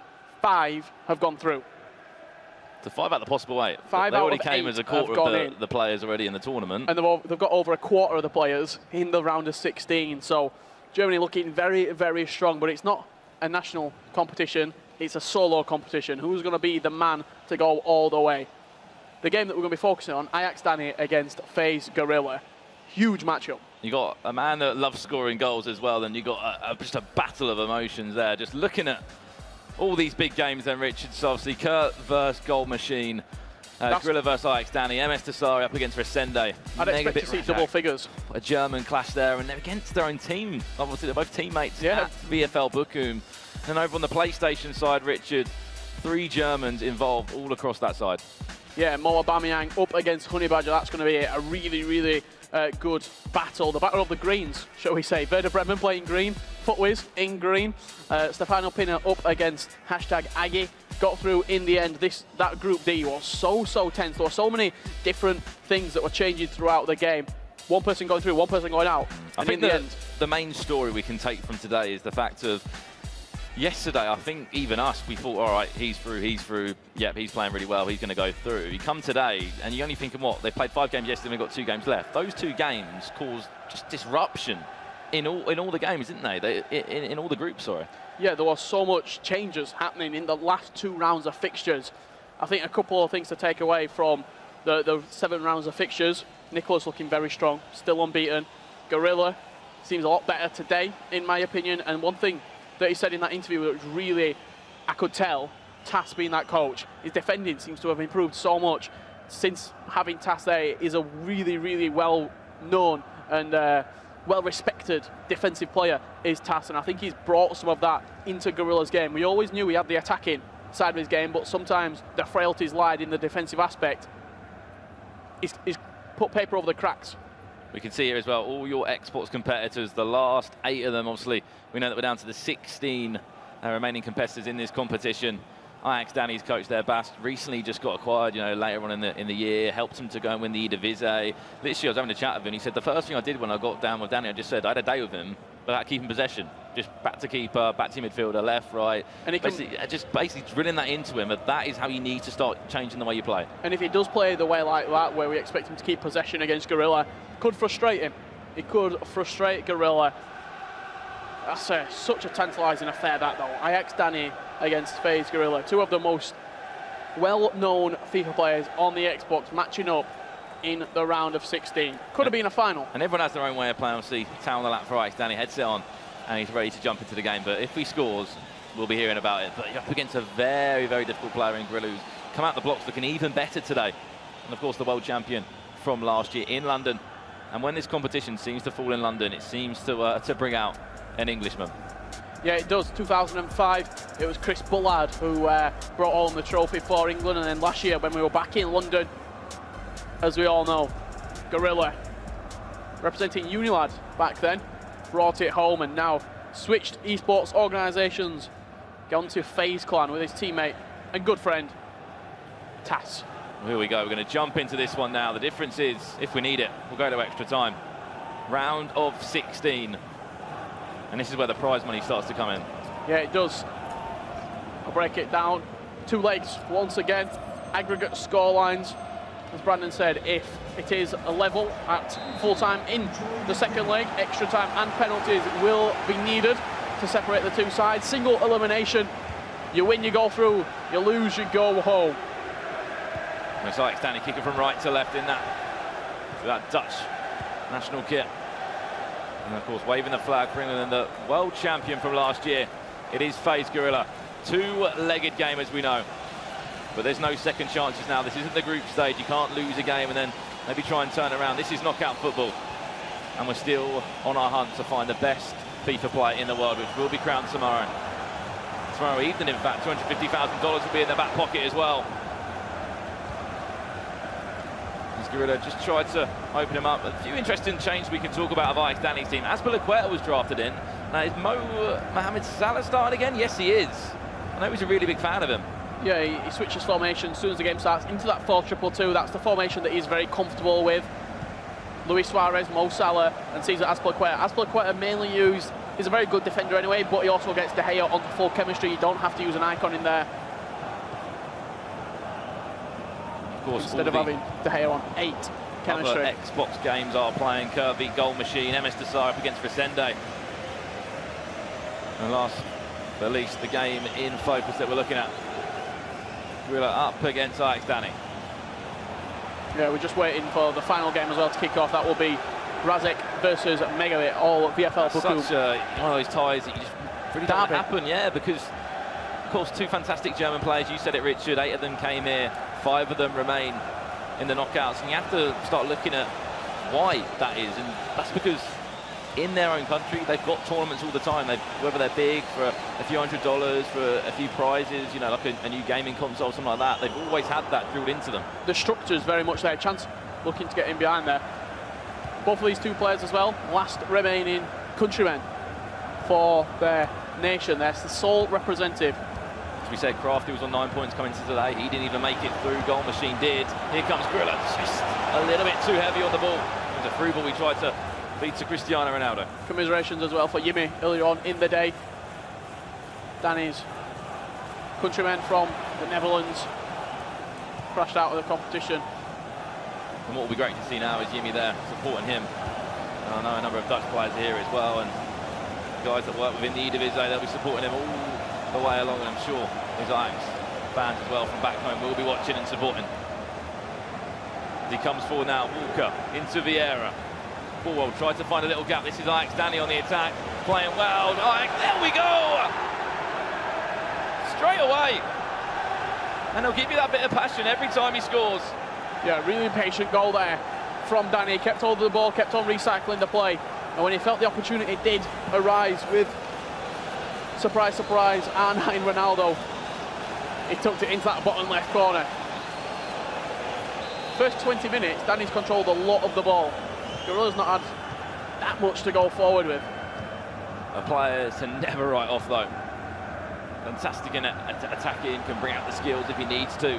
But Ajax Danny does take the lead. And one thing I noticed yesterday from him was the first few games he played like the first two games, he won them both. He was very relaxed, very calm, came back today, relaxed, calm, and you can see a little fact follow him now, loves the 4-1-2-1-2. Rue Hullet, favourite foot player, and a big fan of Luis Suarez. He was a grand finalist last year. He's the Dutch Eredivisie champion. Here comes back-to-back years. Trying to just find a way through. It's a great fact there. Of course, when you represent Ajax, one of the the biggest teams in that country, you have to follow up on any field, any playing field you're on, whether it's e-sport or not. And this man, the world champion from last year, top 4 in Amsterdam finish. It's Neymar all round as well. For Gorilla from face back. West Bromwich Albion, the team of choice for Gorilla. And a silly foul to give away from Gorilla. Still 1-0 Ajax Danny. 30 minutes on the clock in this round. Knockout stage, sorry, the quarterfinals. Ball comes in again. What a save from David De Gea. How that header even came up in the first place. Marcelo will play out to Azpilicueta. An unfamiliar choice in the team. Oh, lovely bit of skills there. Counter-attack. Intercept, and he's got numbers. Just needs to exploit the pace if he can. Yeah, it's Patrick Vieira going forward, not the player that you want, really. The pass that he played as well to CR7, he wanted to play into his path. He played it a little bit behind him, so it just disrupted his counter-attack slightly. Lovely ball. R9, he is onside. Recycles back to Neymar, he'll hit it. Mohamed Salah just throws himself at that. Out for a throw-in. The pressure isn't over yet from Gorilla. Trying to find a way through this defensive line of Ajax Danny. You know how dangerous it can be on the edge of the box, whether you've got any of these players, will it? Ronaldo, R9, Messi, the list goes on. Who can strike a ball from that distance? Back to goal! Equaliser! Post and in. Really good finish there. He didn't even turn. He literally just had his back to goal. Low-driven shot. And fired it into that bottom left corner. Daniel will be thinking, what do I have to do to try and defend that? Can't really get any tighter to him. I think the thing is, when you play against Gorilla, because he attacks so well, you can't get downhearted when you concede a goal. Because if you do, it'll just pile on the pressure. He'll score 5, 6, 7, as we saw earlier with Nicholas Razek. He beat him 11-4, I believe. It wasn't nice, isn't it? It was 11-2. 11-2. And MS Tesari had that same scoreline against Rafsu in that game as well. It was a really impressive one. That happened today. Of course, we're keeping you up to date of all the other games. MS Tesari, we send that at the top of your screen. That was 0-0. Megabit Nicholas Razek. We've just seen a goal as well at the moment, and as I said, Kurt is 2-0 up against Goal Machine. Playing some really good FIFA today, is Kurt. Yeah, doubling his lead. Kurt just coming up on the 40th minute in that game. They try and make all the games kick off at the same time. Got to say though, players like Kurt and Grillo come in today playing even better than they were yesterday. Yep, 100%. Taking it to a new level. The man from Saudi Arabia, MS Tesari as well. Just broken the deadlock from the penalty spot. Grillo now looking for a second to go in front. Well, you saw the idea there, wanted to just let the ball roll across his body with Ronaldo. And you're thinking if you got in those kind of areas, we know it would be a goal. Added Added time to come of 2 minutes. 2 minutes. Added time. This is knockout now. This is no going back. You lose this, it's the end of competitive season for FIFA 18. It's still a great achievement to be in the best 8 players of your console. We talk about it again and again, the millions of people that have tried to play for the champions this year and get involved in the global series from all over the world. I mean, you are technically into the quarterfinals. Round of 16, there's 8 players left. Some call it a quarter, some call it the round of 16. You're in the best 8 players on your console, whether it's the Xbox One or the PlayStation 4 in the world. Ajax Danny there on your screen.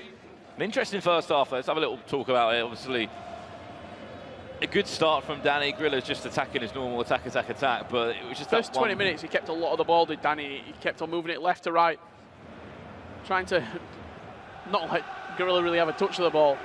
And what happened as soon as he got a touch, he made him pay. This is the goal that Danny did break the deadlock with. To Ronaldo, to Vieira, into R9, stop, and literally just hit the ball to the corner. And then Grilla's goal was pretty good. Yeah, quite similar, to be honest. Same name, different player. This was CR7. Of course, see the motion to Mike Danny pouring out. That was a really good header. Pull it. Just flick that on. David Hale will tip over. And this was the goal that Grilla scored, a really impressive one. Neymar, stop, turn, goal. Fired into his feet, Neymar, that low German pass into Ronaldo. You see the reaction. Tass even enjoyed that one. Here we go, back in this second half now. Still to play for. Remember, we will go to extra time if we need it this time, which I'm expecting a few games will go that far. Maybe even penalties, Richard. Yeah, got to agree. You see the scores cycling through the top of your screen. Ronaldo, he's going to recycle it. Ronaldinho, half-turn, finesse! Danny's back in front. Everything you need to know at the bottom of your screen right now. Each match is 2 legs. If it's a draw, extra time will be needed. And we might even have to go to penalties, as I did mention. Yeah, Ronaldinho, not really that much of a favourite among the pros. A few of the new Festival Football Team of the Season items have replaced him in the team, but Danny staying loyal to what got him here, really. Really good finish from Ronaldinho, just finessing it into that top left corner past the goalkeeper. That's what happens when you give the players who are this elite at the game, the top players in the game as well. When you give them a 99 Suarez, a prime R9, they can do damage. Look at that pocket on the edge of the box now that is so deadly for so many players. Suarez tried to have an effort at goal. Danny will just about survive that attack. Danny, from the player we saw at the beginning of this year to the player we saw now, is completely different. He's just a completely different player. I remember in Barcelona, I think he went out on penalties, and there were a big rage for him. And that was a turning point, I think, for me. I think from that tournament in January, he's only got better. He's got in the coaches, you can see behind him there. He's worked on his game. He's had to change the way that he plays the game. He's a lot slower now. It's a lot more methodical pace. Danny again with Ronaldinho. And he's improved drastically. He was trying to play the same way he played FIFA 17. It's a different game. It's different completely. And things that were overpowered and very good in FIFA 17 might not be this year. And you've got to adapt to the game, and it's the very best players who can adapt and constantly get better. And a word on Grill, obviously, we were lucky enough to cover that G20 Elite Series where Tass came in as, you could say, coach Tass at the time for Unilad before Griller made the move over to FaZe. But they've had that time together, you know, to coach each other. And the one thing we say about Griller is he doesn't have to have a good first day. Don't get me wrong, it was still a very good first day, but he can come to the second day and just lift it up a notch. Yeah, and I think Tass giving him a little bit of advice here on the substitute, switching to a 4-2-2, matching up Danny. Heung-min Son and Thierry Henry, the subs coming on. It's that 88 Vieira, the middle version of the icon, not the prime. It's got a tiny little bit more pace than the prime. Well, this is a corner for Danny. Good point, though, as you mentioned, Richard, matching each other's formations up. An aspect of a lot of players' games that they will look to do. Just from that corner there, Danny playing all the way back to the halfway line. Every pass has to be done well, otherwise it's a risk at the end of the day, and Griller's committing a number of players forward. He's looking for that gap, though. Just about somehow wins a free kick. In a very dangerous area. We're interested to see if he's got something off the training ground here, Danny. Ramos into the book.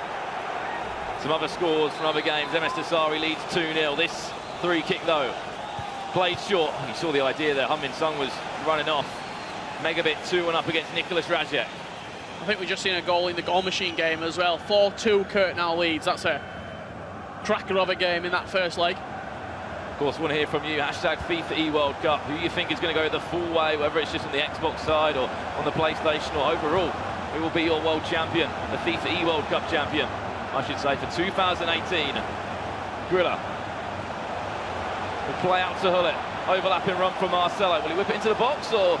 No, instead he wants to recycle it. Going to take his time, wants to try and pull out the defenders of Ajax. Danny control the midfield, which you can see just how quickly the player changing is going on from Danny, but there's gaps appearing. Lovely ball inside, Suarez. Oh, that close control delivering.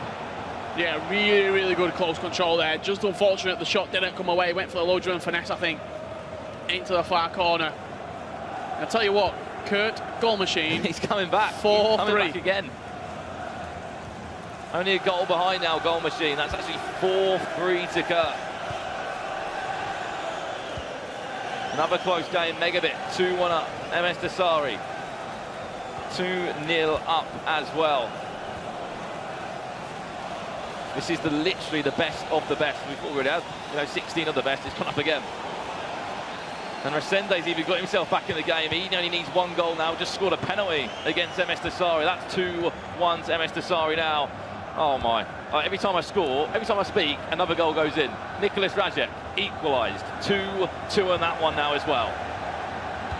Ajax Danny coming forward with Ronaldinho. Plays out to Suarez. Oh, lovely scoop turn! Rebound. Ronaldinho. Inches wider, getting onto that. That one of those shots there.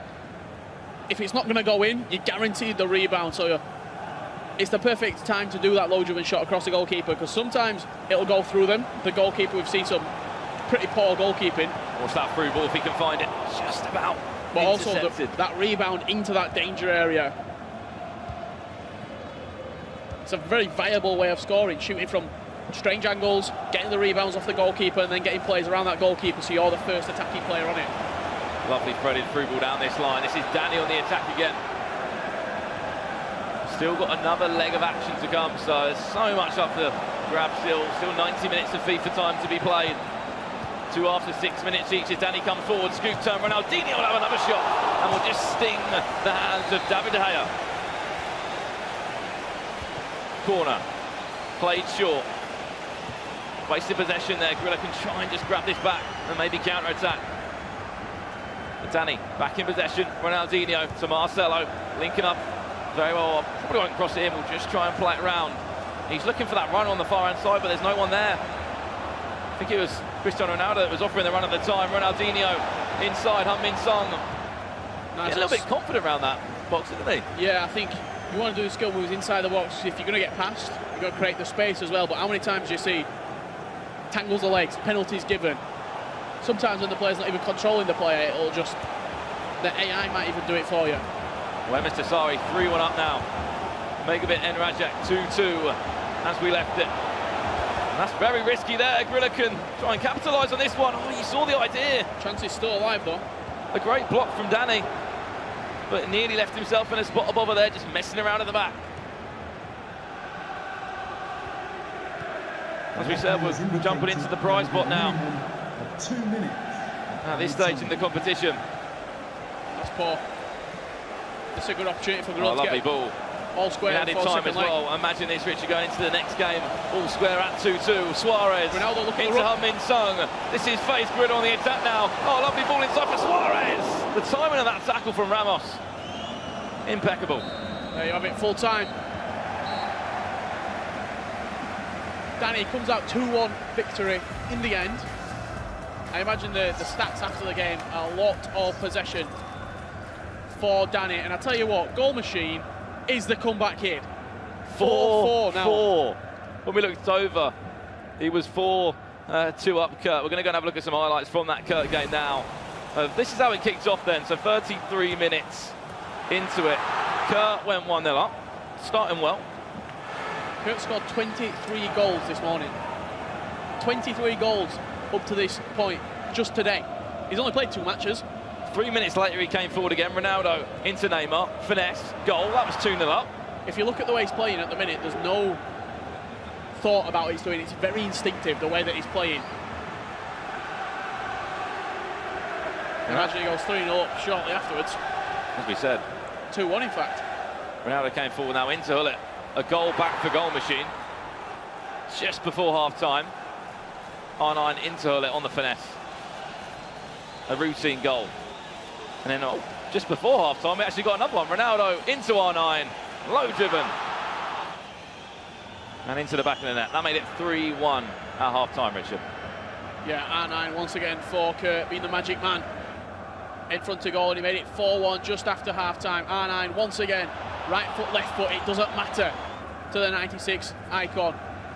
So that was a 3-goal margin at the time, Rich, and you're thinking, right, when we looked over to it, I know that Goal Machine got a goal back now. We looked over about this time when we were looking at the Gorilla game and thought 4-2. Seems quite good for Kurt at the moment, still got that 2-goal advantage. And with 13 game minutes left, you're thinking, surely not. But the running joke you've said, Richard, throughout this tournament, he's the comeback kid. Yeah, in the 63rd minute, great turn by CR7, and then that near post, low driven, tucked it home for Goal Machine. At this point.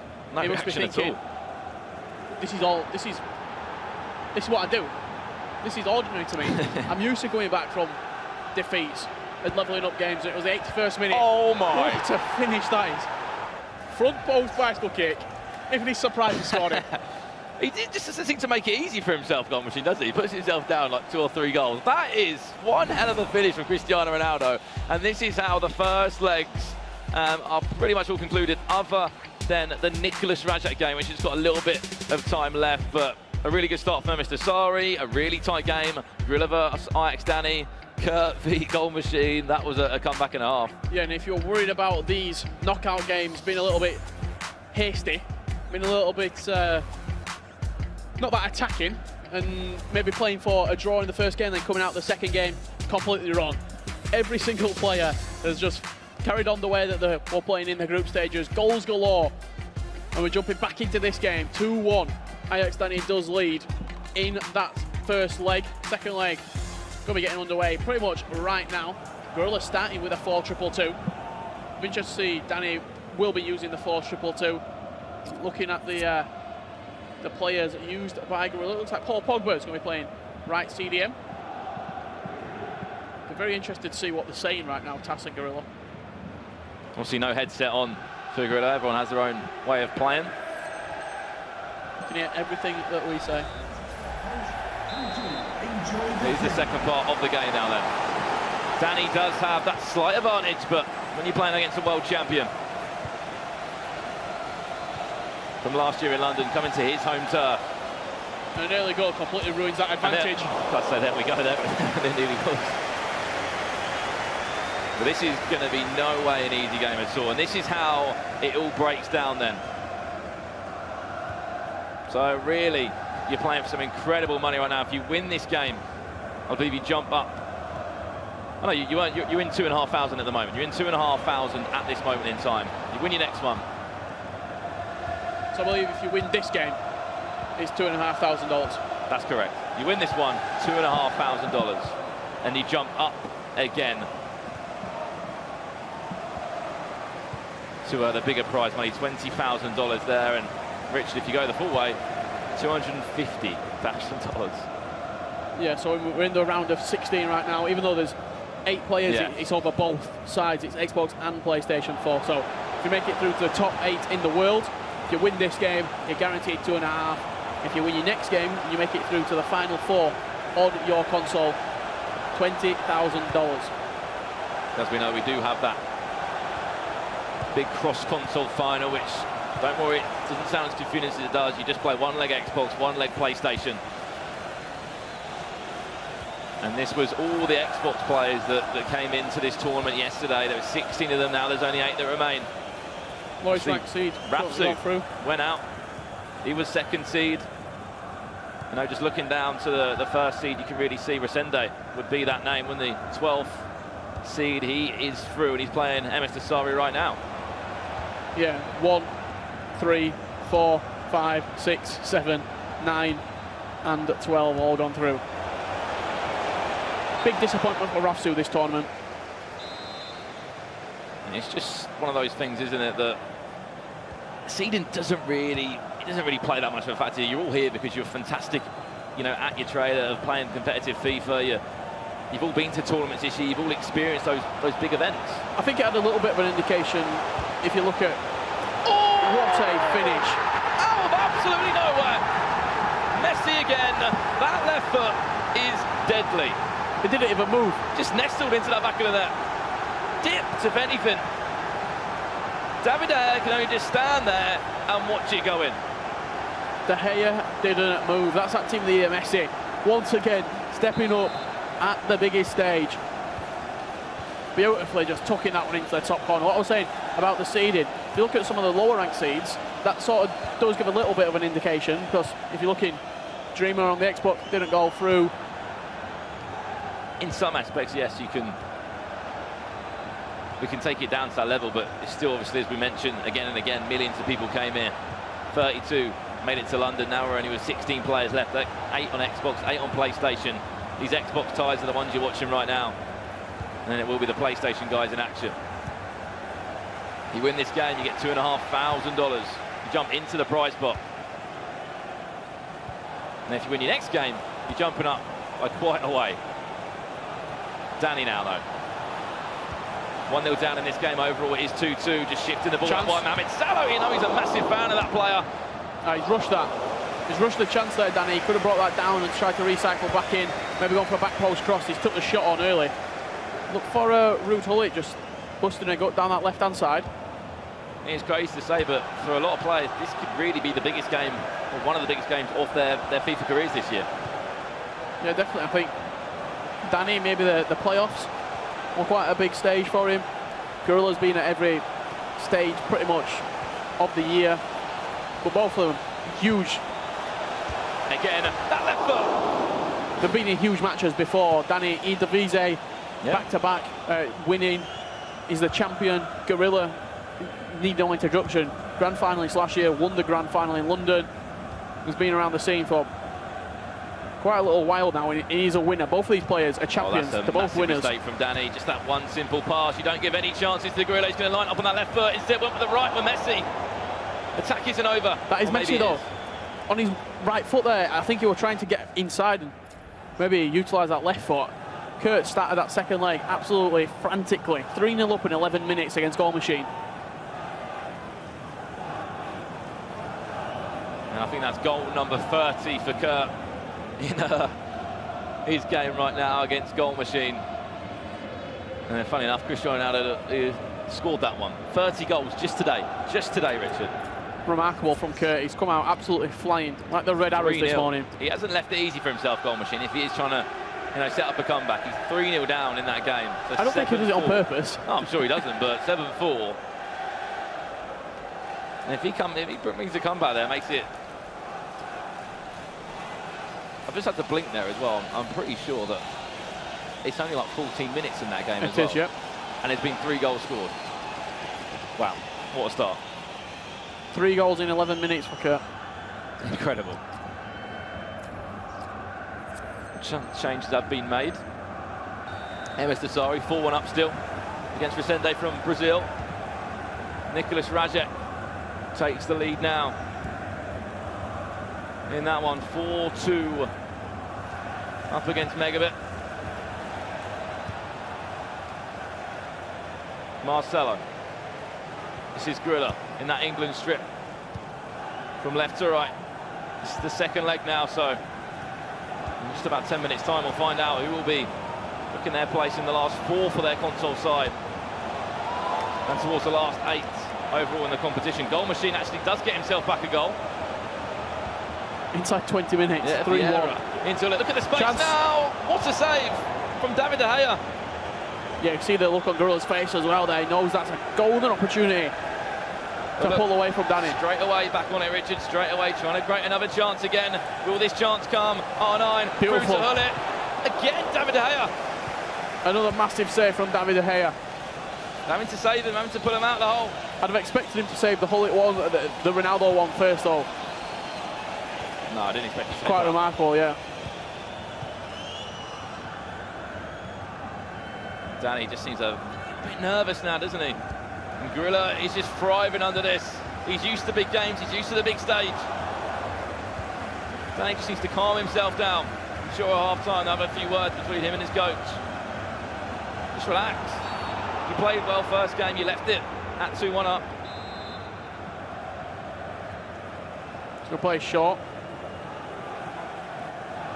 Just interchange with Kyle Walker, Vieira all the way over, but you can just see there's a risk there. If Arnhem did pick that up for Gorilla, it'd be in a bit of a spot of bother. Ajax Danny would be. Or maybe one more chance before the end of this first half in the second leg. Mohamed Salah, why didn't he go that way? Why did he go back again? He's got no right foot.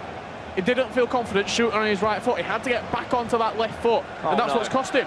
Is he onside? Just about he is. Cristiano Ronaldo, last chance of the half, literally feeds it to Hullet. Oh, lovely, and again! That's how fast FIFA can be sometimes. That's the difference. Hullet, 5-star weak foot. Mohamed Salah, the other end, 2-star weak foot. You've got to be confident shooting on either side with your players. From one chance down the other way, as you said, Richard tried to get it onto that stronger foot to being counter-attacked. And smiles all round at the moment for Face Gorilla, who is just about in front as we go into half-time at 3-2 to the Englishman. Perfect time to score for Gorilla, just on the stroke of half-time. Looking at the stats, Danny, as we thought, would be dominating possession, 57% in this round of 16 matchup. I wouldn't be surprised to see Neymar come on, maybe even Luis Suarez. Well, he hasn't messed about at all with his bench, has he? He's just everyone on there, every single option he's got, and he's got very strong options. He's got Neymar if he wants to come on, Suarez, Ronaldinho. I think I just saw a goal out the corner of my eye. I think MS Desari starting to pull away in that game. Could be 5 or 6-1 now. We'll get confirmation on that one any second now. 2-0 in the second leg on aggregate. And it's half-time in that game. He's leading by a little bit of a margin now. Kurt's just scored again. He is back in front now by 3 goals, 8-5 up on aggregate. And here we go. 6 real-life minutes, you could say, away, plus stoppages, obviously. The 45 in-game minutes of FIFA from jumping into that prize pool. 6 minutes from either your FIFA 18 career carrying on or coming to a finish for this year. Getting into the last 4 on your console side and the last 8 overall in the competition. Danny needs a goal. Min Son. Back heel. Don't know if it was needed. Ronaldo just about out strengthening. Paul Pogba, it's seen there. Suarez from distance. Oh, he's a big fan of Suarez, Danny. But David Gea there was just about to tip that over the bar. In it comes, front post flick on again, just about dealt with. And Gorilla will come and attack with pace. See the score, 8-5 for Kurt. All these games are in the second leg. Second half as well, I believe, just approaching most of them. MS Desari 5-1 up against the Brazilian Resende. And last but least, Nicolas Rajek. Looks like he could be knocking out Megabit. 4-2 up at the moment. Danny just seems a little bit more confident though, don't get me wrong, in his second half. I mean, it's only been 10 minutes, but looks like he's keeping possession a little bit more. Lovely ball roll, Hullet. Into Ronaldo on that finesse, a little bit ambitious. Yeah, not really enough conversion behind it. Pushed wide from David De Gea in goal. Great switch of play for Antonio Valencia. To Antonio Valencia, I should say. Pogba. Lovely little triangles here for Gorilla, who's trying to set himself up for an attack. I think 1 goal would be enough. Needs to try and boost that lead. And if you want to come down tomorrow to the O2 and see the best 2, the remaining 2 players in the world battle out for $250,000, you can still get yourself a ticket. We've still got a very long way to get there. We've done the groups, don't get me wrong, but we've still got 16 players left after these games. We'll have 8. Trying for a little spin there into the gap with Paul Pogba. Really aggressive in the way that he defends Gorilla. You can see him pulling out play. Danny's just panicking a little bit around the back. Maybe rushing his decisions, which is exactly what Gorilla would be wanting him to do. So we can find those gaps, try and punish him. Scoop turn, Cristiano Ronaldo just about dealt with again. Messi into Pogba, will try and just speed up his attack. Yeah, good tracking though from Heung-min Son for Danny. The thing is with Ajax, Danny, he's not going to rush anything. He's going to wait and wait and wait and hope that that one perfect opportunity does come up. Sometimes you don't get a chance and you've possessioned the game out almost. You might have 65% possession and you'll still go on to lose. It's all about using the possession that you create in a positive manner. Just that one chance for either of these two to extend the lead or to get an equaliser. Gorilla. R9 Ronaldo, he's onside. Try to just be clever with it and play it inside there as Bilaqueta. Not in many people's teams, in Danny's. He's in there for a reason.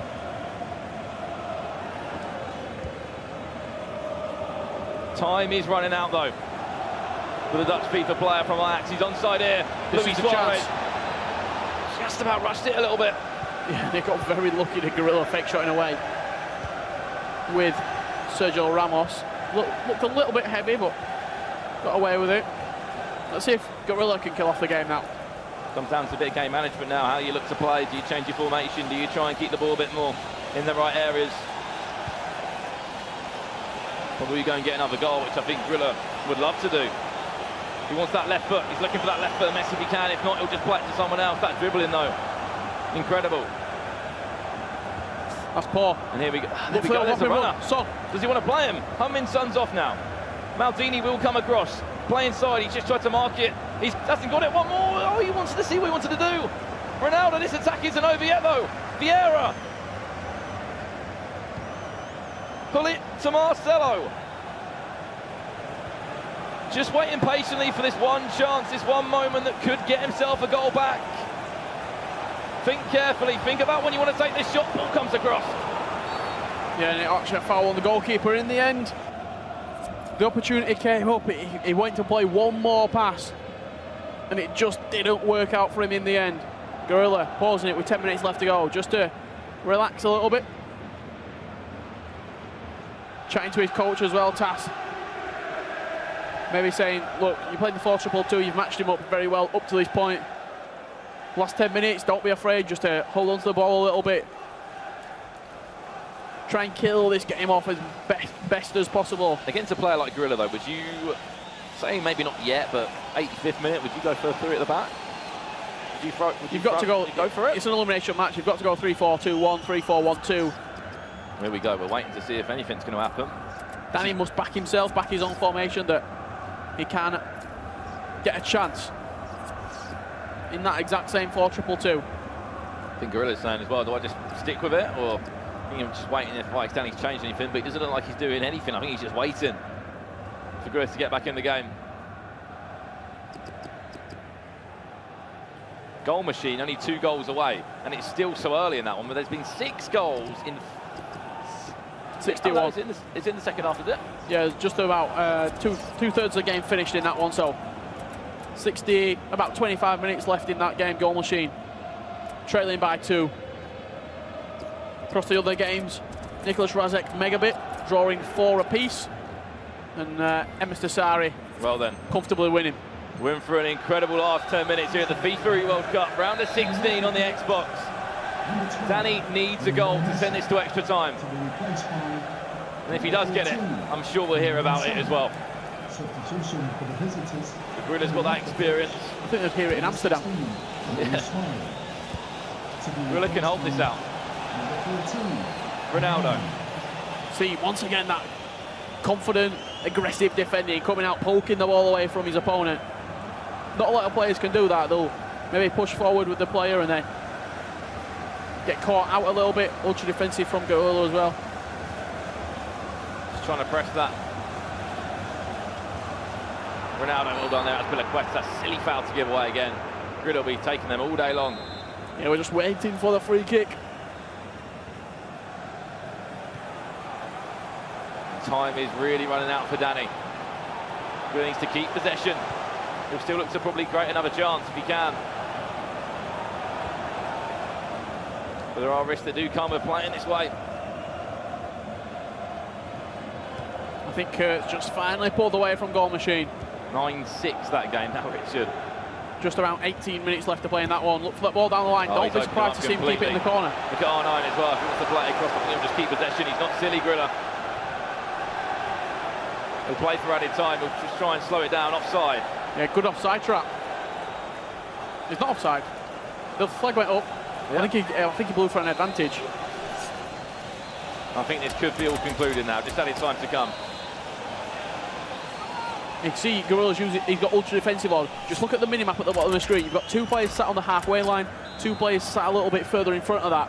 If he wasn't on ultra defensive, if you're on balance still, there might only be 2 players back, so it leaves him susceptible to a counter attack from the corner. This is game over now, and Gorilla will go 1 step closer to retaining that World Championship, and it'll be commiserations for Ajax Danny in the round of 16.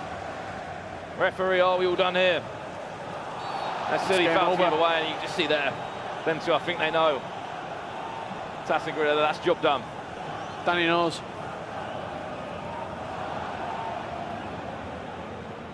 Let's look at what it means to him. There'll be commiserations there. Obviously, Eredivisie champion back-to-back.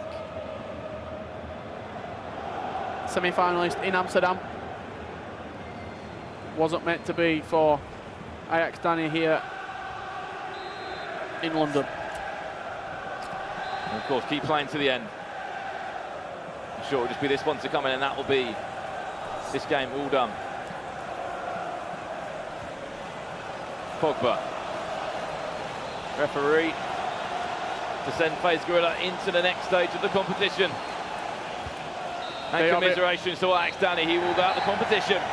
Gorilla will go through to the next stage. Yeah, not the most impressive Gorilla performance, you'd say. Not the high-scoring games that we're used to seeing from him, but got the what job they done. do, he got over the line in the end. And just look at that from Ajax Danny. This he is knows what it means to these people. We talk about it again and again. Now, this isn't just playing a video game. This isn't just FIFA. This is to be the best in your country, to represent your football club of Ajax, and to play this game full time. We're playing for contracts here. We're playing for prize money. And Ajax Danny really fancied him for this tournament. He fancied himself. He was confident coming into it. And we have just joined an absolute cracker. Penalty to Megabit. Nicholas Rajek was in front, 4 goals to 2. And I don't think you can time coming into a game any better than that. Yeah, great transition from game to game. Perfect time. Neymar stepping up to the spot. This could be an absolute turnaround. Neymar goes left, he'll score. Yeah, Rajek has just gone left. He's not gone down and left. When you see that little power on it, you've got to go down with the goalkeeper as well. Because your goalkeeper will just jump over the ball like that. It might be aggravating, but that's just something that happens.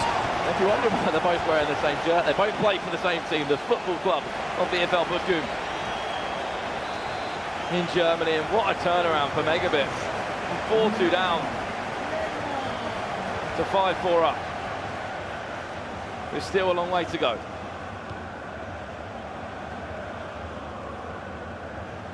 Dasari wraps that game up as well. 5-1 in the end. That one was Femes Dasari. Kurt goal machine is still underway. 9-7. Goals galore. As it stands. And Rajek now. Hazard. Ronaldo to Hazard again. As it stands, the final 4 on the Xbox. Kurt, Dasari, Gorilla, and Megabit. Of course, if the score does stay like this. That's a stacked 4 players. It's getting better and better as we're going through, Richard. And as I said, we're getting higher up in the prize money. You win this game, you go up to $2,500. You win again, you go to 20. And if you go all the way, 250,000. And this is only one side of the bracket. We've not even seen the PlayStation players yet. PlayStation side yet. This is only the Xbox game, so don't worry. We've still got PlayStation action to come. Such a tough game, though, for these two Germans that would have probably matched at offline events throughout the year. Hopefully for not as big a stakes. Rajek there, enough power in that one. I imagine as well, probably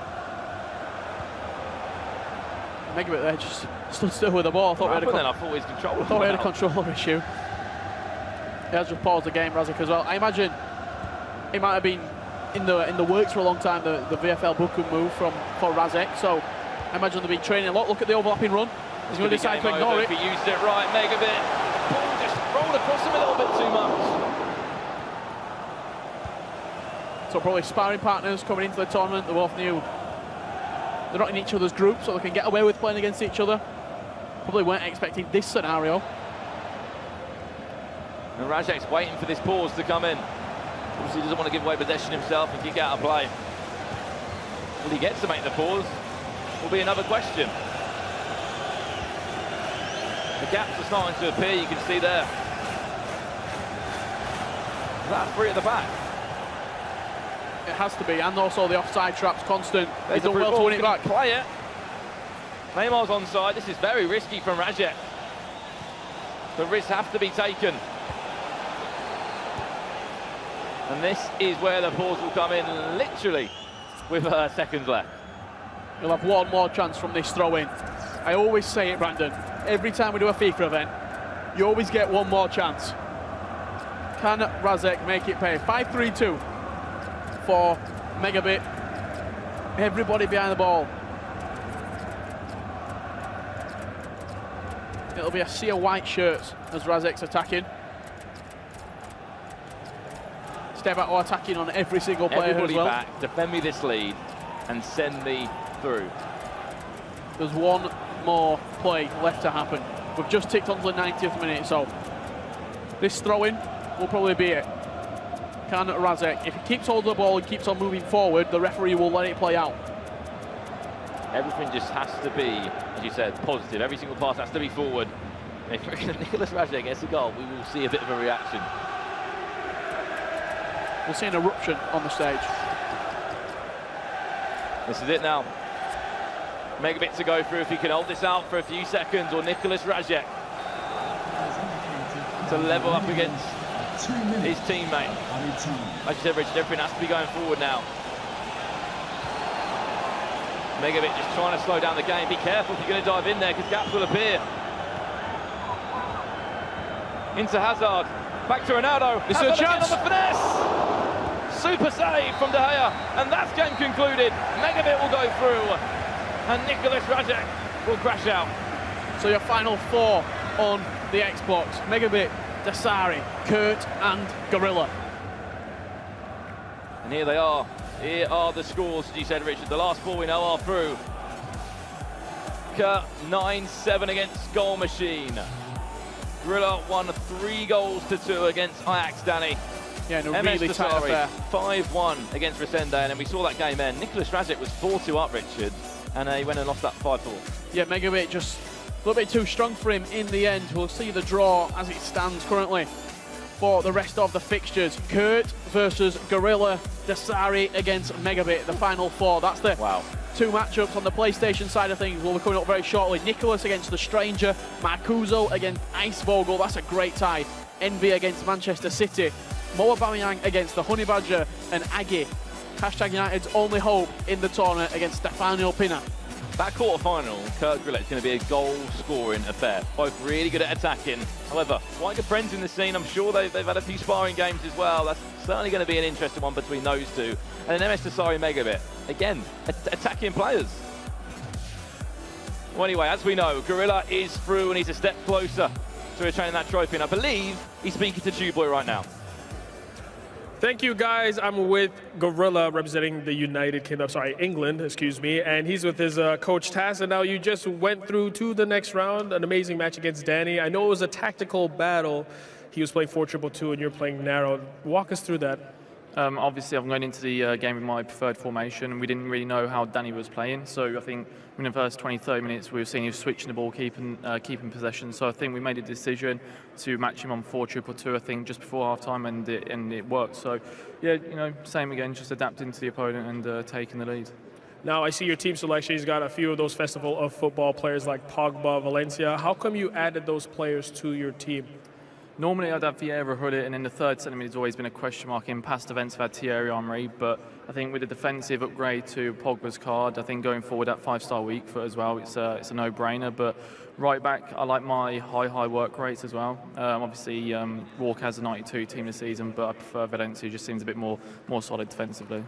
And now we have Gorilla's teammate in the FaZe Clan. It's Taz. Taz, now you're his coach, and what did you notice in that game against Gorilla for him to change up his attacking play, and like, what did you tell him? Well, first of all, I'd say it's all down to Danny and how he approached the game. He's forced us to think after the first 20, 30 minutes we can't play how Gorilla wants to naturally play. So we came to the conclusion if we play how he wants to naturally play, I think the result was going the wrong way. So we made the decision to match his formation, and I'm really proud of him because he completely changed his style of play. And if he didn't, the result could have gone the other way, so I'm just really proud of him. Now, next up, we have an amazing matchup. It's going to be Gorilla versus Kurt. You guys are great friends. Great fan bases are going to be in the chat, and it's going to be a pretty heated battle. Now, he said that last year, if he was in FIWC 2017, there was no way you're lifting that trophy. What do you think about that? I mean, I played him twice at 2 LAN events, and I'm 2-0, so what else can I say? What else can he say? Now, I think that Spencer and Laura are with Kurt. Let's see what he has to say to that. Yeah, I guess we should give him a right to reply. Kurt, you heard what he said there. What do you think? I don't know what he's on about, to be honest. Like, this is it now. This is when it matters the most. 100% he would not have won if I was there last year. And I'm sure this is the game people want to see. So I'm extremely proud. It would have been nice if it was a final. But we'll take the semi. Okay, let's talk about that game that you just competed in, because at times you look quite frustrated. Talk us through it. Yeah, it was just because I let a lead slip, and I thought I should have been a bit more comfortable than that. But credit to Goal Machine. I know he's done numerous comebacks all the way through the tournament, and he done one against me as well. So I guess it's just part of that. We saw Tass there with Gorilla coaching him. Why don't you have one? I don't need one. Like, I don't think, maybe they could have got Jose Mourinho or something for me next time. Someone worthy to be on the same stage as me, but I don't believe that, like, in coaches. I really don't. What are they going to really do? Tell me, you know what I mean? I feel like I play better angry, so they're not going to calm me down. Play better angry. Let's talk about the Gorilla game, right? Now, a lot's been said about the stuff you've said on Twitter and all this stuff. Forget all that for now, right? For me, I think if you beat Gorilla here, regardless of what happens after that, you've lived up to the hype, because this is a big game. It's not the final, but do you agree? Do you think this is a massive game in terms of your career, or are you thinking more about who could be after Gorilla? It's because it's Gorilla, obviously. It's me and him. It's I think the biggest game between the two biggest names in FIFA right now. So I think that ups the stake a bit. So I guess you're right. But at the same time, my end goal is to lift that trophy. Where is it, man? Oh, Is it? Oh my God. If you do beat Gorilla, if you do beat Gorilla, is it one, or who else are you worried about? Who else are you thinking about? Dosseri Megabit, me and Gorilla. I think that's the 4 best players this year. So it's going to be hard games. But I'm confident in my abilities. Okay, fair play to you, Kurt. Thank you. Yeah, that game will be at about 6 o'clock. We've got the PlayStation to come after the break. We'll be back in a few minutes.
Hello, welcome back to the FIFA eWorld Cup. We are into the round of 16. If you missed it, it was the Xbox Divisional quarterfinals. And here are the results. Kurt taking a 9-7 win over Goal Machine. Gorilla with a 3-2 win over Danny. They play each other next. And then MS Dasari with a 5-1 win. And Megabit with a 5-4 win.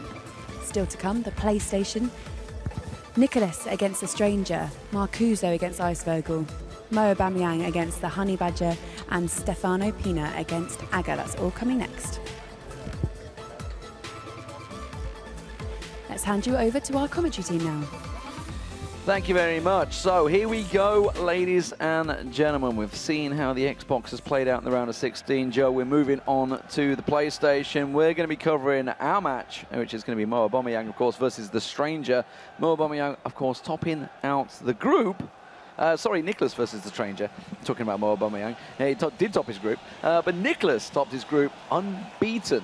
Only just, though. He had, I think, 2 to 3 90th minute equalizers. You can't count them out. No, and I mean, the fact is that on paper, before the tournament, most people were saying that Nicholas is the favourite for this one. Yeah. We heard an interesting thought from Kurt on the stage, who said, you know, amongst other things, that he thinks that kind of that bracket that's left on the Xbox side are probably the best 4 players that are still there anyway. We'll figure out if that one is even true later, but let's take a little bit of a look back at the round of 16 here for the Xbox. So many goals from all of the games. Of course, this one we watched here on the main screens. Of course, Spencer and Danny, aka Gorilla, the current champion, managed to get himself a 3-2 win. Megabit in a clash between the same 2 teammates here, both representing Bochum, of course, and MS Dasari. He's been a champion before. Can he be a champion again? He is through to play Megabit. But right here, we're on to the PlayStation. It is Nicholas, the hot favourite to take it all, not only the console finals, but the whole damn thing. That beautiful trophy, as we just saw Kurt almost trying to kiss it, up against the Stranger. And the Stranger, he's a bit of a beast of a player, Joe. You can't rule him out. Yeah, we saw him coming through the group stage, a little bit shaky towards the end, but he managed it, and that's, in the end, really all that counts, right? It means that he gets a very difficult opponent here in the shape of Nicholas, of course, representing Argentina. He's a formidable opponent. Make no mistake about it, the Stranger is the underdog coming into this one. Yeah, obviously, all the other matches will be taking part on the PlayStation as well. We'll give you all the results as and when they come through. So we're going to kick things off. Nicholas going to be playing in the Argentinian dark blue kit, and of course the Stranger, as a German, will be playing in the white. So how is this one all going to shape up? Talking to a few people before the game, and a few of them expecting a bit of a slow one here. Well, we'll see how this all develops. As things move in. So far, good possession for Nicholas. In my opinion, always important to have a good amount of possession in these first 10 minutes, just to get yourself settled in there. Biggest stage, without a doubt, that either of these players have ever played on. And I'm sure there are some nerves there, especially when you kind of look off to your side and you see the eWorld Cup trophy. You know there's $250,000 attached to picking up that trophy as well. I think it's only right that you'd be nervous at this stage. Here's Nicholas finally getting up into the box and taken down. Nothing given though. Well, close, but no cigar. Just a little tight one there, as the Stranger's defence has to work its magic. I feel that's something we're going to have to see a lot throughout this game, as Nicholas regains possession once again in the Stranger's half as he pushes forward. Space on the top left wing. He's going to go out there. He's going to try and maybe just push it through the middle. Vieira, everyone's backing away from him. Manages to find space. Goes to Suarez. Back to Vieira. The shot in the end clatters off the legs of Messi. And to give you some updates as we go along, we'll of course try and keep track of every single game as we go through. And I can tell you that there has been a goal in one of our games so far. That is the Aga versus Stefano Pina game. And it's Stefano Pina that's gone ahead 1-0 in the early stages. First quarter of an hour gone in that game. In all the other ties, though, still goalless. Stefano Pina, the Belgian, could honestly quite easily have topped the group. The game against Nicholas was very, very tight. Nicholas, as I mentioned, 90th minute equaliser. Could have been the first defeat for him. As of yet, undefeated in this tournament. Oh, that was a full-on shoulder block in the box. Maldini floors his opponent, and it's a penalty for Nicholas in the opening 19 minutes of this game. Where does he go with it? Disappointing there for the stranger, giving something away that early. But we shall see. I was going to say, will it be Marcelo? I doubt it. It'll be Suarez that will step up to this one. Where does he go? Bottom right. Keeper goes the other direction. 1-0 to Nicholas. Luis Suarez gets himself a goal. Another goal just came in. Honey Badger has gone 1-0 up against Mo Aubameyang. Of course, Honey Badger, the number 4 placed team against the number 1 placed team, Mo Aubameyang. So big surprise, that one, to start things off. They've both got goals in their locker, though, so no surprises to see goals. I think we're going to see that one probably being quite a high goal scoring game, Joe. Yes, I think if past results are anything to go by the group stage, that one will be certainly entertaining to watch. It was a fantastic goal as well. Neither of those guys scared of having a bit of a shot. Marcuso against Eisvogel, still 0-0. The only one without a goal in it so far here in the round of 16 on PlayStation. Nicholas basically in the screen. If you look at his face cam position, Stranger certainly sitting forward as well, but Nicholas very much involved in it, and why not? He's been by and far the best player, I think, in FIFA 18 this year. It would be a surprise if we didn't see him in the finals, but there's still a lot of work to do here. Now he's on the attack as he just rolls it back to R9, back across to Ronaldinho, finds himself space, but just can't get past Kyle Walker in the end. Walker throws his body to try and block it, and it does force Nicholas back to recycle the ball. Honey Badger has gone 2-0 up in that game as well. This attack from Nicholas was finally dealt with by the stranger, and now actually has made some good ground of his own. Not got much support though. He'll have to just hold things up while he gets more men involved. He's with Hullet. Sloppy pass, but second chance does go through. Through ball though was cut out, so Nicholas defending well for the tournament. A lot of players, in fact I think every single player in his group tipped him as the best player in the group, both defensively and offensively. I mean, it just goes to look at the results. Obviously he had in Amsterdam, he was just unstoppable, no doubt about it. Nicholas been so good. Currently holding the 1-0 lead at the moment. Honey Badger, as you mentioned, a surprise, but I think there's still a lot of goals in that game. Still 32nd minute to go as well. Ronaldo, that's nice little work from Nicholas, just edges it through. Hullet finds the hole and makes it 2-0. Easy as you like there. Well worked, terrific goal. Just rolled past the keeper. Nicely done. Controlling this game as we'd have expected from Nicholas. I can tell you, we expected a lot of goals from Honey Badger versus Mo Aubameyang. What we maybe didn't expect is that, at least until now, they are all from the Honey Badger. He's now 3-0 up in that one after 35 minutes. Seemingly finding his form. Yeah, it's actually quite impressive. I mean, we have seen, if you look at the groups of Mo Aubameyang, while he did top the group, there was some erratic results in there. There's no doubt about it. So we do know he can score a lot of goals. He's going to get scoring them soon, though. Speaking of scoring, the stranger with a big chance, and the big hand of De Gea gets it clear, but only just, as it's now finally out of the box. Now, let's not forget, this is also a replay of the Barcelona PlayStation final, which was won by Nicholas 6-3 in the end. Already well on the way to repeating those 6 goals he did score earlier on in the year. See if the stranger can get any revenge on him this time around. But so far, it has been all about the Argentinian.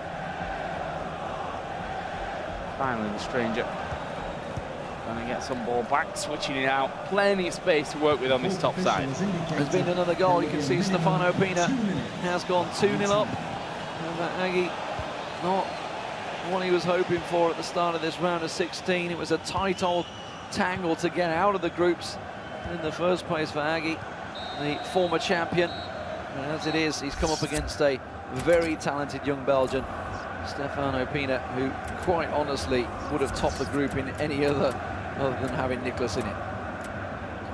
Yeah, been playing extremely well. Certainly deserving of the position that he's in. I'm looking to kind of get back to become a champion again here, world champion. Of course, previous winner of this tournament. Interested to see, obviously we just heard from Gerton not needing the coach. Stranger having a good conversation with his coach right now. Both these players known for playing 4-2-3-1. I wonder whether he's going to continue to try and match him now that he is 2-0 down, or whether he's going to maybe change things. Of course, we were looking at it from the perspective of Nicholas. We didn't see what the stranger was doing in that break. While that break has gone on, there has been a goal. The deadlock broken now, and it's Ice Vogel that has scored against Marcuso. He's just managed to get himself 1-0 lead in that match. Yep, good start for Germany on that side of things. This one now, stranger trailing. Has some work to do. I think at this point, you know, you've lost to in Barcelona, you've seen that Nicholas is on form, you're down 2-0. I think you have to try something new. You have to try something different to get yourself back into this game. Otherwise, you're just going to see it kind of flow away from you. There's a through ball, actually knocked back to the keeper. It was all a little bit risky and a bit dodgy at the same time. But he's defended it well, and that's the problem. This man can defend extremely well. Yeah, and he can also have a bit of belief in himself. He knows he can score against Nicholas, and it's been proven throughout the tournament. While he hasn't lost a game, he's been down a number of times, actually, to try and get himself going. But goals continue in other games. Marcuso now equalised in that leg against Ice Vogel, so that's gone back to 1-1. Took a while for the first goals to come in, but now they've started to trickle through. Continues to remain 3-0 for the Honey Badger against Mo Aubameyang, and Stefano Pina still leading Aggie 2-0. Meanwhile, this matchup 2-0 for Nicholas, and as of yet we haven't seen a really good chance fall in the way of the stranger. Maybe that was it? No. Cut out quickly by the defence and sent scurrying back on the attack. Very cool. Calm and collected from Nicholas. Play inside there. Suarez and hold it. You can see for Nicholas, no rush to move forward. He'll happily play it back. Draw in those midfielders. Try and utilise the space that's left behind once they've moved position. Here he is with Suarez. Looking to get the ball in towards Ronaldo. He's trying to take the touch. He's about to hit it with the left, you feel. Didn't get that shot off, though. And the stranger now, a chance to build up something of his own, finally. You can see there's finally been a response from Mo Aubameyang. Got himself his first goal against Footwiz Honey Badger. See whether he can continue that role as it is at the moment. The German, the stranger, in a slow process trying to figure out just how he can break down the defences of the Argentine. He's managed to find it through for Hullet. R9 shrugged off the ball and really muscled down. He's down on the floor. No foul given though. Nicholas can quite easily play on as attack breaks down the wing. Valencia gets it to Ronaldo. Maybe trying to run it through the middle. Hullet goes down to the left wing now as Marcelo steps forward. He's got players ahead of him. Finds himself space with Neymar, but it's quickly shrugged off by Kyle Walker. Defending very well in this second half, and as I say, that is a bad clearance. Suarez into the box. Vieira now. Ronaldo back towards Vieira, takes a step, and the shot, and clinical beautiful stuff there from Nicholas. The stranger will be annoyed about that one. He gave him the possession back. And 72 minutes down. Slowly but surely, Nicholas is breaking the stranger. Cheeky little skill move as well to skip past the defender. Now we're going to see just a couple of adjustments from Nicholas. Can't really see what the stranger's going to have to do, but 3-0 down is time to do something, that's for sure. Just having a link between, seeing what can go on. Looks like there's another goal just coming. I think Marcuso may have just taken the lead. 2-1 in that matchup. Honey Badger also just picked up a card. There's a lot of pressure on him from Mo Aubameyang in that game as well. Absolutely. You saw that Nicholas just utilising a bit of time here just to chill out, stretch maybe that pause a little bit, try and make the stranger a little more nervous as things go on. He's now 3-0 up. Marcuso, you see at the top of the screen, 1-1. It's actually just another goal, which is from Marcuso. So 2-1. He goes up in that one. Stranger needs something here, Joe. Pina is also 3-0 up against Age. He couldn't get the kick-off. He wanted the kick-off, and it didn't quite work out for him there. Got blocked out nicely by Nicholas, knew exactly how to stop that, but it's still not done yet. Not cleared. Big chance. Oh, and he's gone for the inside post. You've got to be thinking he's going straight across for the far post. Can he get the inside flick? No, nothing given. And it's Nicholas that will clear the danger once again. Kante, back heel. He's quite happy to just run the clock. Sat pretty at 3-0. 80 minutes about to roll around. And the stranger not going to be able to make a comeback if you don't give him the ball. There's Ronaldo going straight into Sergio Ramos. And the goal, you have to feel, would offer a huge confidence boost for the stranger at this point. Speaking of goals, also from a 3-0 down situation, Mo Aubameyang has now scored his second. That game now 3-2. Yeah, and I think I just saw Aguerd actually got one back against Stefano Pina, so that's the 3-1 at the moment. Stefano Pina leading that one as the games continue. There's the scores on your screen, and they, of course, we did see the Xbox round of 16 played out earlier on. If you missed that, well, you missed some absolute belters. Kurt taking down Goal Machine 9-7, Gorilla beating Danny 3-2. Megabit beating Nicholas Razek 5-4, and MS Basari through against Presende 5-1. That semi-final taking place shortly after this match will conclude. Here we go then. Ronaldo, Suarez shot was taken, but, well, didn't have the power on it, didn't have the direction on it. Aguerd's conceded, by the way, another one straight from the kickoff. Stefano Pina goes 4-1 up. Meanwhile, Marcuso has made it 3-1 in his game as well. A lot of goals in those games.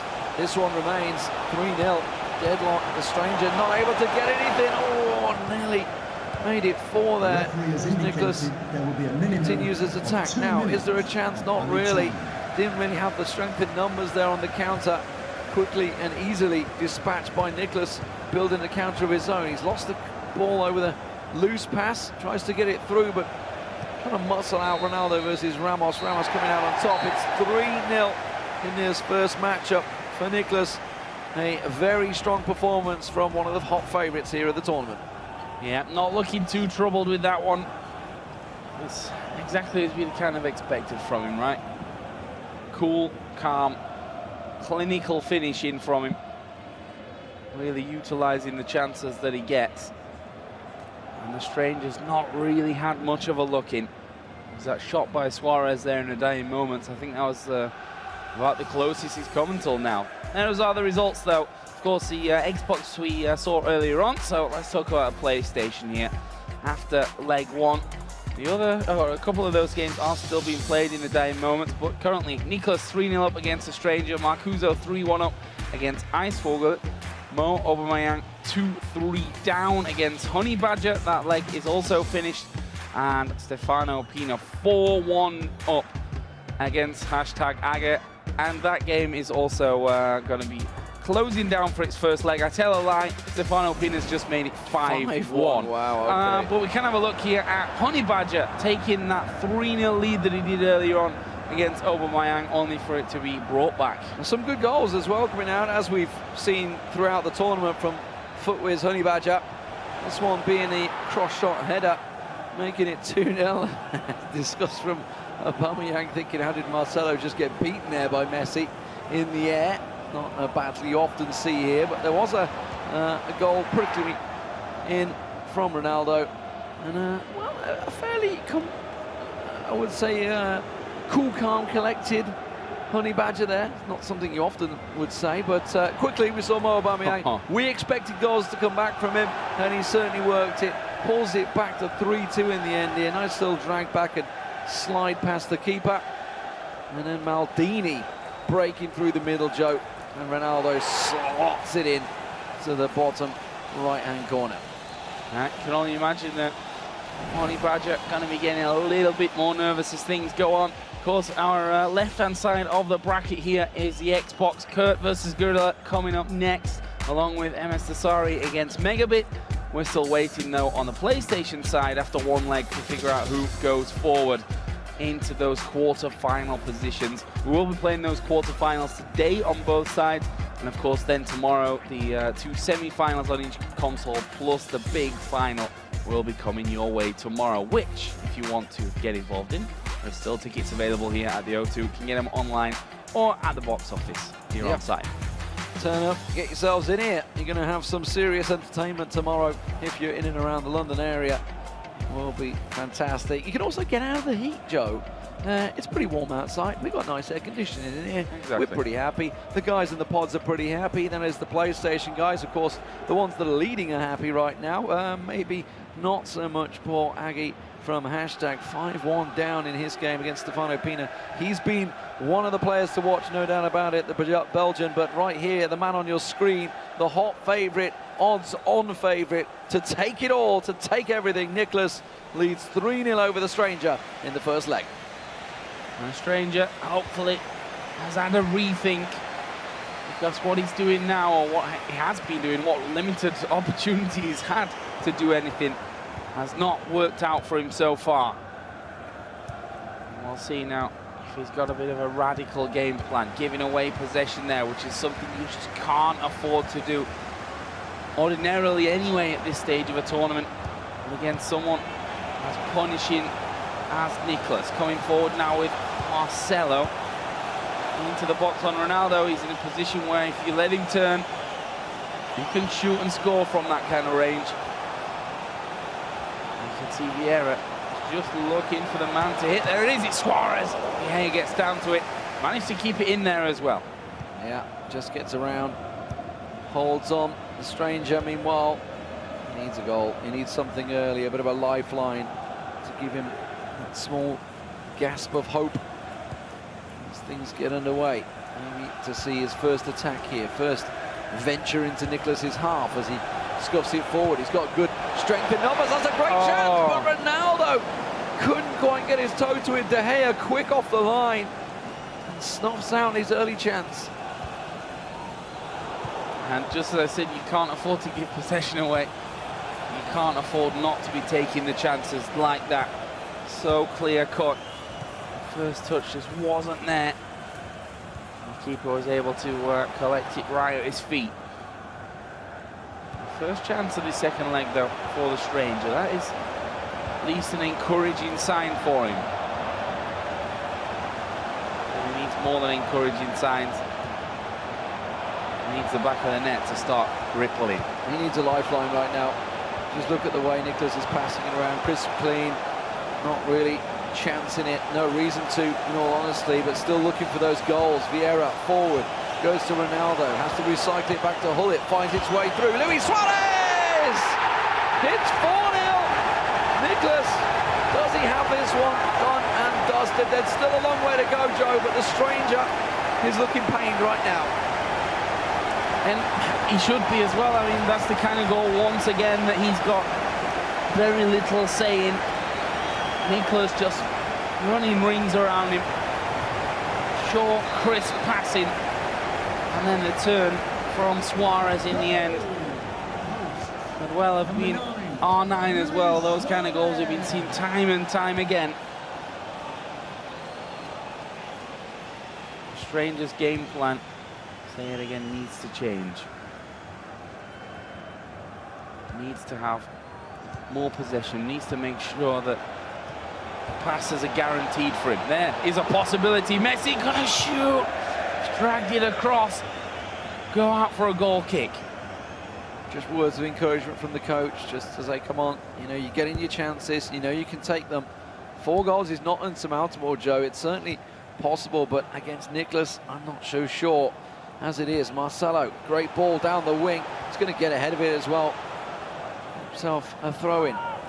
Just down the side here, not going to work out. It's a real rash throw-in, actually. Didn't go very well. Stranger now, maybe try and build something off this one. Kante. Oh, it's a loose pass that Vieira was always going to collect. Moving away again.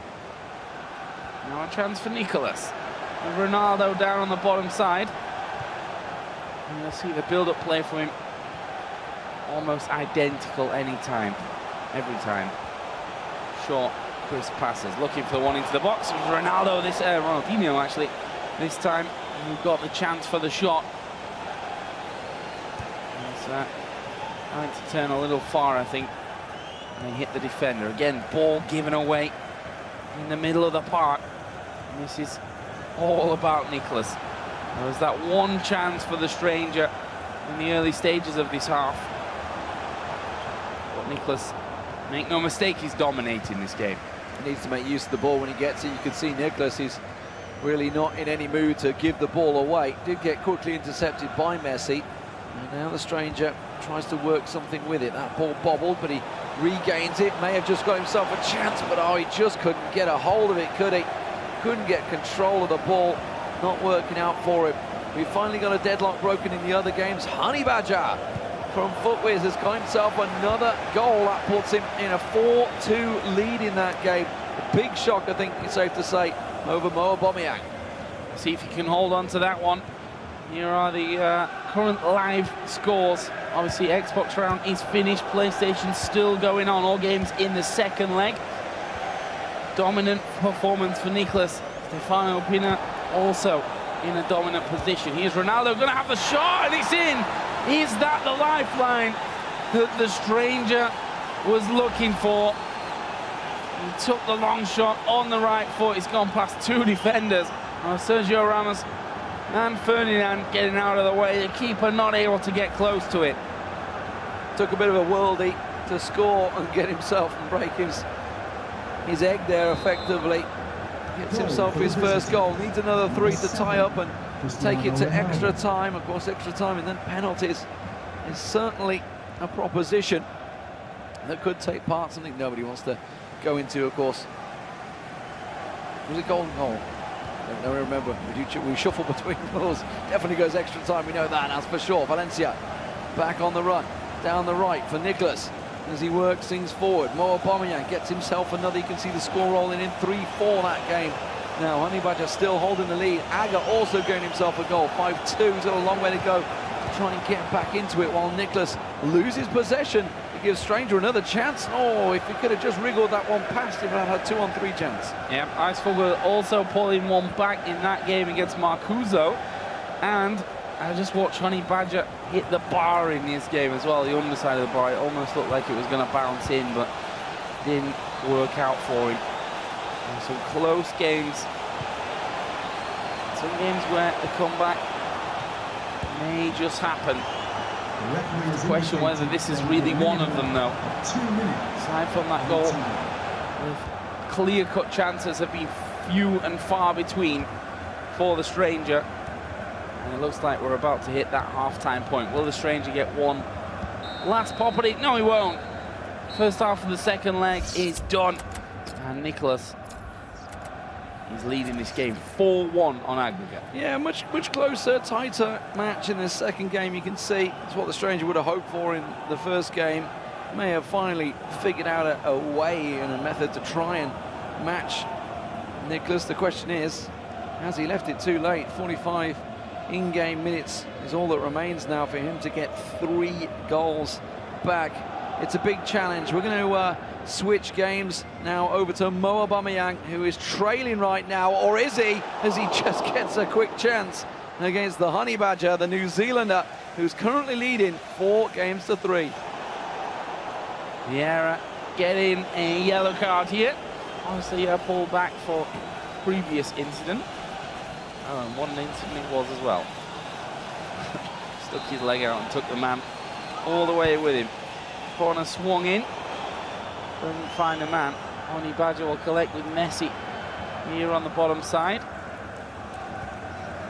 Just taking his time to make sure that he deals with this one properly. No loss of possession. Let's see what the Honey Badger can do. Looking to extend his lead again. Well, the pass not crisp enough. Mo Aubameyang now marching forward. Suarez in the white for Mo Aubameyang, the German coming from behind. Marcelo, ooh, just a little nudge in the back. Is it enough? The header straight into the hands of De Gea. Needed to try and get it down into the bottom left-hand corner. Couldn't quite get the angle enough. Honey Badger breathes a sigh of relief. Footwear's represented here in the round of 16. Would be great if they could get through to the quarterfinals. Victor Moses being used along with Rafael Varane. Not too many players using them this year, but it has worked out for Honey Badger. Managed to get himself through in 4th place, and you saw it if you were here earlier on. You saw it in a very, very tense qualification process. Had to not only get the game won in his matchup, had to wait for other matches to be played out to see if the points would swing in his favour, and they did. And now he finds himself up against Mo Aubameyang, who came through top of the table with 15 points, but he's currently trailing 4-3. Another goal going in. Nicholas has taken the lead in that second leg again. Obviously on aggregate up, I believe 6-1 by now, but he's just scored 5-1. Yeah, sorry. Well, certainly doing the job, doing the business in that game. This one, though, we expected a high-scoring affair. Since we've switched to it, not been treated with them, but I'm sure they're coming. Well, I mean, 4-3, you could argue, is pretty high-scoring. Just a quick challenge there. CR7 to get a hold of it. It's going to be held on much longer, though. Mo Aubameyang launching it forward. Messi now trying to get it into Ronaldo, looking at the space. R9's available. Does he even need him? Oh, he nearly managed to dodge and weave, drop the shoulder and work his magic through there, the Honey Badger. Trying to push forward, but not able to beat. Now Mo Aubameyang back on the attack. Ronaldo going to go down the ring. Suarez back through to CR7. Oh, R9's gone offside, and that means he's going to have to recycle it. Pull it back, Joe. Free kick. Yeah, there was a foul in there somewhere. Just clipping his heels a little bit. We'll be taking short. Son was there. Marcelo got 2 men on him. Does manage to feed it through. Oh, keeper in the right place at the right time there, though. Ends up going out in the end for a throw-in. Meanwhile, Aga has pulled one back in his game against Stefano Pina. He's still got a long way to go, though. Yeah, 7-3 down in that one. Marcuso also 4-2 up in his game. So looking like Marcuso and Pina may well go through. We can see Nicholas also 5-1 up in that matchup against the stranger. So far, this being the tightest game we want to watch. Mo Aubameyang under pressure from the New Zealander. Not something you'd see in normal world football, New Zealand pressure in Germany, but right here in the eWorld Cup it is absolutely happening. And now Mo Aubameyang is being tested. The ball fed through to the box, but cleared with ease by Honey Badger. Oh, he's made a massive mistake there. Shot comes in and he scored. Oh, and you can see Honey Badger gutted about that one, and rightly so.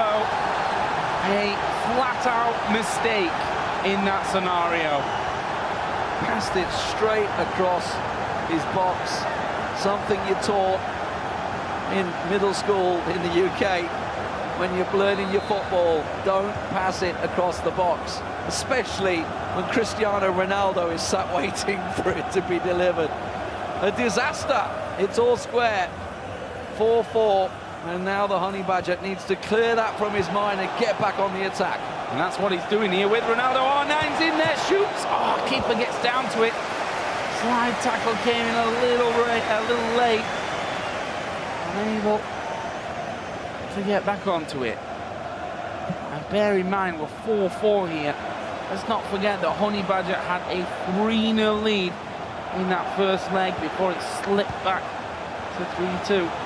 And here's 2-1. There's Ronaldo. Edge of the box for him. Shoots. Wow. Look close. That Marcuso game now at 4-3, by the way. Eisvogel on the comeback in that matchup. Right here, Mo Aubameyang got the bit between his teeth, looking at starting to try something. Steps through, but it's quickly cut out by Varane. Pullet manages to feed it through to Ronaldo, and Honey Badger needs a sigh of relief as he clears his line. Now sets something forward. Ronaldo's going to have to go and recycle the ball. He's got no one ahead of him. He has to pull himself all the way up to the left-hand side of the pitch there. Neymar will finally bring it back. Pull it through, find space, gets into R9. The shot in the end was weak, and De Gea saves it with ease. 70 minutes gone in the second leg. Good extra time be approaching. Advantage played. Bad pass, he'll get the free kick anyway. Stranger's got one back, but it's still obviously a long way behind. 5-2 the score right now in that game. As we see Honey Badger and Mo Aubameyang just making a quick few adjustments here. Is Lionel Messi going to make an appearance? Neymar and Ronaldo up front. What a dream team that'll be, but it certainly cost you and break the bank. As it is in this game, no problem. Everything given to the players that are competing at the very top of the level. Given all the very best cards available in FIFA Ultimate Team. Free kick taken short for Honey Badger. Marcelo, nice little turn. Holly just knocked this one around. Space down bottom for Moses. Can Ronaldo turn on this? He can't, doesn't get a chance. That's all, it will snatch the ball right off his feet. 15 minutes now in-game, ball over the top. We get into that crucial period now where scoring here could mean you hold on. A quick update, it was a penalty for Stefano Pina to put it away. 8-3 on aggregate, looking like that one could be a done deal. Yeah, the Belgian very much going through, knocking out the former champion of years gone by. Big chance, Mo Aubameyang strikes! Rude Hullet comes blasting through from the midfield, and with just 13 minutes to go, the Honey Badger finds himself behind. He's been in this situation before in the groups. Can he do it now here in the round of 16? Bit of formation change for Mo Aubameyang. That's what I said, a goal right now. That would make it a little can't bit make a change, mate. Hullet's pretty low, yeah.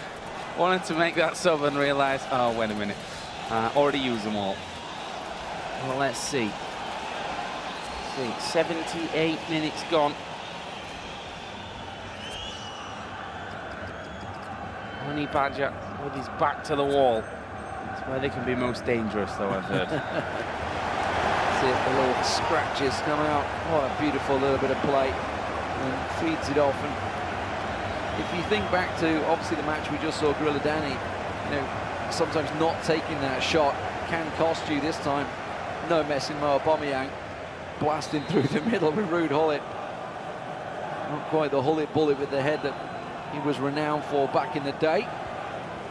Those flying dreadlocks. Here's Honey Badger, though, on the attack from the kickoff. Can he do something here? Has to play it back down the side. Maybe get himself a chance with Mbappe now coming on. The French world champion. Suarez gets it into Mbappe. Oh, it deflected. It's gone for a corner. But it looked like it was driving home. Where does he take it? In towards the penalty spot. Hullet gets there first. And Hazard is going to get there. Just needs to hold on now. 7.5 minutes plus stoppage time in game. All that separates Vera Bremen man from the semi-finals, or from the quarter-finals, actually. Now, Honey Badger has possession back. Mbappe. Nice little passing work from Honey Badger. Call it Son, of course, brought on from him just a little bit earlier on. Call it. So look for those holes. There aren't any. That's the issue here for Honey Badger. Not trying to rush something, wants to make it right. That was a bit more of a desperate attempt from him as he tries to get it on through. Mo just gonna switch wings. Paul's gonna come in from Honey Badger, but it might not even get to play that pause. We're at 90 minutes now, 2 minutes added on. Mo is going to get himself a free kick. That's almost certainly it now. Yeah, headset off. Done deal, just a free kick to come through. And it will be all over here. We saw Aggie coming back, but 8-4 the score in that game. Stefano Pina dominant overall. Did manage to get himself just a little bit of pride in there. 8-4 the score overall. And of course, the other games have concluded. 5-2 was the score for Nicholas against the Stranger. Marcuso 4-3 over Ice Vogel. Currently, obviously, the match that is taking place is still Stefano Pina versus Aggie, but very much one-sided. This being the dying moments of the game. Just needs the ball. He's not going to get it when it gets launched back to the keeper, is it? De Gea will hold it out. A little flick, and there it is. Mo Aubameyang will go through to the next round, and he'll be facing Marcuso in that next matchup. He had to come from behind, yeah, but he topped the group and proved his faith. We're going into Stefano Pina quickly, the dying moments of the game, and we're going to see a quick clearance there. Both Maldini, I didn't see who else, stumbling over each other there to try and clear the ball, but Stefano Pina leads 8 goals to 4. There is no way that Aggie is going to be scoring 4 goals in 4 minutes. No, I think not even possible time-wise.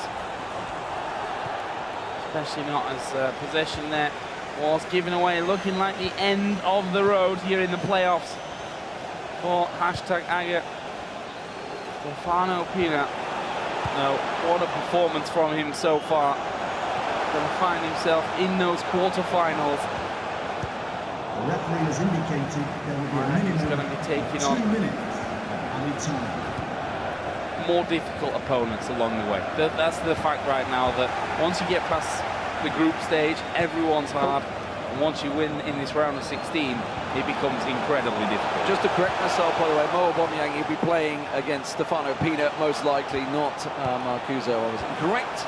See, it's Nicholas going to be playing Marcuso, so that will be happening. Looks like this match is very much done and dusted. All bar the shouting and the fat lady singing, Joe.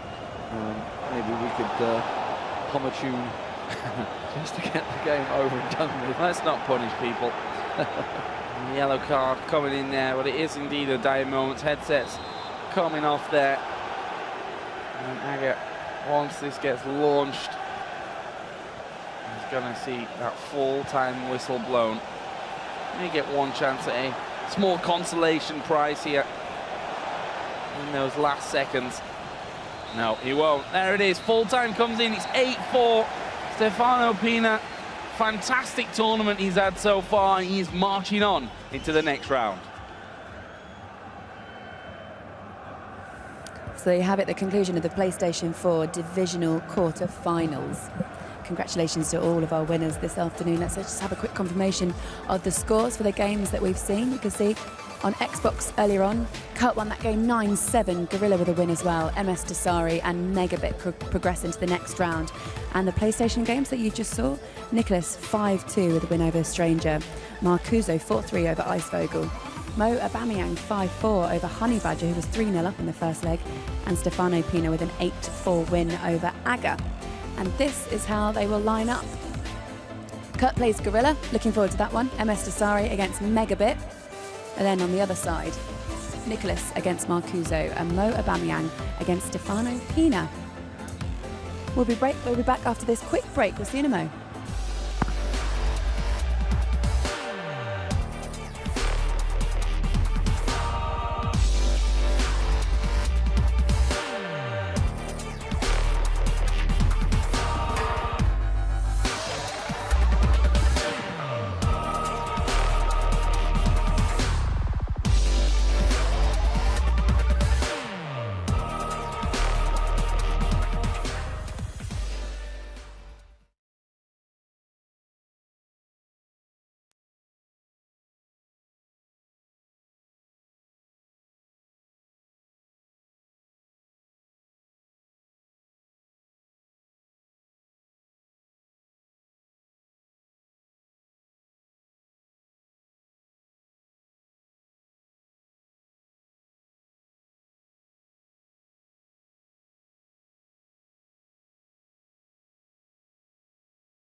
We saw Tass there with Gorilla coaching him. Why don't you have one?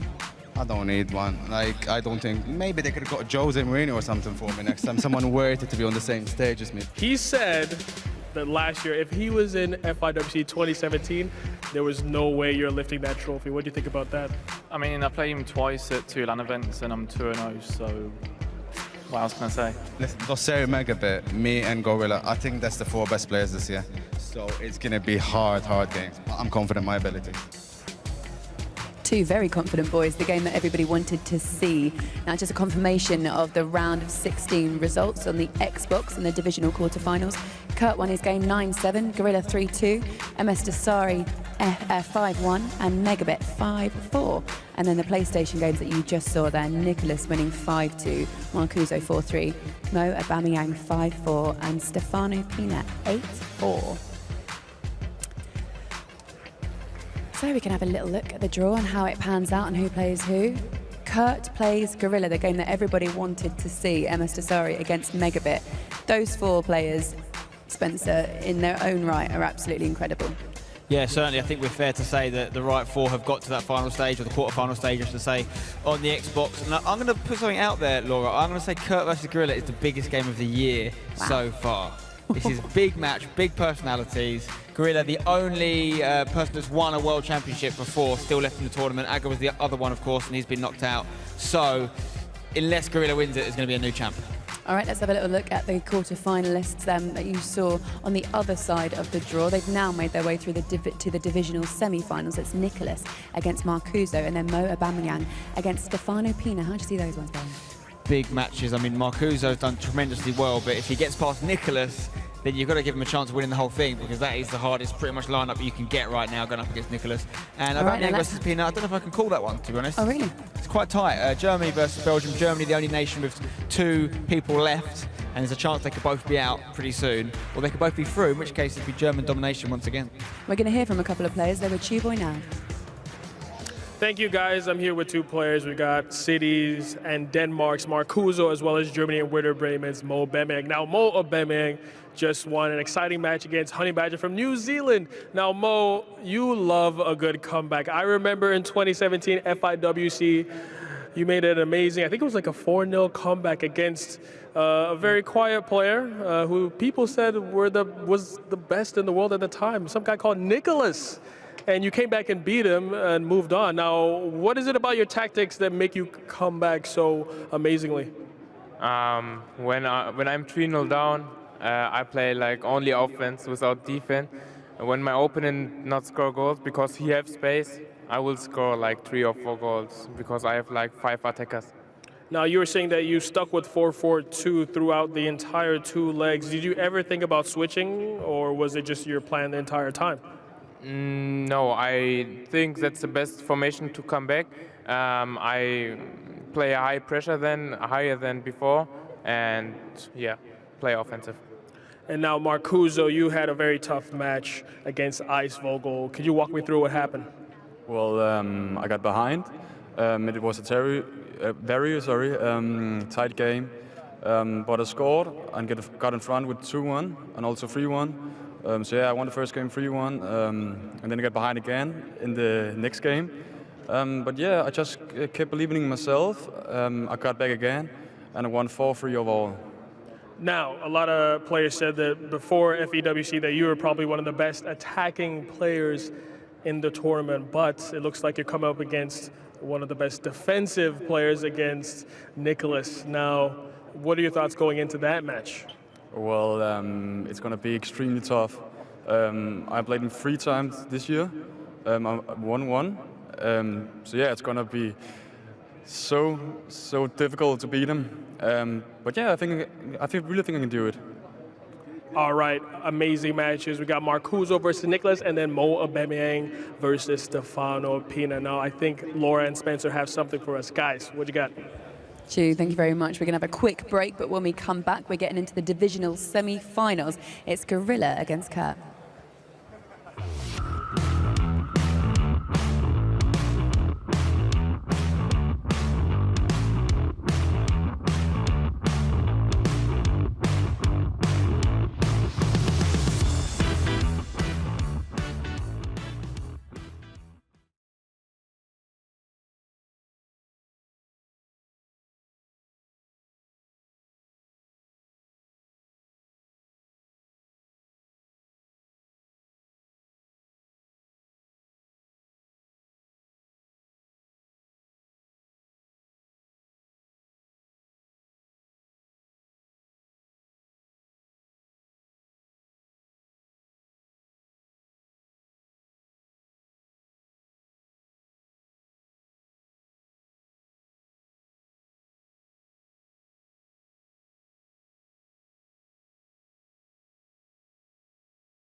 Welcome back to the FIFA eWorld Cup. We now have our final 8.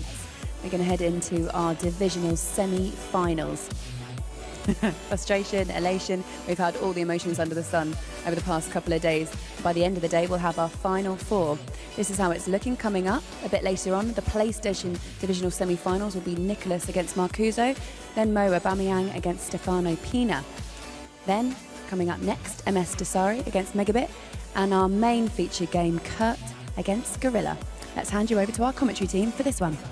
Thank you very much, Laura. And here we go then. So we've gone down again. We've lost more players, and what a tie this is going to be. Obviously, our gaming focus, Xbox first, then we'll come into PlayStation a little bit later. But Kurt versus Gorilla. You could say 2 good friends in the FIFA scene, although they were having a bit of banter a little while ago about the trophy, etc. But, you know, they are good friends. I'm sure they've played against each other a number of times this year. Does that come into play? Because, say, if they have played against each other or sparred against each other, surely they're going to know what to expect, kind of thing. Yeah, I think that 100%. You maybe give all your tricks away to your sparring partners coming into it. You saw Kurt coming into the build-up to the tournament, asking on Twitter, pros, Elite 1 players, 4 matches, best of 3 games. So he's got really good practice coming into this, and Gorilla is Gorilla at the end of the day, defending champion. You've got your final 4 players, the best 4 Xbox players in the world throughout the year.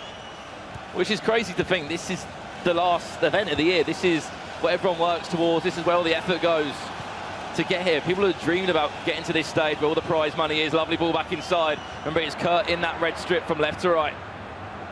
And Gorilla kicking from right to left to kick us off here. Remember, the world champion last year. $200,000 he won. And he's going for it again. Recently joined FaZe, didn't he? Tass behind him. Coached him along the way. And after that Danny game, he turned around and said, that was a tactical one for us. We knew what we wanted to go and achieve in that game, obviously a win, but how to try and break down Danny, what we could try and do, formation-wise, how we could see out the game. Yeah, keep possession for the first opening stage of the game and then start to implement your own game plan onto your opponent. I imagine they've got a similar sort of game plan for Kurt here. Both of these players really good attacking. They love to attack, don't they? Love scoring goals. Can he feed that one? Doesn't want to. He's going to hit with R9. We've seen the other side of the Gorilla this tournament. We've seen that defensive side that he has brought out. Ronaldo, somehow that one just sneaked him. So who else would it be? Cristiano Ronaldo will break the deadlock. And that'll be 1-0 to Kurt, but please strap yourself in because this is going to be a very, very long game with lots of goals as well. We mentioned they both love to attack. And Gorilla actually went 1-0 down inside Danny as well. So he's been used to this position where he has to come back from a defeat. Kurt's been scoring goals so freely, today in particular. He's gone to a new level today, hasn't he? He's scored over 30 goals today. Which is remarkable. He's only played 2 matches. 3 matches, I should say. So group round 6 and 7. And obviously that extra game there, we've gone past that. Against Goal Machine, which had loads of goals in it indeed. Obviously our Xbox game in action. MS Desari against Megabit. We've got an early goal there as well. MS Desari 1-0 up. You can see it at the top of your screen. Our last 4 players on each console side, which is crazy, as I say again, to get to this stage. There's probably players out there pinching themselves saying, right, I'm actually the last 4 out of all the console players on my side in the whole world. It's an achievement in itself, but they want to go further. You want to go and touch that prize money or even lift that trophy. Well, you heard what Kurt said. He wants to go all the way. This is a massive test for him, but if he can get past this test, he sees himself picking up that trophy probably in 24 hours time roughly and being the best FIFA player in the world. No one could argue with him. One game at a time, and maybe it could be his year. We don't know that yet. We're still a long, long way away. As we know, this will be our last round today. Obviously, we'll do the PlayStation side as well, so we're set up for a grandstand finish tomorrow with 2 players left on Xbox, 2 on PlayStation. So we'll play those games, and it'll be the grand final. Worth $250,000, a fantastic new trophy. And as Laura was saying, the first name on this FIFA eWorld Cup trophy. Yeah, who's going to have their name engraved in history. The biggest FIFA tournament of all time. Who's going to be the winner? Kirk No one remembers forward. second place. They always remember the gold medalist, the person who finishes first. It'll be history that'll be made as well if Gorilla went the full way as well this year. Yeah, first ever back-to-back champion. You see there, if you just joined us right now, a little bit of information on Kurt, the man from Malta. The self-proclaimed greatest FIFA player of all time, the best in the world. And if he went and won this competition, as you said, Richard, he'll be backing that up. A big Inter Milan fan, as we mentioned. Of course, that links in with the love for Arno and Ronaldo. And here comes Gorilla there. We'll win a corner. And then maybe, or not. I've got to do a deflection out for a corner. And this is obviously Spence Eaglin, aka FaZe Gorilla. Was the champion last year here in London. As we say again and again, there seems to be a London effect. To Chris Bullard back in 2005, and then we're looking last year, it was Gorilla when it was back in England, in London. And he went through that period, didn't he, where it really kicked off with the Gfinity, Play Like a Legend days. Just won everything. We're talking like 2,000-3,000 prize pots back then. And it was dominating back to back to back. And Kurt was playing in them as well. He was involved in those tournaments. Got a storied history, these two. That's where that winning mentality was really forged. And they all believed in this esport and thought it would go to the stage it has now.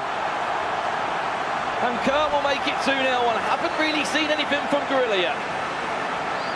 Kurt's had it all his own way. Love a little driven pass into Ruud Gullit. Across the goalkeeper, into that bottom left corner once again. It's a 90 rated Ruud Gullit, it's not the 93 prime Ruud Gullit. Obviously fancies himself with the 90, does a perfect job for him, so why change up the team when it's got you through to a semi-final, Brandon? As I said, I just haven't really seen anything from Gorilla yet. Kurt seems very, very just on it from the word go in this game, but it's a two-legged game. And if you saw the scoreline against Goal Machine, no goals were scored. It was like 9-7 or something in the end. He's going to come again now, Kurt. David De Gea just about saving Gorilla this time from being 3-0 down early on. And Gorilla, yeah, just taking a moment just to calm himself down. Re-engage the brain. Let's just remember in that last game, Richard, Kurt scored 3 goals in 11 minutes in his second leg. Insane. He knows where to put the ball and how quickly to do it as well. That just comes through practice, practice, practice, playing at home, playing against other pros, knowing the perfect opportunity to do a driven finesse shot, to do a low-driven shot. That's a big mistake there. Can he just put up the space? Yes, he can. He could have went forward, he could have had a heavy touch, just literally stopped with the ball, waited for that movement from Kurt. Yeah, very fortunate there for Gorilla, that ball to rebound to him. You might be able to see, you can't really see it too much, but kind of just stopped, waiting for a bit of movement away from them. Opened up a pocket of space, and he'll score it. So only be 1 goal behind, 2-1 to Kurt. Still plenty of time in this, still so much time. 3 halves of FIFA left to play. It's a massive game as well, Richard. You win this, we're talking $20,000 you would have already earned. You win your next game, you're jumping up again.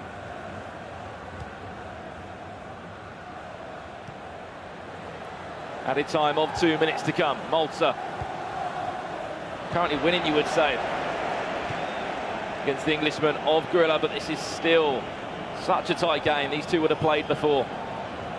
As we said about the history of these two in competitive FIFA, playing in tournaments that were no way near the prize pot that we're looking at now.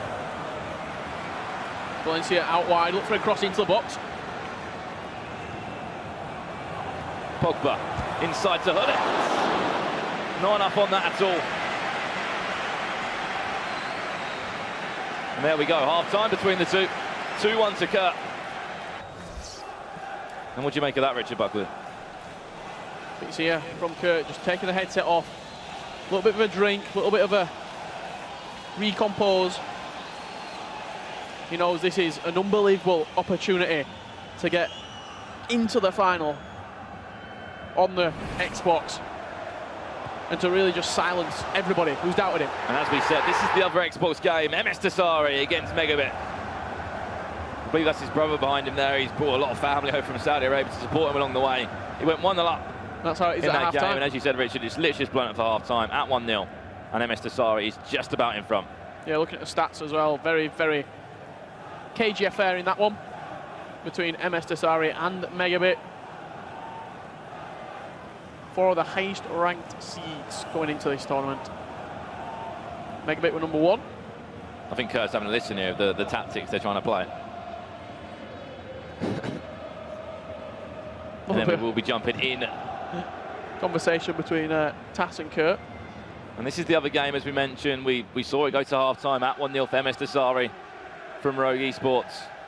We'll keep you updated on that one, though. And as we know, the game in focus is this one between Kurt and Gorilla. Yeah, this is the feature matchup. Highly anticipated. A lot of people potentially thought this could be the final on the console, on the Xbox, to see who will go into that cross-console final. But it is coming in the quarterfinals. Final 4 players.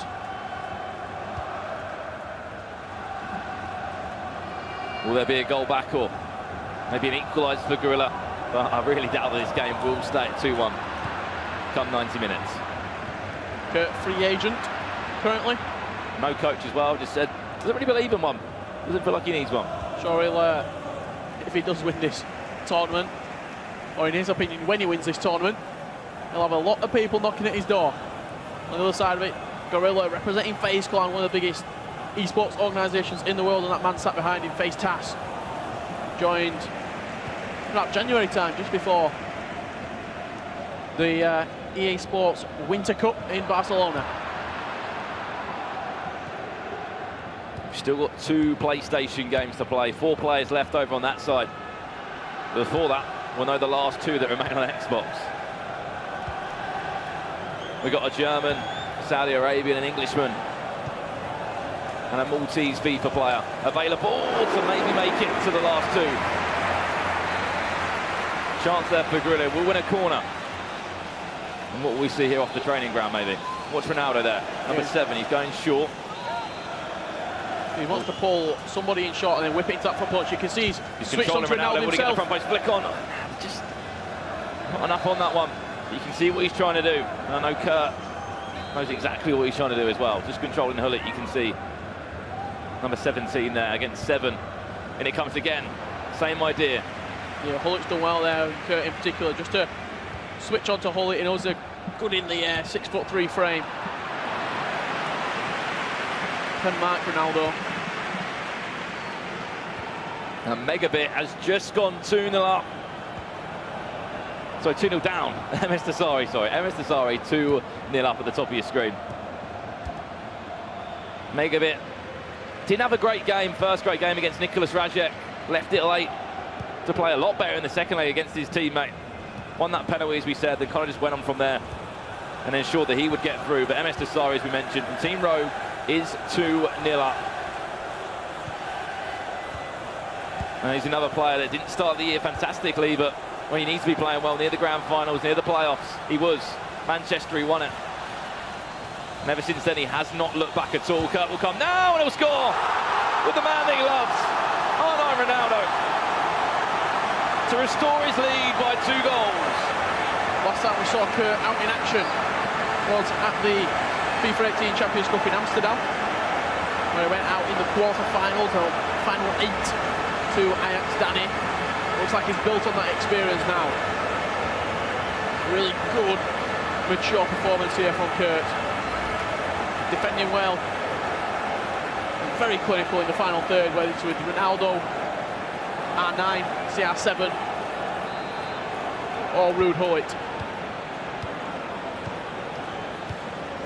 Back to square one, you could say, for Gorilla. Megabit has got himself a goal back in that game. Still needs another one, though, to make it all square. 2-1 down. And this one, Gorilla needs 2 goals. There's still so much time left. And we are speaking of a world champion here from last year. Kurt, though, has played very well indeed. Today, he's just been another level up than we saw yesterday. Yesterday was still impressive. Dropped points against Alexander, was the only game that he didn't maybe play to the level he would have wanted to, but today he's just been scoring goals and hitting new heights. Yeah, he's looked very, very comfortable today. Has Kurt. It's coming again now, though. R9 tries to spin on the ball, tried to Maybe find a pocket of space to recycle from Hullet to Kante, back to R9 again. Same idea, bit of pocket of space, but finesse. Yeah, very fortunate there for that ball to bounce through to him. He took the shot, got the rebound. Gorilla saying, what can I do about that? There's nothing I can do. We've seen a pause here from Gorilla. Imagine he's going into a 3-4-2-1. 4-1 down, 20 minutes left to go. It is 2 legs. So he doesn't want to throw everything forward and lose 6-7-1 like we saw with Kurt beating people earlier. Megabit, for example, he beat him 11-4. But if Gorilla can get 1 or 2 goals back in this first leg, it really tightens things up. He's switched into a 4-2-2. Just to the corner of my screen here, we can see our MS Desari just do... I went in the end. Offside. Oh, it's offside. Yeah. MS Desari just did one of the... made it look so easy, a fantastic set piece there, but he was offside. Still leading 2-1 in that game, you can see at the top of your screen. And I think Kurt's just waiting for Gorilla just to finish his tactics. Whatever he's changing formation. Switching into 4-3-2-1 quite interestingly.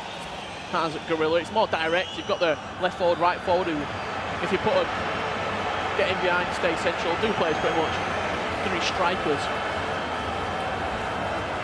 So if you can get back into this game. You might have looked at what Goal Machine did against Kurt earlier on when he kept on pegging him back. He was using the 3-4-2-1 also, was Gorilla. Was Goal Machine, I should say. Don't get me wrong, I know he's 3 goals behind now, but even a goal, Richard, or something to take into that next game. Big confidence boost. And of course, it doesn't mean that you're having to grab 3 goals back and instead you only need 2. Gorilla, never give up on this man. Modric has been brought on for him as well. Lovely bit of skill from Ronaldo, and it could be a counter-attack again. Try to just interchange there, Ronaldo to Ronaldo. No luck there. And Kurt will be over the moon with his performance so far. Every chance he's had, he's pretty much scored it. He's been solid Look at the at back the space as well. again, Ronaldo through. Is he onside? No, he's not. He missed anyway. He was offside as well. Making it seem quite easy to get past this back line. At the same time with that, Gorilla's going to be a little bit more offensive now, as he wants to try and at least get himself a goal back. Ronaldo to Hullet. We'll try and tee up to Modric. We'll probably do one more pass instead. Went for a finesse. Yeah, went to pick it out there. Top bins with Luka Modric. De Gea was equal to it. Playing out from the back. Once again, he's Kurt. Just shows the confidence and the composure that he's playing with right now. Really feeling himself. Of course, these are the last 4 players on this console. We came here with 30 or 16, you could say, on Xbox, 16 on PlayStation. There's 4 left over on PlayStation. There's 4 on Xbox. The Xbox games are underway now. And soon we'll only have 2 players left. Kurt coming forward again. Went for a shot straight away there, Hullet. And Ronaldo actually got in the way, and it was offside. Another pause has been made. Maybe back to the drawing board for Gorilla to look at another way we can try and get back into this game. Maybe some fresh legs, and it's a bit late on in that game, Richard. I know Megabit's just got himself a red card, 86 minutes on the clock. Still 2-1 to Desari. Hopefully Megabit will just hold on, he'll be thinking. Yeah, we've seen a 4-2-3-1 second variation as well coming out here from Kurt. The 2 CDMs sit in. It's the difference between the 4-2-3-1 and the 4-2-3-1, the second variation. The first variation, you play 3 cams. It's quite attacking. That's what Nicholas plays, what Stranger plays. This variation, it's a little bit further set back. Really good for turtling up and defending a league late on, last 10 minutes. It'll be hard for him to break through, but he has switched into 3-5-2 Gorilla, something he's comfortable with playing. Saw it in Manchester. Ronaldinho into Neymar. A little bit of space for it if he can shoot. Oh, anywhere but there. Just dragged wide of the post there.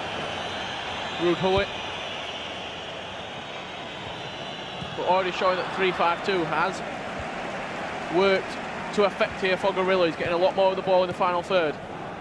Neymar into Ronaldo, back to Vieira. Now Neymar will pick it up again on the edge of the box. He's just looking for that pocket of space on the edge that we see. Everyone seems to be scoring from if they can get the right player in that area. Whether it's Neymar, Ronaldinho, Hullet, Ronaldo, R9. Marcelo back inside to Vieira. Ronaldinho, can he get a shot away? Yes, he can, and it will only stick the hands of David De Gea once again. He's had a really good game. And to make it even worse, MS Dasari has just scored again against the 10 men of Megabit in that first leg in the 89th minute with Luis Suarez to extend his lead by 3-1. Added time for 3 minutes, maybe one more chance. In this game, it looks like that chance will fall to Kurt.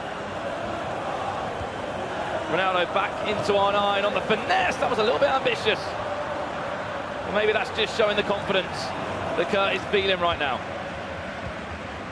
It's going to be full time, I believe. 4-1 the scoreline. Well, we're going to play one more attack. Referee, is that all over? Yes, it is. Kurt will have the advantage.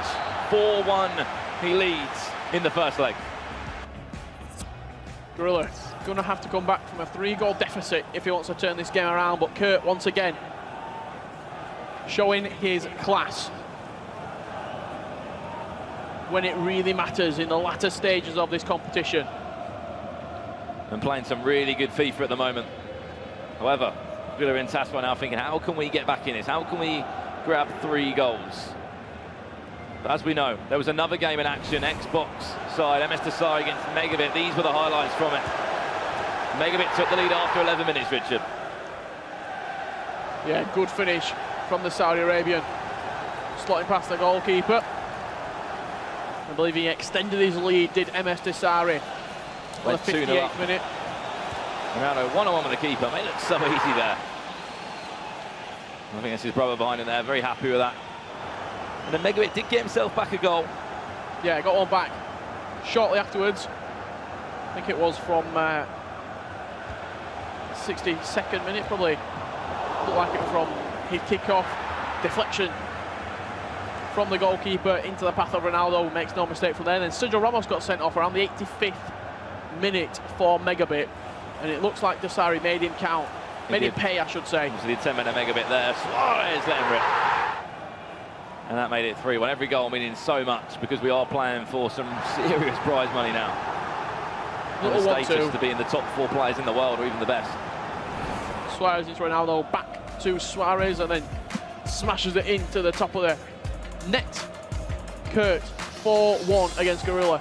MS Dasari, 3-1 against Megabit. And little preview of those games coming up on the PlayStation, Brandon. Incredible. Nicholas, 99. Obviously from Transfer Market, the Argentine, against Marcuso from Manchester City.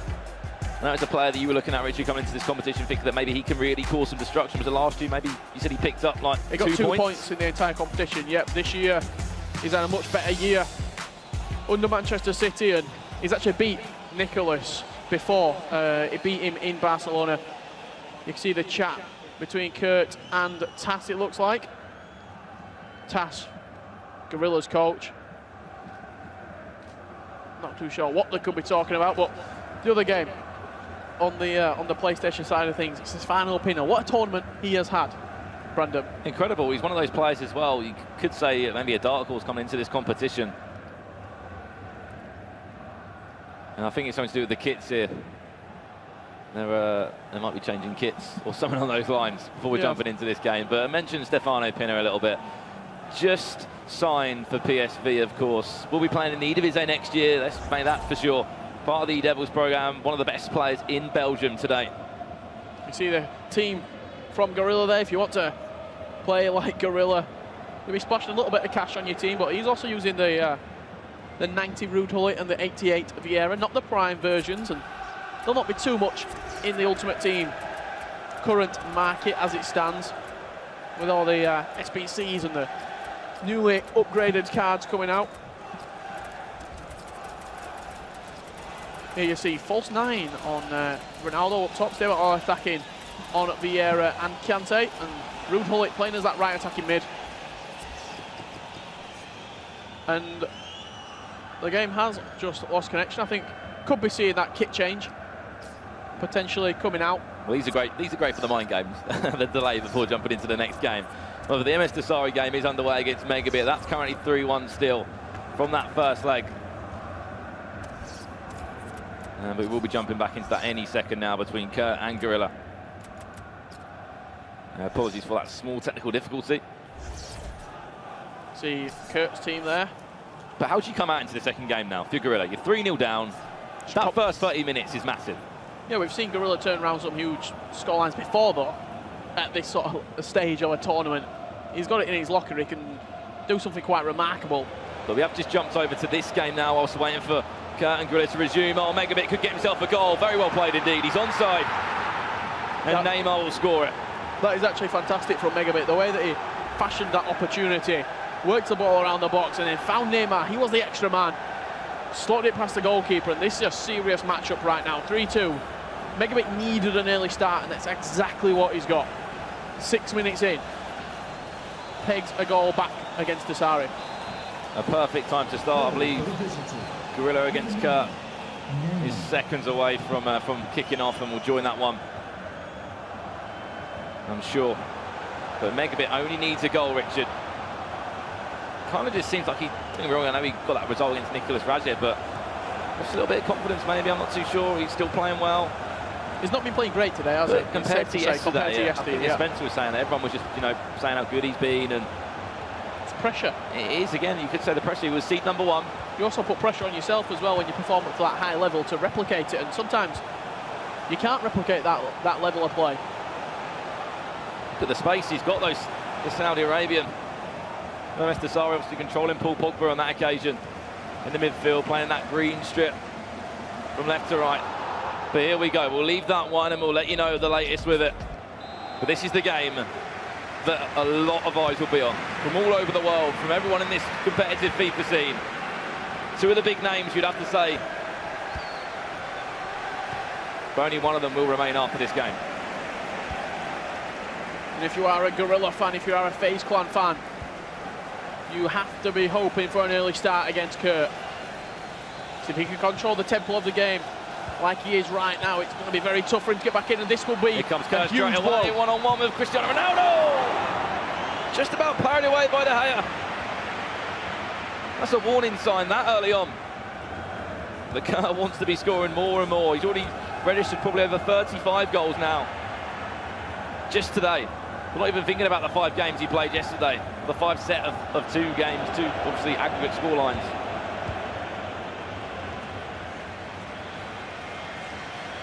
Just at a different level today, Kurt is.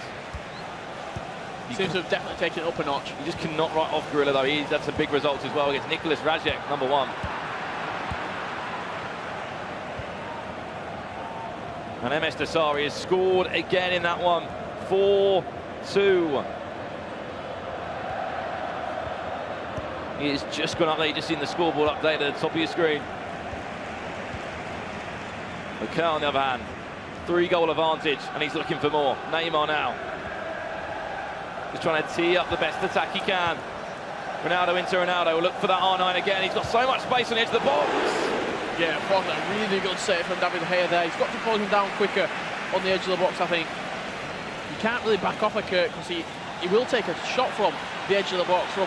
These are the opportunities, Richard, now when numbers are forward. Yes, he's still got 4 players back. Can he outpace him? We'll just look to reuse that instead, though. We said this first 30 minutes is key, at least get a goal. And obviously don't concede one. This could be that chance. Ronaldo, there it is. If he can find Ronaldo again, he panicked there, or he had to be quick with it, don't get me wrong, rushed it. And if you're supporting Kurt, that's exactly what you want right now. Just to slow the game down and then kill it off, get a couple of goals before half-time, really force Gorilla to come out second half. Look how he's moving that ball around, Kurt. Wow. He's playing unbelievable FIFA right now. You can't take anything away from this man. The way that he's using the ball in the final third, pinging it into his players. Like I've said before, describing Kurt, running out of superlatives to describe his performance today, but it's instinctive. He's not thinking about what he's doing. He's just doing it and reaping the rewards. As we said, you can come down to the O2 Arena tomorrow and watch all the action, the final showdown, the semi-finals, and of course that big grand final. $250,000 up for grabs. And hopefully we'll be seeing you there as Gorilla's coming forward. He needs 3 goals. He needs to get one soon. R9 trying to just get a shot out on his right foot. Trying to shift the ball across. And now look at his R9. Always making those runs off the last man. You can see it now on the pretty much on the byline. Look at the space for Hullet if he wants to go there. Comes inside. Hullet again is testing David De Gea. Could have took me an extra touch there, got a little bit closer with Hullet and then gone for the low-driven shot. And he can't keep letting him do this, unfortunately, Grilla, because one of these will go in.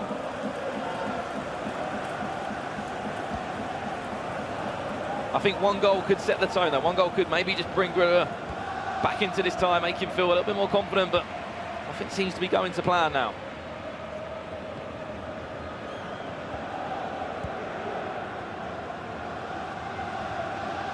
See the run that Hullet is making every single time. Trying just to open up some space. We know he's got a 5-star weak foot if he needs to use it. And we've seen a number of goals going as well from that on a 25-yard, 30-yard area away from the goal. Gorilla's passing at the minute, just not quite there. Ronaldo, that's a killer ball there into CR7. He just can't latch onto it. Just reminds me a little bit like Ajax Danny, this one in the second game he played against Gorilla, when he just didn't seem at the races in that second game. The first half, he was just poor. Yeah, and Desari has extended his league over the German megabit. 5-2, he now leads. Maybe it's a little bit of nerves or seems unsettled a little bit. Gorilla thinking, oh, there we go, Ramos. Right place, right time, don't get me wrong, a little bit fortunate.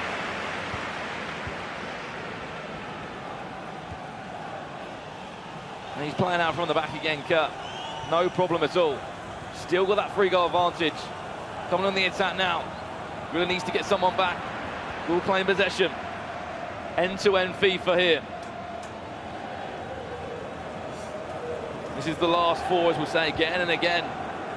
MS Desari versus Megabit, the game you can see at the top of your screen there. Megabit is losing that. Needs to get some goals. Grill on the other hand. Here we go. He gets a goal. Maybe that could be the spark that brings him to life. Yeah, big goal with Marcelo there. Use the overlap. First time shot across the goalkeeper. Let's see how Kurt can deal with this. A little bit of adversity right now. Turn from R9. 4-2 the scoreline. Not even at half-time yet in this second leg, so there's plenty of FIFA left to be played. The question is now, how will Kurt react? Best thing he can do is go down the other end, get a goal straight away and restore. If he can score directly from this kick-off just before half-time, that will be perfect for Kurt. Give him that 3-goal cushion again, Richard, make him just feel a little bit more comfortable. Alternatively, that goal could be a little bit of a confidence booster for Gorilla, and he could just use that to his advantage. Here comes Kurt, though, Kansai. That's obviously playing through to the striker there, Cristiano Ronaldo. We're saying it is literally end-to-end FIFA. I'll have an attack, you an attack. We're expecting a really attacking game. Cristiano plays into a half turn. Superb defending from Marcelo, the man who just scored the goal. Get rid of it. Oof. Yeah, just got himself in front of the, in between the man and the ball there, did Marcelo. Great tracking from Kurt. He's just hunting for this ball. He's getting it every single time. Ronaldo to Ronaldo. Tried to play out wide to Neymar in half-time. He knows that was a chance. You can see the reaction. He knows that was a really good chance. He won it high up the pitch. Great high pressing once again from him. And if he'd have got that goal, made it 5-2 before half-time, it'd be a lot more comfortable going into the second half. And he's 45 minutes of FIFA time away from being in the best 2 Xbox side players or being in the last 4 of the whole competition. Out of millions of people that have tried to get in those gaming seats, in those gaming chairs, in the O2 Arena. Gorilla's got 45 minutes. If not, we will be guaranteed a new world champion.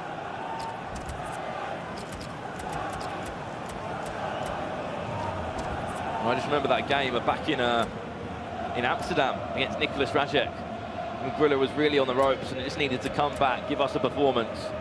And it was a passionate one too. Yeah, a proper celebration. A very, very late winner, I believe he scored against Nicolas Rajek. Might have been an extra time as well. I think it was 3-2, I think the scoreline was, that he beat him. He needs a similar sort of performance right now, if he wants. The question is, what can Tas do? You know, he's been to these events before, he's got the experience.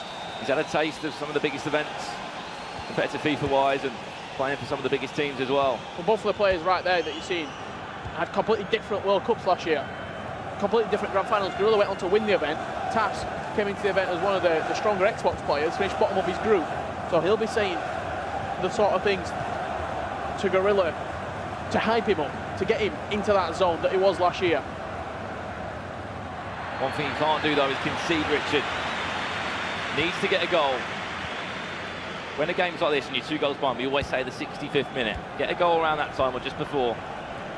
And you're setting yourself up for a fantastic last 25 in-game minutes. Whereas Kirk got other ideas. Hullet into Ronaldo.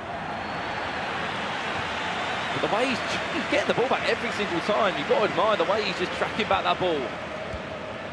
It's like the Pep Guardiola rule of like 5 seconds to get the ball back or 3 seconds to to try and chase it down. If you lose it, you've got 3 seconds to get it back. 2-touch football.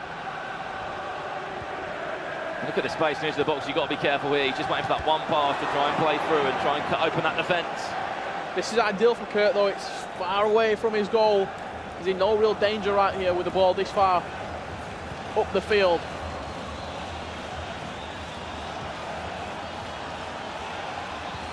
Vieira will play back. And here we go again, another attack, another chance for Gorilla to get himself back in this game. Ronaldo. Neymar just didn't get anything on that. Looks like he's switched into 4-3-2-1, has Gorilla at half-time. And MS Dasari looks like he's pulled away from Megabit. 6-2 now leads. Looking very comfortable, isn't he? The Saudi Arabian at Rogue Esports. And maybe another goal would make Kurt look even more comfortable. 2 up at this moment in time. He seems to be so calm and collective. Happy to keep possession, happy to wait for his turn to attack.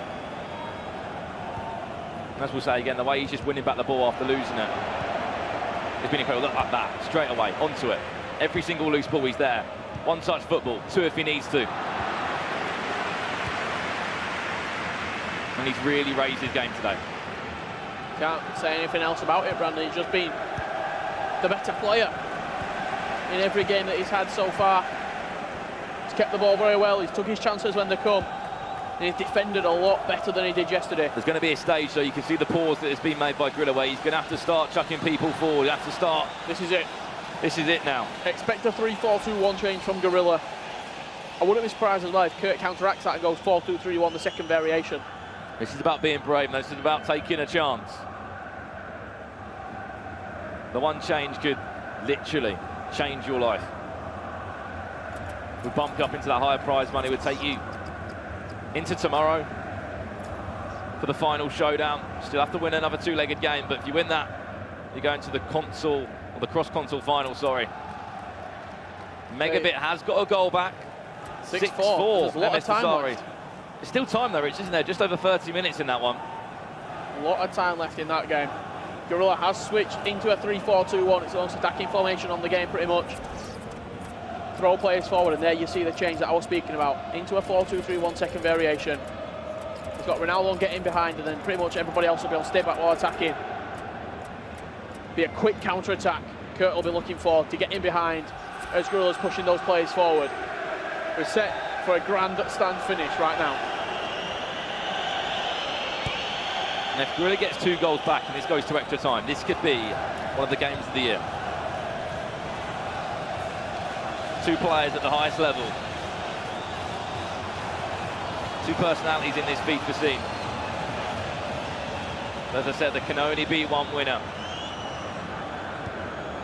And maybe the changes he has made could help him, but there's going to be gaps that start appearing now. Got to be careful. I know he needs to put men forward, but he has to be careful because Kurt will counter-attack, will do it fast. He'll be finding gaps every single time. Happy to recycle the ball, happy to watch that clock slowly go down. Hullet to Ronaldo. One more goal for Kurt, you'd say, would seal the deal. Just that final ball has not been good enough. Offside trap has been played.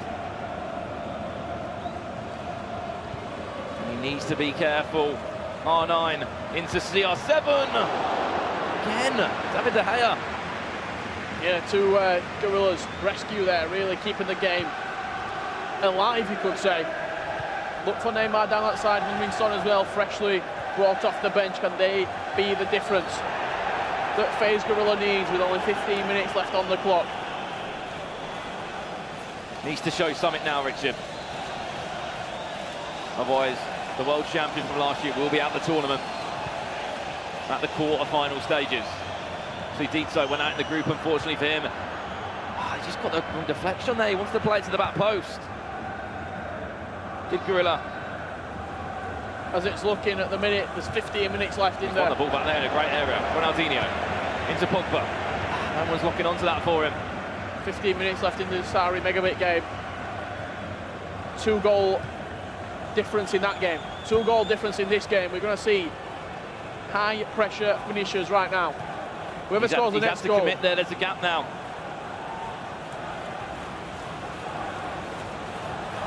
With an attacking formation, gaps will start to appear. Ronaldo into Vieira, into Cristiano, and David De Gea again. Offside, I believe. And it's offside, and we're getting really close now to full time. Just under 10 minutes. Haven't seen enough yet. Still time. And if he gets this back and we go to extra time, wow. Need a goal soon, though. Waiting for that perfect opportunity there, defending-wise. Kurt's been fantastic. It's just been great, all round. Yeah, and Desari looks like he's killed that game off. 7-4, he now leads against Megabit. It looks like he will be going into the last two with Kurt at the moment. For your Xbox, you could say, final. The console final, there'll still be the cross-console final tomorrow. The big one where all the money is. And that trophy. And time is running out, unfortunately, for your 2017 world champion. Just like England will be back in the final. Keeping it so nice and concise here. Offside track did come out, but I would go on to say it's too little too late for Gorilla. Added time of 2 minutes as well, you can imagine will be upon us. 2 goals in that just really isn't possible, and it looks like Kurt will be going one step further in the history books again. The world champion from last year, unfortunately, will be crashing out in FaZe Gorilla, and you have to applaud these two competitors. Huge names in this FIFA scene, been to so many events this year, and Kurt will be in the last 2 on the Xbox side, and one two-legged game away from being in that grand final. Yeah, you've got to tip your hat to Kurt. He came out, did what he needed to do, defended very well, kept possession when he needed to, and was so clinical in front of goal. He's now going to, looks like he'll be facing MS Desari in that final. And that MS Desari game has not got long left at all. Just looking at it right now. 9 minutes left, and he's leading 7-4. We're going to switch over to it right now. 7-4 in aggregate to MS Desari in that green strip. Looks like he's been on it since the word go today. He's in again. Offside trap play by Megabit. Of course, he's being really offensive here. He has to try and go forward and take numbers 4 and MS Desari. Why not score another one? 8-4 now. And the Saudi Arabian is full of confidence. Kurt MS Desari final on the Xbox. That is how it is looking.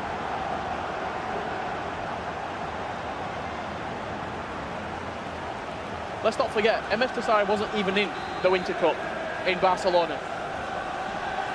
I didn't even see him until SWC. He played, yeah, his first tournament was the SWC. He finished 3rd in that tournament in Paris. The week after, he won Manchester, the Club World Cup. He went on, I think he finished in the semi-finals over there. Amsterdam did what he needed to do. Good tournament there. Went out to Rafsu, I believe, in the quarter-finals. Oh, that was a naughty tackle there. And right now, looks like he's going to be taking on Kurt. So that could be a red card, if anything.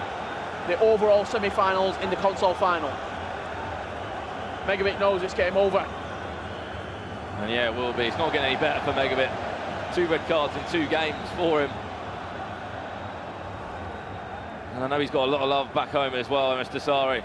You see it in all the the Twitch chats when he's playing, full of Saudi fans. That obviously esports massive over there, and an iconic figure MS Dasari is.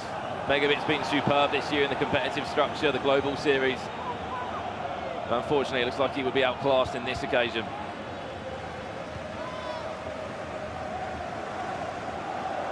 Maybe one more attack, if anything, added time on 3 minutes. Neymar plays back to Ronaldo. And just to slow it down or just give away a free kick. He didn't really need to. There's no worries though. 4 goals will not be happening. Ever. In this short amount of time. And that will conclude MS Dasari against Kurt as your last 2 from the Xbox side. Out of the 16 players on Xbox that did come here, the last 2 players will be a Maltese player and, of course, a Saudi Arabian. We've still got 4 players left on Xbox. On PlayStation, sorry. The Joe and Dima will be taking you through those games. Some massive ties as well. Stefano Pinna involved, Marcuso involved. Nicholas versus Marcuso, what a game that plans to be. Mo Aubameyang against Stefano Pinna. A great game as well. The best of the best, and you're in the best place to watch it with the FIFA eWorld Cup. MS Dasari through again, why not? It's cheeky, but it's got it. A cheeky chip to include. A great game for him. You got the playoff winner right here in Megabit Amsterdam, the Manchester winner in MS Dasari. 9-4 the scoreline. Dasari coming out on top. And seconds away for being in this console final, the Xbox console final against Kurt tomorrow. Commiserations, Megabit.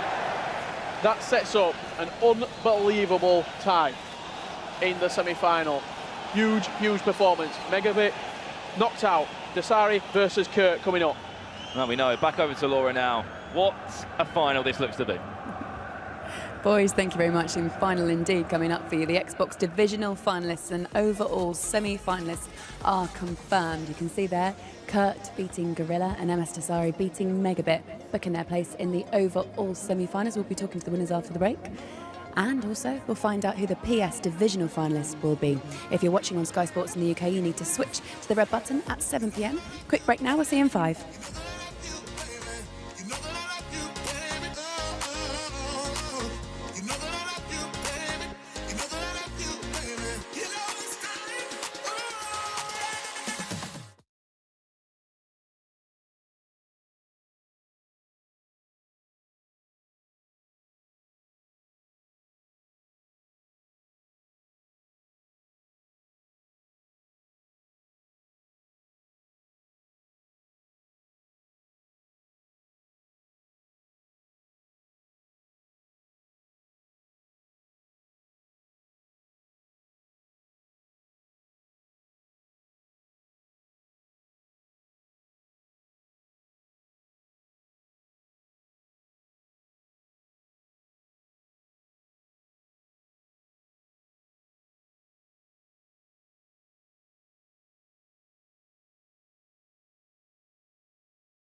Hello, welcome back to the FIFA eWorld Cup. If you're just joining us, you've missed so much. We've got our Xbox divisional finalists confirmed, and after this quick break, we're going to have our semi-finalists for the other one, the PlayStation 4. Just a reminder of what you've seen if you were joining us. The Xbox results: Kurt beat Gorilla 4-2. So the world champion from last year is out, and whatever happens, we will have a new world champion this year. And then the other winner on the Xbox, MS Desari, beating Megabit 9-4. Now this is how it lines up. You can see who Kurt's beat so far: Goal Machine, Gorilla, and then meeting MS Desari in the semi-final overall and the divisional final. Now I'm happy to say he is alongside myself and Spencer. Kurt, congratulations first of all. Thank you. This is what you wanted. You've made it so far in the competition already. How are you feeling? I feel amazing right now. You know, this was my objective from the start, to get into the final day. Only 2 left on Xbox. Let's get it. In your first leg against Spencer, against Gorilla, you made it. You gave yourself a big enough cushion, really, to secure that you were going to push through unless he came back. But did you feel under pressure at any point? Yeah, as I said, I mean, with him, there's a reason he's the champion. You know, he's done amazing comebacks in the past. So till the end, I was not really feeling comfortable. But I think overall, I defended really, really good. We were speaking to you a minute ago off camera, and we were saying what this means to you, and we were mentioning money and things like that. And you said it wasn't about the money, didn't you? Nah, this is all I want. I can look at it all day. We're going to have to prize him away, Spencer, aren't we? Well, he might get his hands on it, to be honest. The way he's going. Listen, you've beaten Gorilla. You said you were going to do it. You did what you said you were going to do. Exactly. Next up is MS Desari, okay? You've dethroned the current king. The question is, are you going to end up the king? Are you going to end up with the trophy? How do you feel about MS Desari? Yes, I will. Desari, top player. I mean, there's a reason he's here, you know. As I said, it's not going to be easy. Just like the Gorilla game was not going to be easy. It's the best 2 players on Xbox left. See you tomorrow. And if we sort of map it out further, look at PlayStation, not to get ahead of ourselves, but most people would say Nicholas would be the favourite there. He might not get there, but if he does, and if you make it final against Nicholas, do you think you can beat him? For sure, you know, I think obviously his part compared to our part on Xbox, I think it's a lot easier. I think they fear him. I just feel like any of us really, I think we beat him, yeah. And last question for me, let's talk about, because it's a World Cup, let's talk about your country, Malta. How does it feel? Because it's the smallest nation left now of all the nations left, and probably the smallest nation that got this far as well. Is that not a proud moment for you to be representing your country? It's the biggest achievement in Malta probably that will ever happen. Strong words. For sure. That feels good then? Oh yeah. Okay, well done. Kurt, well done. Congratulations. You can go home and sleep well tonight. We'll see you again tomorrow. Well done. Let's hand you over to Chuboy, who's with MS Desari, your opponent. Thank you, Laura. I'm here with MS Desari, who just beat Megabit 9-4 in that Xbox semi-final. Now, talk us through what happened. It was really a tough match. Megabit is the best attacking player beside Gorilla, of course. And I played, I guess, the best 2 games. So you've got Kurt in the Xbox final. Should be an interesting match. Now I know Kurt's been scoring a ton of goals, and a lot of people before this tournament said you were the best defensive player that they have ever seen. So is that going to be the key in that matchup? I think it might be the key because I beat Kurt in Manchester, so it might be the key. Who knows? Might be the key, and I think another key that you might have is the home country support. Now, you might be following the footsteps of Al-Shiri in 2015, who did bring home the FIWC trophy to Saudi Arabia. What do you have to say to your fans watching at home before your next match? I'm actually very thankful of their support. They always support me, either a finals or I win. And I hope to be a champion not just one time like Mr. Dunn, twice and third. I'm still 18 and I have 10 more years to play. So hopefully more trophies coming to MS Desari and Saudi Arabia. Now let's see what the guys at the stage have for us. Laura? What was lovely, Spencer, was when we were finishing watching off the end of that game, when he knew he was going through, you could just see the smile. He couldn't stop the smile from spreading across his face. Yeah, I mean, listen, there's some great characters still in this tournament now, and everyone's got to feel a tremendous sense of relief to get this far, because even though I would say most of the favourites have delivered in terms of how far they've gone, it's not easy to do that. Even though you might be the favourite, even Nicholas, who everyone seems to think is unbeatable, he still must feel relieved after every win, so it's great to see when they have that moment of release. All right, behind our shoulders, you can see the final 4 on the PlayStation are ready, so let's hand you over to our commentary team. Thank you very much, Laura, Spencer, Chu, and all players. Looking like a juicy console final for the Xbox. The question is, who's going to be joining them, Joe? For the PlayStation, we have 4 players left, of course. Mo Aubameyang versus Stefano Pina. Going to be our featured matchup here. The other match is, of course, Nicholas versus Marcuso. Marcuso being one of the few players that have beaten Nicholas, even if it was in the Swiss style groups during the year. Both these guys know how to score goals, Joe, no doubt. Absolutely do. I'm expecting here that we're going to see a lot of goals as well. I don't think anyone will be hanging back for this one. The question, though, is who is on form? See Mo there.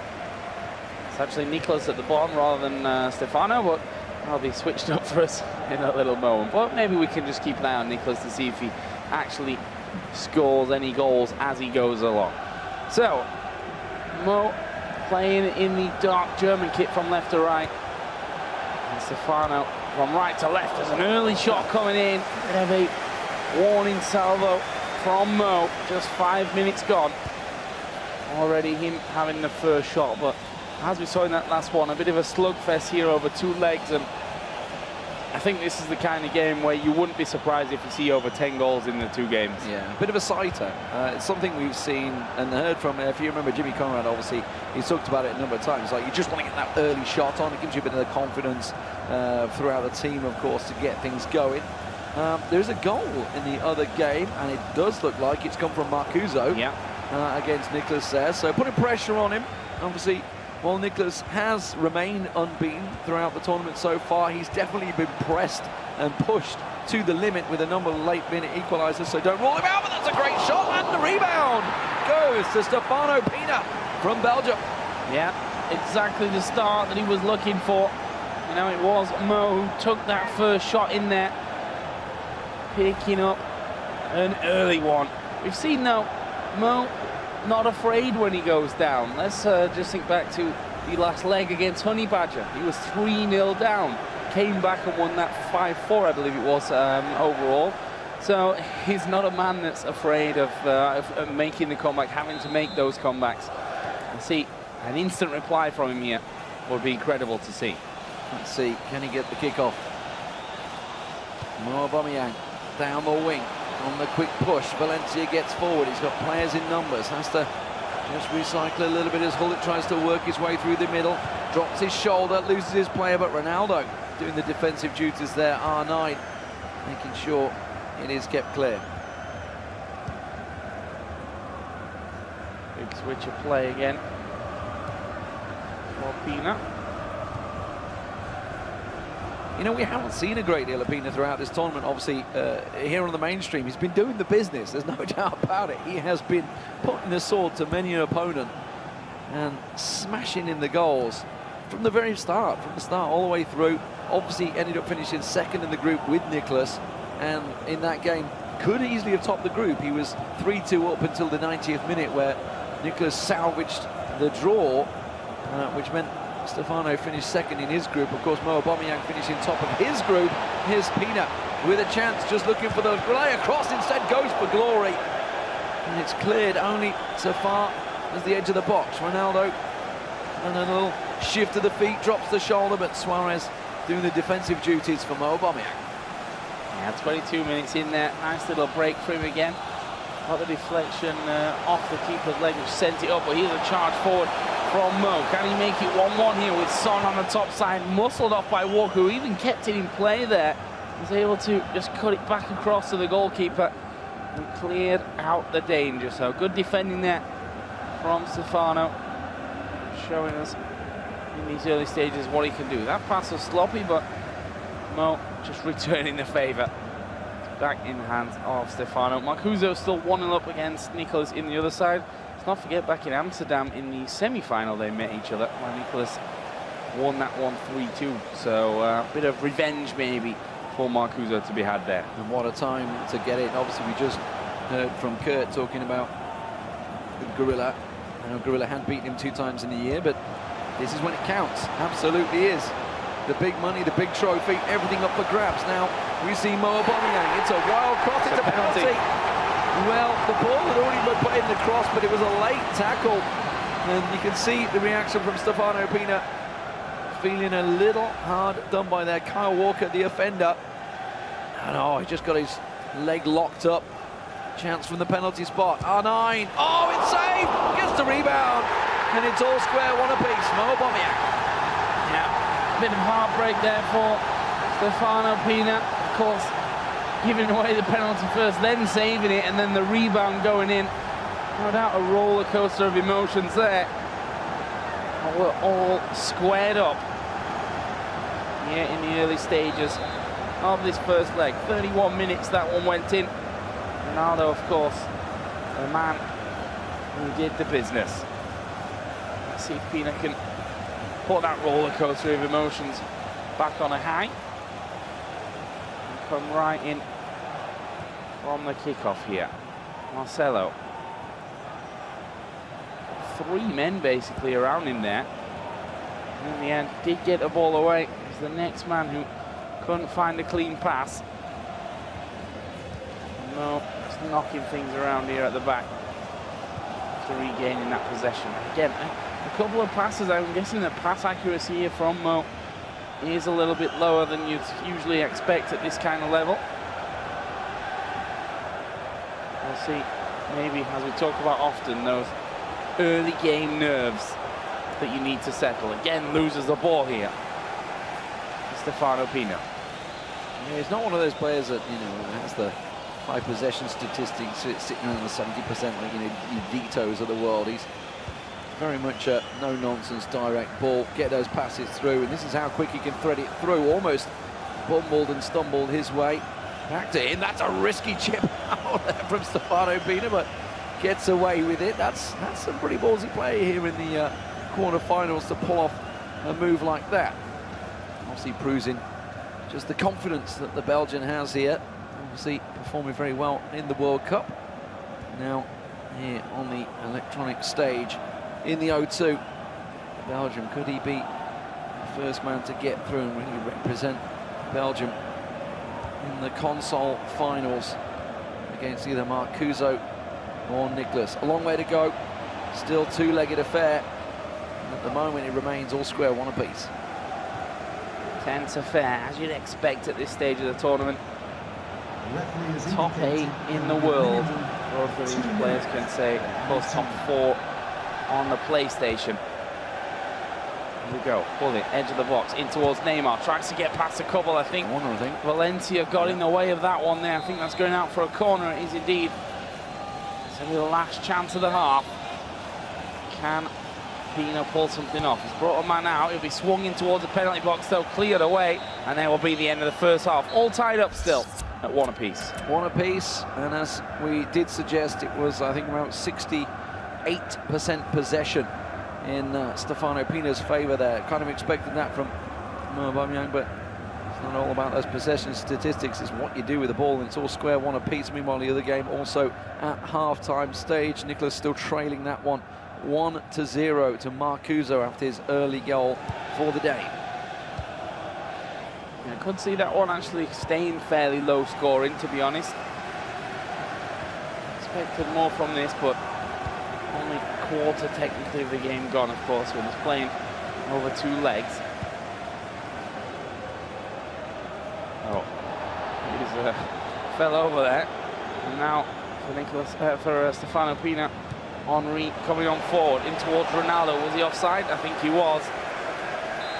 He was indeed offside, so any danger snuffed out there by the linesman early in this second half, straight from the kickoff. And now Mo.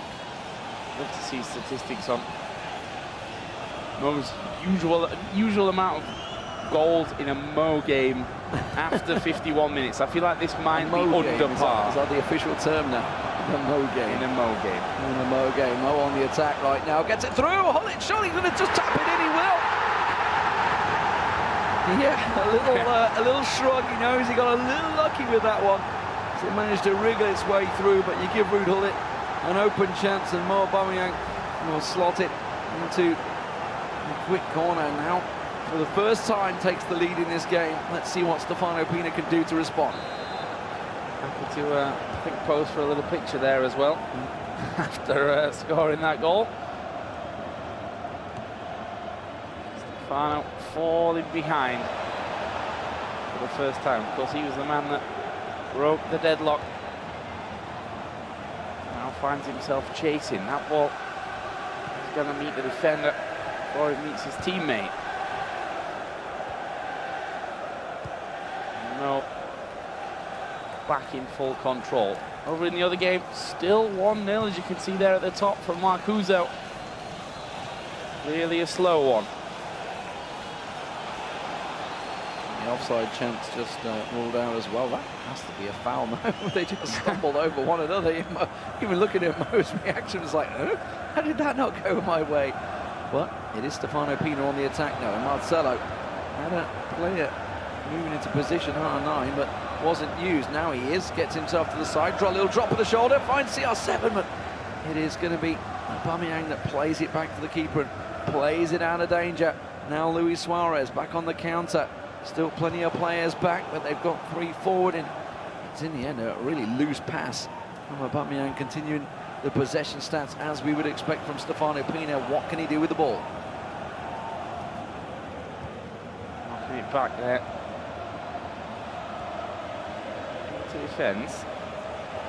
Now finally moving forward. You see playing Henry, which we've seen him use mostly as a sub coming off the bench. Starting this time for Pina, who takes a shot, and they look close. Couldn't tell from that angle exactly how close it was, but Mo Aubameyang thought it was close. He was already off his chair and clearly thought that was maybe going in. Definitely looked like it was floating within range. Just wide though. Still stays 2-1 in Mo's favour. Marcuso still leading his game. In the other semi-final, long ranger, sighter from Mo Aubameyang gets himself a corner.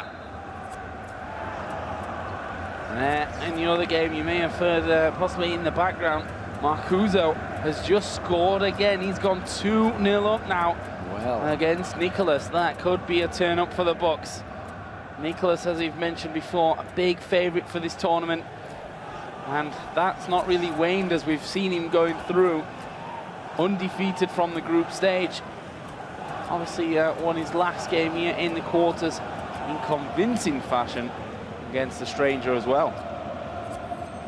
Nicholas just tweaking some of his setup. Very even stats actually, 50-50, 49-51 in terms of possession, so pretty even between the two. Actually, it's ironically Nicholas has had the most shots in that game, but the score remains Marcuso now 2-0 up. The Dane leading that one.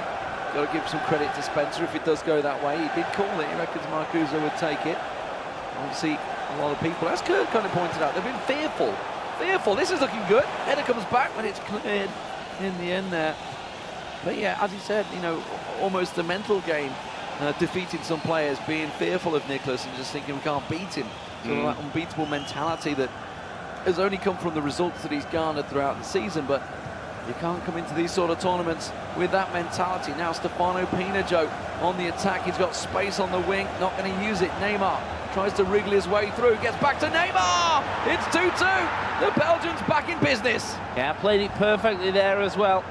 I was wondering if he was going to shoot first time. A little turn, and turn back in. So as that defender came out, it left a huge space behind him. That 1-2, playing Neymar onside. Well, bring this one tied up again. 2 apiece now. 75 minutes gone in this first leg. Oh, that one just bobbling over the foot of Ruud Gullit.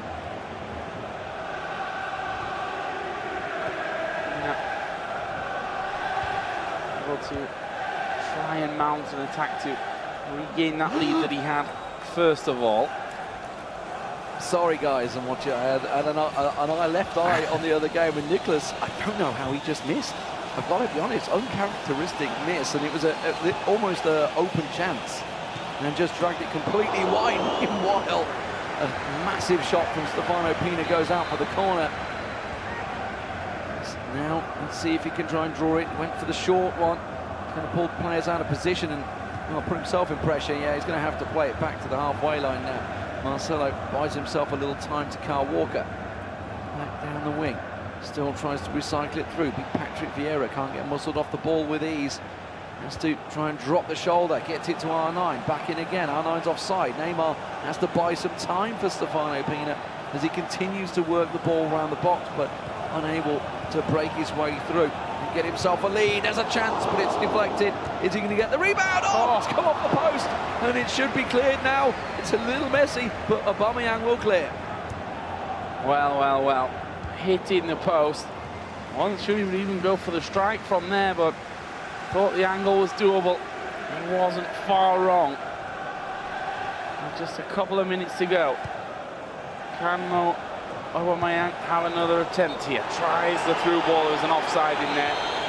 That means a free kick for Stefano Pina.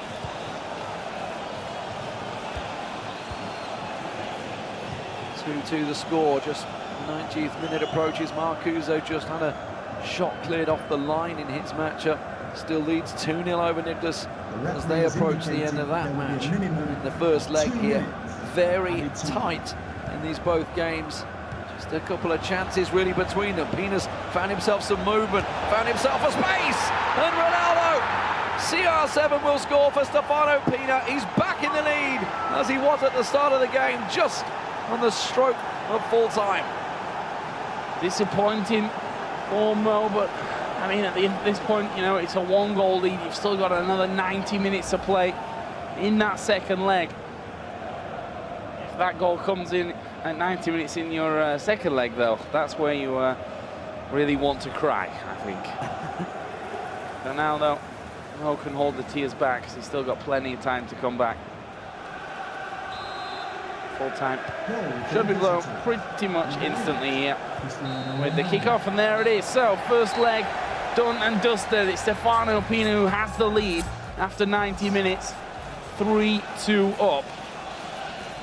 Stefano had double the shots on goal. Only the one more that actually hit the back of the net though. Meanwhile, Marcuso versus Nicholas, by the way, is also hitting on the last minute.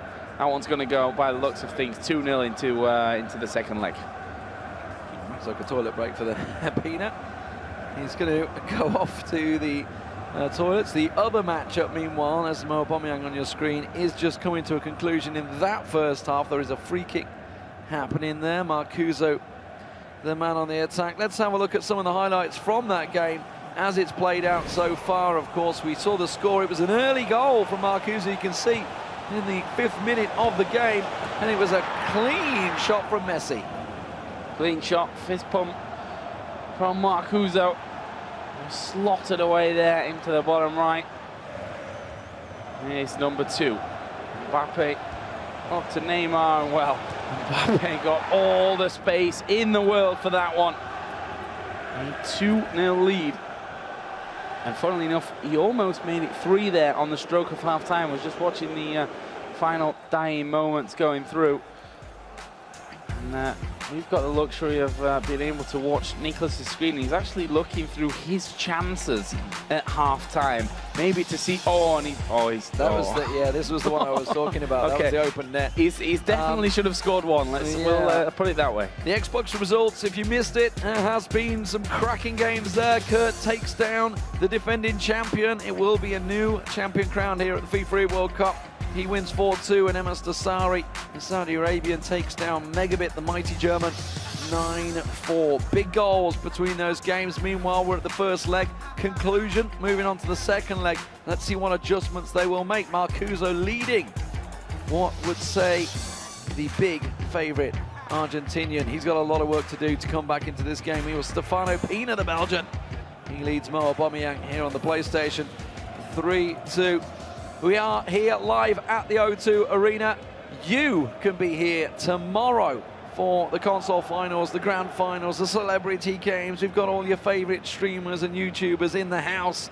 They are in attendance watching what is going on here and thinking, wow, we're playing on that stage tomorrow, Joe. Absolutely. I mean, the biggest, most beautiful stage that we've seen for FIFA to date. Obviously, all these players having that box there, the ability to have a coach behind them.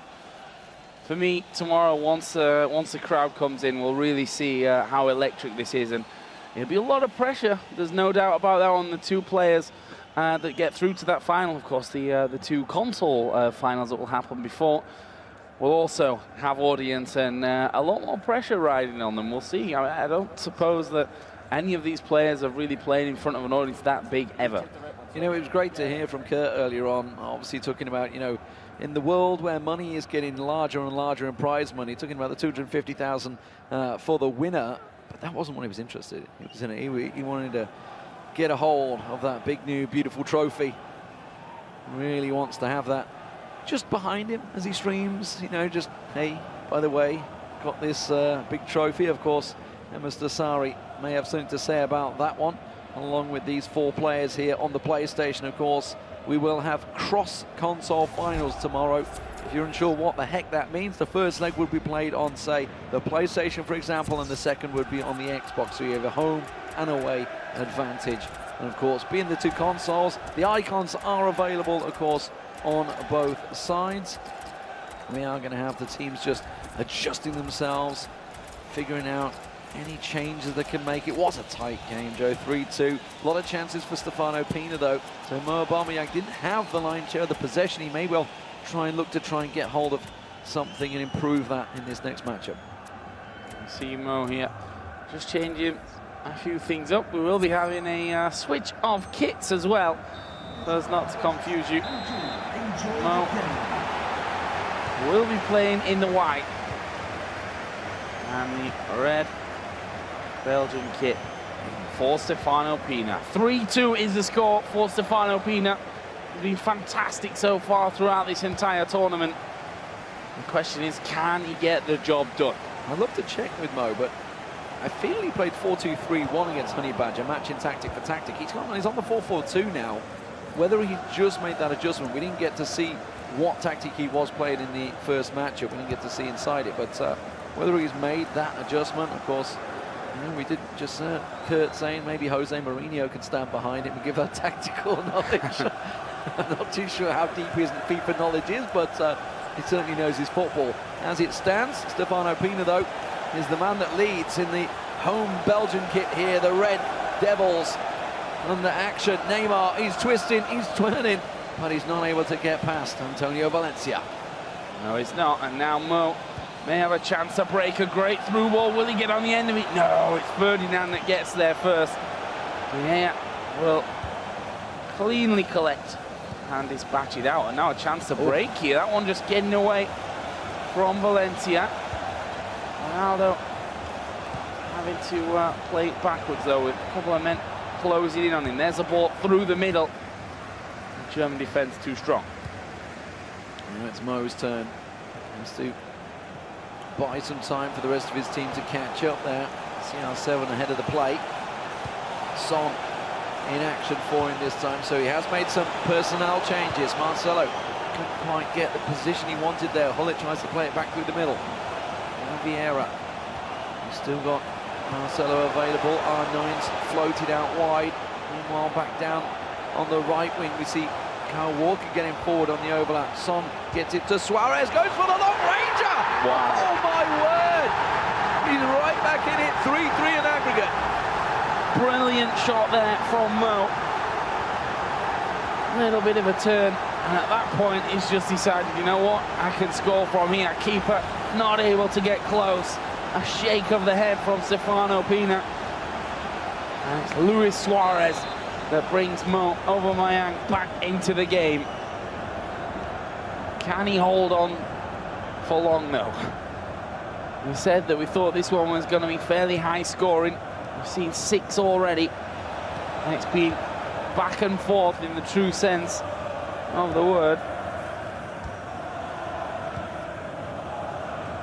There's the push up on towards Ronaldo. There's a man in the middle, doesn't find him though. Sergio Ramos had already stepped out. There's the pass percentages.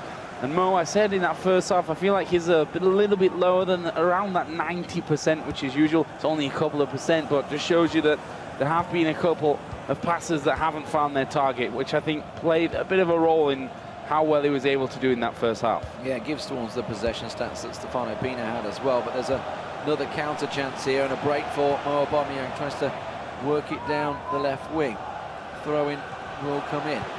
Let's regain possession though for Stefano. What can he do with it now? He's got men forward. Able to require them. The midfield just keeping it cool, working it down the left wings. He switches to play. Marcelo finds Neymar, but he's been muscled off it by Luis Suarez, the goal scorer. And that's a loose pass in the middle. Thierry Henry being brought on for Stefano Pina as well. So a couple of changes from both teams in the break. The other match still remains, and it's deadlocked 2-0 to Marcuso. That game 25 minutes gone, pretty much alongside this one.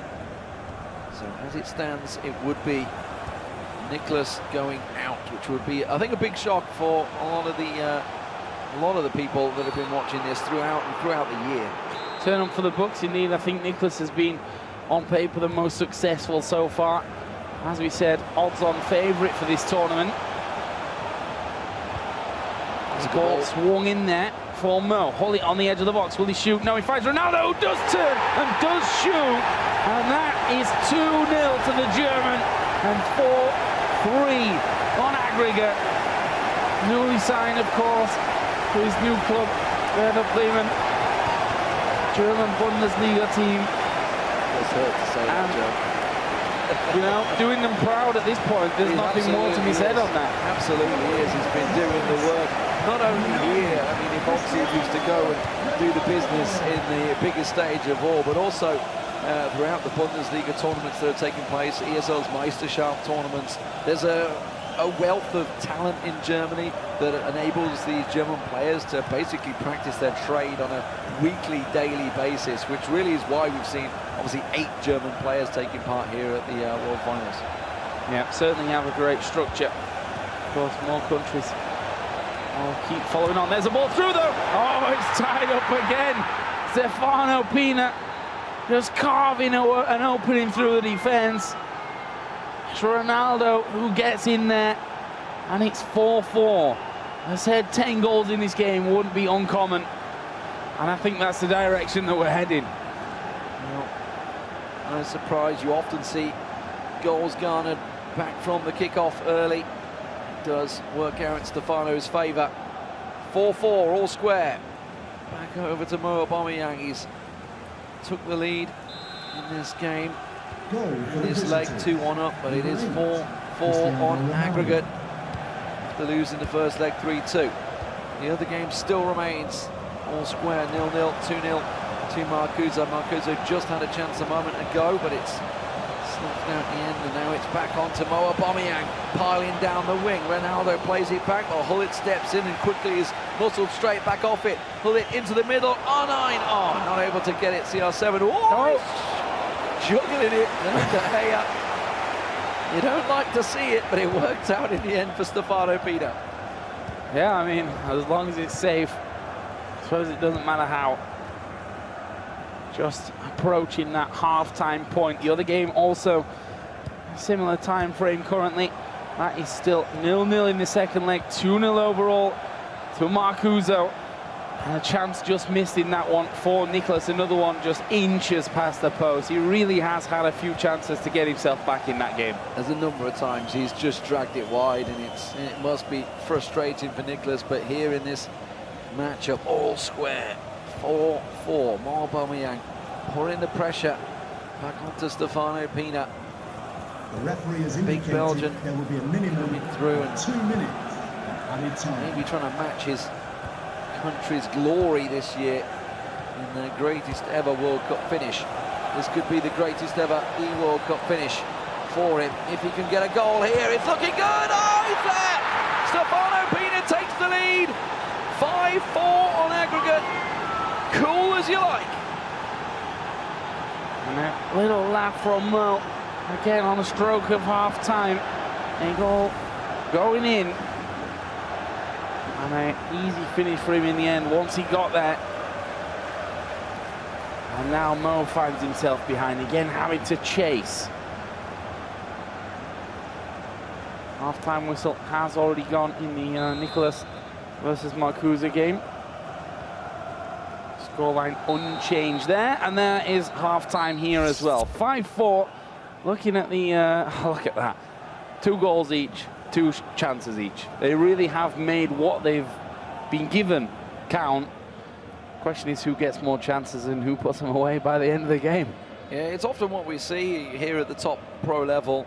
Obviously, you know, at home you'll be seeing games of like 20, 30 shots just blasting it left, right and centre, but not really a clear chance at scoring. Maybe you'll get that screamer 1 out of 15 times you shoot, but here at the professional level, it's all about making those chances absolutely count. And you can see these guys just wider here in the quarterfinals. Second leg playoffs, 5-4, so tight between them. It's Stefano Pina coming into the second half of the second leg with the lead. And off the kickoff, he is charging forward. This could be dangerous for Mo. There is played in towards Ronaldo. This time, the defender got in the way of it though. Son moving forward, but he'd taken 1 step too many before he gave the pass. And that now gives Stefano the chance to get back in. Oh, tackle there at the end didn't quite work out. In the other game, there has been a goal. Yeah, Nicholas has finally scored a goal. Stabbed it home. He's had so many chances going wide, but this time, clean as you like, quick turn, drop the shoulder, smash it in. And CR7 doing the business for him in that game. We'll have highlights, no doubt, from that one later on, but it's 2-1. It gives the Argentine a chance. Again, sitting around the same time as this matchup just kicking off in the second half there.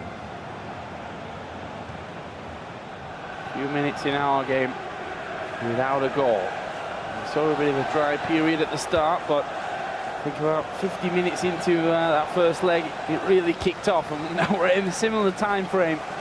Maybe this is where we see this game really set on fire. Dangerous place to lose the ball there. Aubameyang turning it around after being a little aggrieved for the possession loss. Now might just go for it with R9, but he's just been body checked on the edge of the box, plumb centre. Will he try and go for glory here? Will it be a step over? We've seen a couple of free kicks going in, but Luis Suarez stepping up for this one. Well, it's in a good position. Here we go. Now they're going to go for the run-in. Look at CR7 trying to go the side. He will go towards him, but oh, instead he went straight to Marcelo. Look at the look on the face kind of says it all, what he thought about that one. Not what he was aiming for, that's for sure. But chance, been on the break here, Henry. Now Ronaldo. Where does he go from here? Pull it into Ronaldo, tries to turn, he's going to get it across, but defender came in very much last second. Took away the danger. Oh, sliding tackle from Hullet. Trying to intercept that pass. Now Son, will he be sent? He will. Plays it into the middle. Ronaldo is there, up on the top side. I think Suarez waiting. Did get deflected out though for the corner. The other game has just gone all square. Nicholas has brought it back 2-2. Look at the header from Aubameyang. Oh, it's in. We're all square here. 5-5. Son plucks it in, and he's just kind of barged off it by Sergio Ramos, forced to head into the corner almost there. And well, both games now tie games, 5-5 and 2-2. You just can't put a piece of paper between these games and separate them. We have 25 minutes left in both matches. I can tell you the other game, by the way, Nicholas is at 8 shots, 0 response from Marcuso. It's all been Nicholas in game number 2. Which is how we've kind of come to know him, right? This is how he's played mostly all tournament. Not really giving his opponent any chance to be involved in the game. In our featured match, though, one can only guess which way this will really go. 5 or the 10 goals that I thought we would see already there. The question is how many more come and in which direction. Kick-off for Stefano Pina. Salah being brought on there as well. And Hazard. And Mbappe really utilising substitutes at this point. Extra time and penalties, of course, await a drawn game. No away goals advantage here in the aggregate score. Ronaldo going forward. He's going to step inside. Surely plays it off. He does. Keeper comes out though. And you'd almost bet your house there on Ronaldo to put that one away. Great reactions though from Mo to bring the keeper close enough to stop that one from happening. That was a chance and a half for Stefano Pina. Now it's Mo on the edge of the box. Took the shot, hit the defender. Now going to have himself a corner, which he will send one man running towards him, but it's going to be played in straight towards the penalty spot. Couldn't get a proper header on that one though. And now Stefano Pina. Do you want to slow the game down at this point? I'm not sure that he does. He wants to be scoring more. 73 minutes gone in the other game. Just keep you updated there. As you can see in the top right, it is still 2-2. Nothing more happened there yet. Yeah, that game on the 73rd minute as well, so just slightly behind this one. Waiting to see any deciding goals. Still plenty of time, that's a rebound. Surely he's going to get it in. He will. Stefano Pina strikes again. It's 6-5. The deadlock broken. A shy grin from Mo Aubameyang. He's got 13 minutes to get himself back in the game. Yep, and you can see he's going to change that. Pressure, aggression, speed, everything being pumped up 10%, 15%. Looks like there may be some changes as well. Messi coming in. Put Vieira into that centre-back position. He knows that he needs an equaliser. In not a lot of time. Looks like Stefano and his coach is having a little bit of a chat now about how they're going to make this work for them. They get back underway. 6-5 on aggregate here. That goal again. And again, a classic here in FIFA 18. Parried by the keeper. And somewhat, in this case, Neymar there to pounce and score. And now Mo has the work to do again. Maldini off. People forward. What's he going with here? It's Messi for Maldini. That's what you like to see, Joe. Yeah. He knows he needs a goal. Aubameyang trying to get something working for him here. Messi, the man that just came on, finds himself a space, gets it back to Ramos. Ramos drops the shoulder, goes to R9, tries to look in the middle, finds himself Ronaldo, and it's a poor shot in the end. And it just gets cleared with ease by Stefano Pina. A little unlucky there for Mo. Now only 7 minutes plus stoppage for him to bring this one back, and you can bet that Stefano is not going to be making any risky passes here. He wants to hold that ball. He wants to keep the ball away from Mo. Deny him completely the opportunity of any chance in these dying moments. And Mbappe, you can see, running down towards the touchline and quite happily get down to those corner flags. Maybe even get himself a chance here as he comes through. I think he's won himself a corner. That only plays in Stefano Pina's favour. Going to play it short. Marcelo might find himself some space here, tries to get a second corner, doesn't really work out for him. De Gea now needs to launch it forward, not a great deal of time to go. Plays it back to Marcelo, up to Ramos, seeing if he can just bring it down this left wing, has to go through the middle, maybe even switch the play up to the right, gets it to Ronaldo, look at the middle, Holland's making a run, Hazard goes forward, Hazard found space, he shrugged off the ball, but it's not given, and Aubameyang cannot believe it. It's 90 minutes and the ball is away from him. He's won it back with Salah. Chance now to get it through to the middle. Ronaldo finds space. Oh, that's not the pass he wanted. And it's Stefano Pina that will go through to the semi-finals tomorrow. But who will his opponent be? Well, I can tell you that we can't tell you, because that game is 2-2 still and will be moving very shortly here into extra time. There's the statistics for you. 9 shots to 1, 6-0 on target. This game was pretty much dominated. Yeah, 2-0 first game for Marcuso. 2-0, second game so far by Nicholas. As you mentioned, it has been a dominant second half, so expect to see Marcuso making some of those adjustments. Obviously, has managed to get his shot, did have a decent cross in the 85th minute as well, just headed clear. So certainly has started to work his way back into this game and try and take it back to Nicholas, but it's Nicholas with the momentum right now, swinging in his favour as he works forward, playing in the Argentinian blue while Marcuso's in the Danish red. Who will come out victorious here? There is Nicholas moving forward. Pele puts it across. Great sliding tackle from the defender, but it's not over yet. Nicholas still has the ball. Pele trying to get it through. Gets a bit lucky there. And maybe should have had a call for a penalty in the end. It's a foul going in the other direction. Pele going to be booked for that one. And I thought there was maybe a shout there for it. In the end, it goes the other way. So goal kick for the Dane. Worked his way through second in the group. Nicholas, of course, topped his group. It is the PlayStation console finals, semi-final, whatever you prefer to call it. We already have Stefano Pina there. It's Marcuso breaking through, and he scores! Is that going to be the deadlock broken? 96 minutes gone. He's got himself a 3-2 lead, but there is still time on the clock for Nicholas to come back. Still time, but there's a lot of pressure that comes with it now. Into extra time.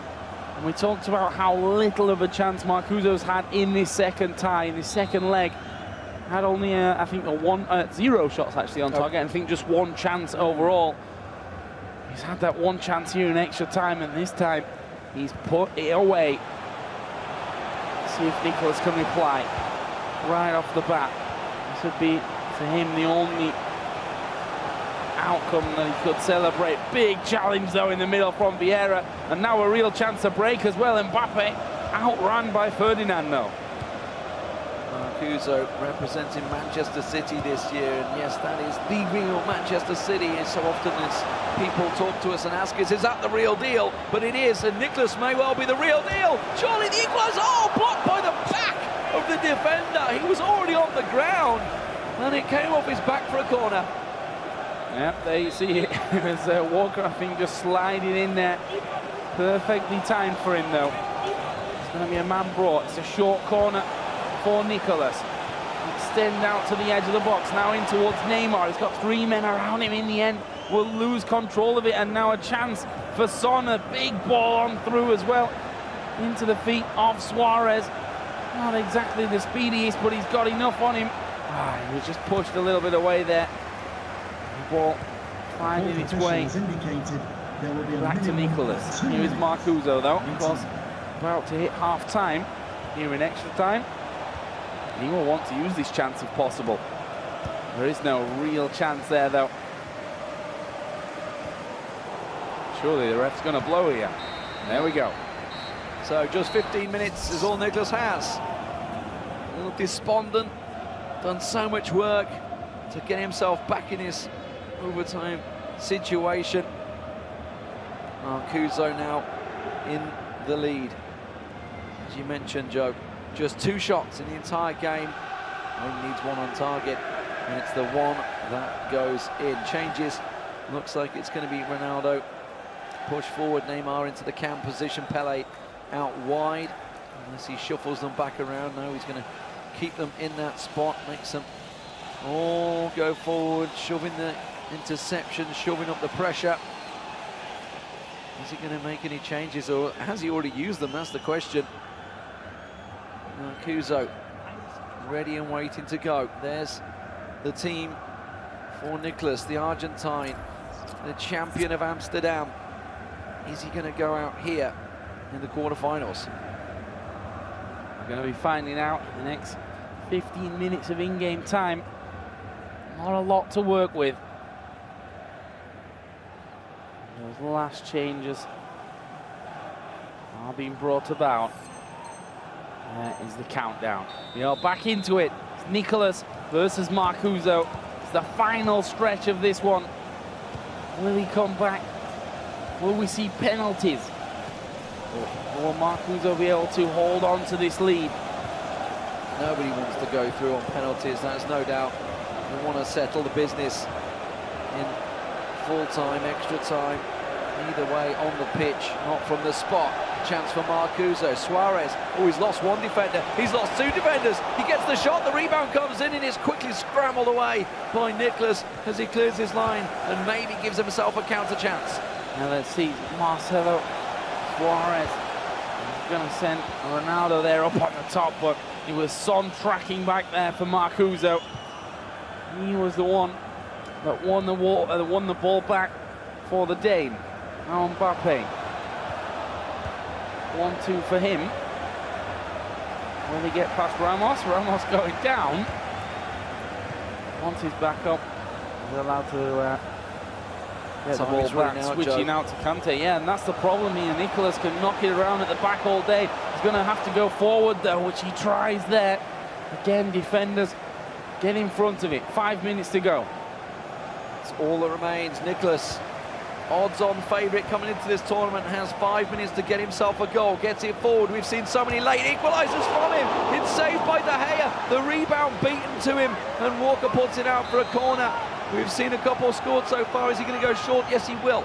Gets it to Kante. Kante tries to wiggle his way through, looking into the box. It's going to be a header, but it's a header clear, and Marcuso will play his way out the danger. Yeah, keeping it very, very calm here. Going to send off Ronaldo. He's got a man to beat, tries to put it through Suarez. Here is Jordi Alba. Scoops it left of the post. Bit of pain on the face of Marcuso. He knows that would have done it for him. If he'd have scored that, he would have won. There's 40 seconds to go in this one. Nicholas has to make his move now. He's got to get it forward. He's got to find a chance. No messing around. 2 minutes extra time given. He's lost possession of the ball. It's all on Marcuso. Needs to try and keep hold of it. Kyle Walker with a rash pass down the wing. It's gone for a quick throw-in. Needs to get it back in the box. He's played it back to his own half. His minutes clock is running down. He needs to get the cross in. Suarez tackled. Walker may well have just done it. He's bought a free kick. Now we're going to get one chance. That's all Nicholas will have here to get himself a goal and take it to penalties. It's a red card. It doesn't matter at this stage, though. They're only going to get one shot. Yeah, Walker already booked that. Red coming out for him as well. There's a pause being called. I believe it was Nicholas that did that. Oh, and just to highlight this, that are his chances, and his chances on goal. Marcuso only having 2 shots on target. One of them goes in. And Nicholas a boatload more. Absolute disappointment for him. He's looking through, maybe just trying to have a bit of a pause here to gather himself for what is, without doubt, his final chance to get something from this game. One of the most dominant players throughout 2018, Nicholas, looking at a tournament exit here. He has a free kick between him and going out of the tournament here. Doesn't matter how dominant you are, as Kurt pointed out, it's here and now where it counts. It's going to be Nicholas with the kick. Plays it short, pulling into the box, looking for the header, it's cleared. Marcuso boots it out, it will take it. 3-2. And Nicholas is out of the tournament. Marcuso will be facing Stefano Pina in the semi-finals. Yeah, disappointment, the only word that Nicholas surely will be able to, family-friendly at least, tell us about that performance. He had chances galore, and you have to give it to Marcuso.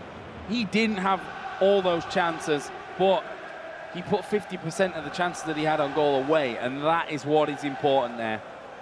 I'll give credit to Spencer, he called it. He reckoned Marcuso could take him down. He reckoned he'd seen something there with the play, and you know, that's the first defeat in the entire tournament that Nicholas has had, and what a time to have it. Let's have a look at the scores throughout the quarterfinals here. If you missed the Xbox matches, Gorilla, the defending champion, is out, loses to Kurt from Malta, representing his nation, probably the smallest nation as we move on to the semi-finals. Domas Dasari from Saudi Arabia takes down megabit and a goal bonanza, 9-4 there. And as we just saw, Stefano Pina 5-6 the score there. The Belgian goes through, and now Marcuso, after extra time, will join him, taking down the Argentine favourite. Yeah, and what a final or semi-final for both sides that will be. We're going to have a look at those brackets just so you can kind of visualize. There is Aga coming in, of course, training partner of Marcuso. Needs to prepare hardcore for this tournament, and we know how that's worked out. Maybe not for Aga, he only managed the round of 16, but for Marcuso, who reaches the semi-final tomorrow with still everything to play for. Yeah, the Xbox semi-finals, Kurt versus MS Tassari, Marcuso versus Pina on the PlayStation. And then, of course, the winners will be playing in the cross-console final. Of course, you can join us here tomorrow if you really want to. Get yourself a ticket, come down to the O2 Arena if you're in the London area. It is going to be packed house tomorrow. Let's have a look at some of the highlights of the last 16 games that have played out. It has been spectacular football today, Joe, at the highest level. Absolutely. Danny, of course, going out to Gorilla. Kurt stepping up big time as well. Some fantastic games we saw, first of all, on the Xbox. Yeah, taking down Goal Machine. It was a really tense matchup. Megabit, of course, in a club battle, effectively, both represented Bochum, taking down his teammate there, MS Tassari, the Saudi champion. We've seen him so many times. Nicholas, of course, has just bowed out, but he took down the Stranger earlier on in the day, while Marcuso fought off Eisvogel in a very close match. And giving himself a bit of punishment. Aga, of course, also going in there, losing out to Stefano Pina, who we've just seen in that game. Mo and the Honey Badger played a fantastic matchup once as well. That one went all the way. And that, of course, brought us right in to the quarterfinals. Yeah, the goals continued to flow, of course, as we moved into the quarterfinal. Kurt versus Gorilla. The defending champion goes out to the Maltese powerhouse that is Kurt. He's been very confident of his performance coming through. Meanwhile, there was goals coming from MS Tassari from Saudi Arabia. Absolutely fantastic game. And of course, we've just seen Mo and Stefano Pina. What a match that one turned out to be. And Stefano going through, and then the final one all the way into extra time, and the winning goal from Marcuso there.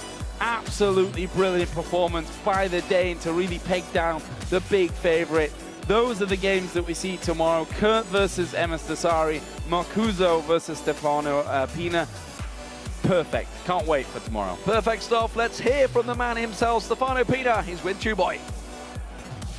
Thank you, guys. Now, Stefano Pina, you have made it to the PlayStation final.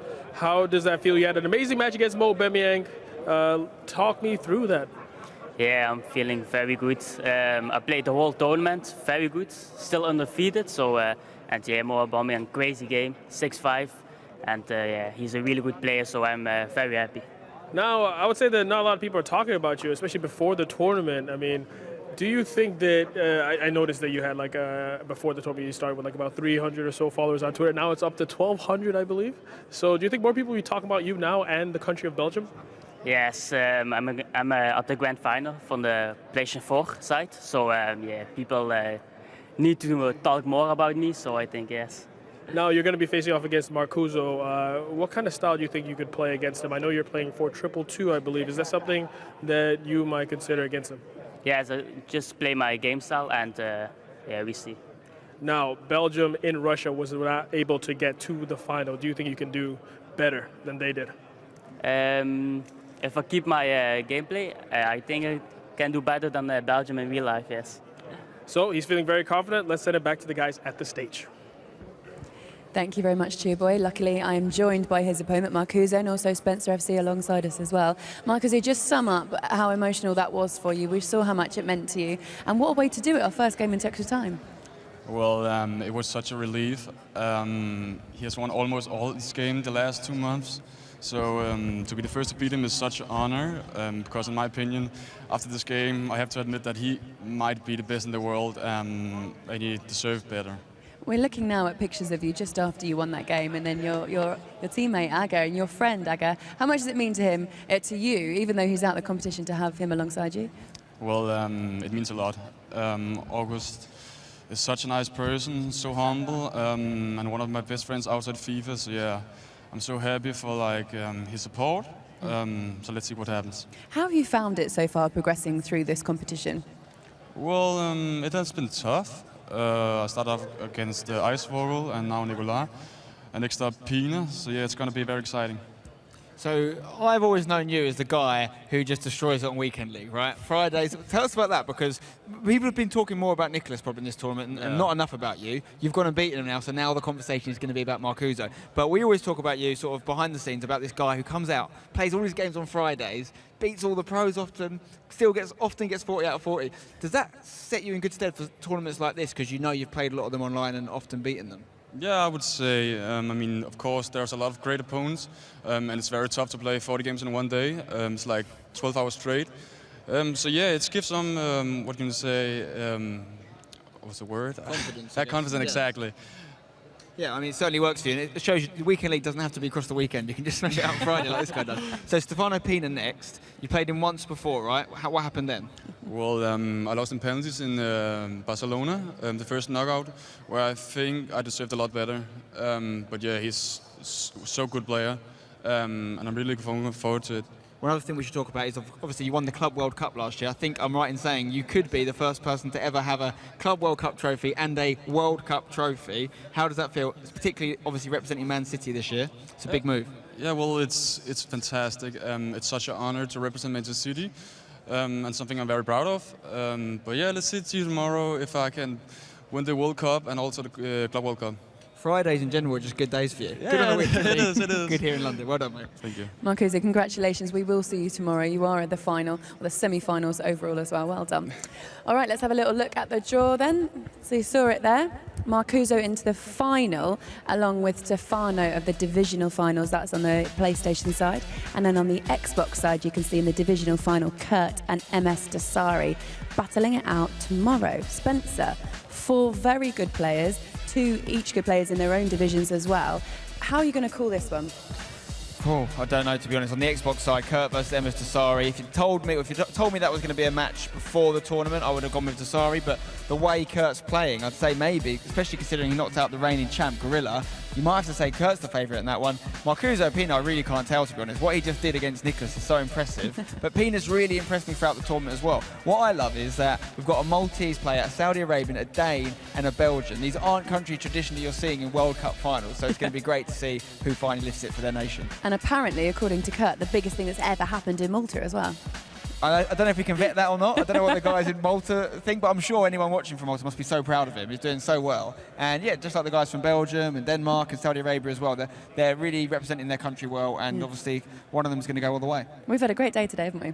We have. I'd say that last game there was probably the biggest shock, if you like. And that's no discredit to Marcuso, who's definitely one of the best players. We talked about what he does in Weekend League, and he's won big tournaments in the past. But most people, like myself, were tipping Nicholas to go the distance. That's done. It's over. He's out. Yeah. So that, and maybe even Kurt beating Gorilla as well, was a big result. But no doubt about it, the 4 guys that are still in the competition deserve to be there. Brilliant, Spencer. Thank you so much. What an excellent couple of days, and it doesn't finish quite here. We have another day's play tomorrow. This is where our 4 finalists will meet. Coverage starts at 1 p.m, so that's London time if you're watching abroad. Make sure you join us, and if you are watching from London, it's on the Premier League channel. Started with 32, we finished with 4, and by tomorrow afternoon, we will have 1. See you then.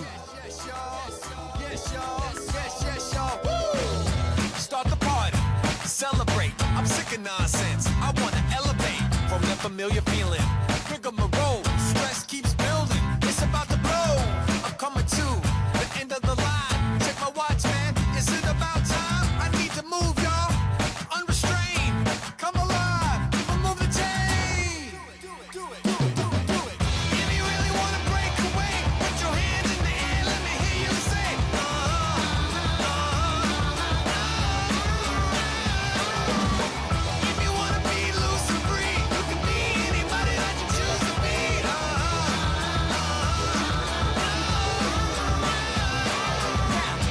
Wanna look down their nose, they try to judge you. That's how it goes. Don't listen to them. Why sit and take it? This is your life. Get liberated. No one else is looking through your eyes. Who were they to?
I don't need recognition.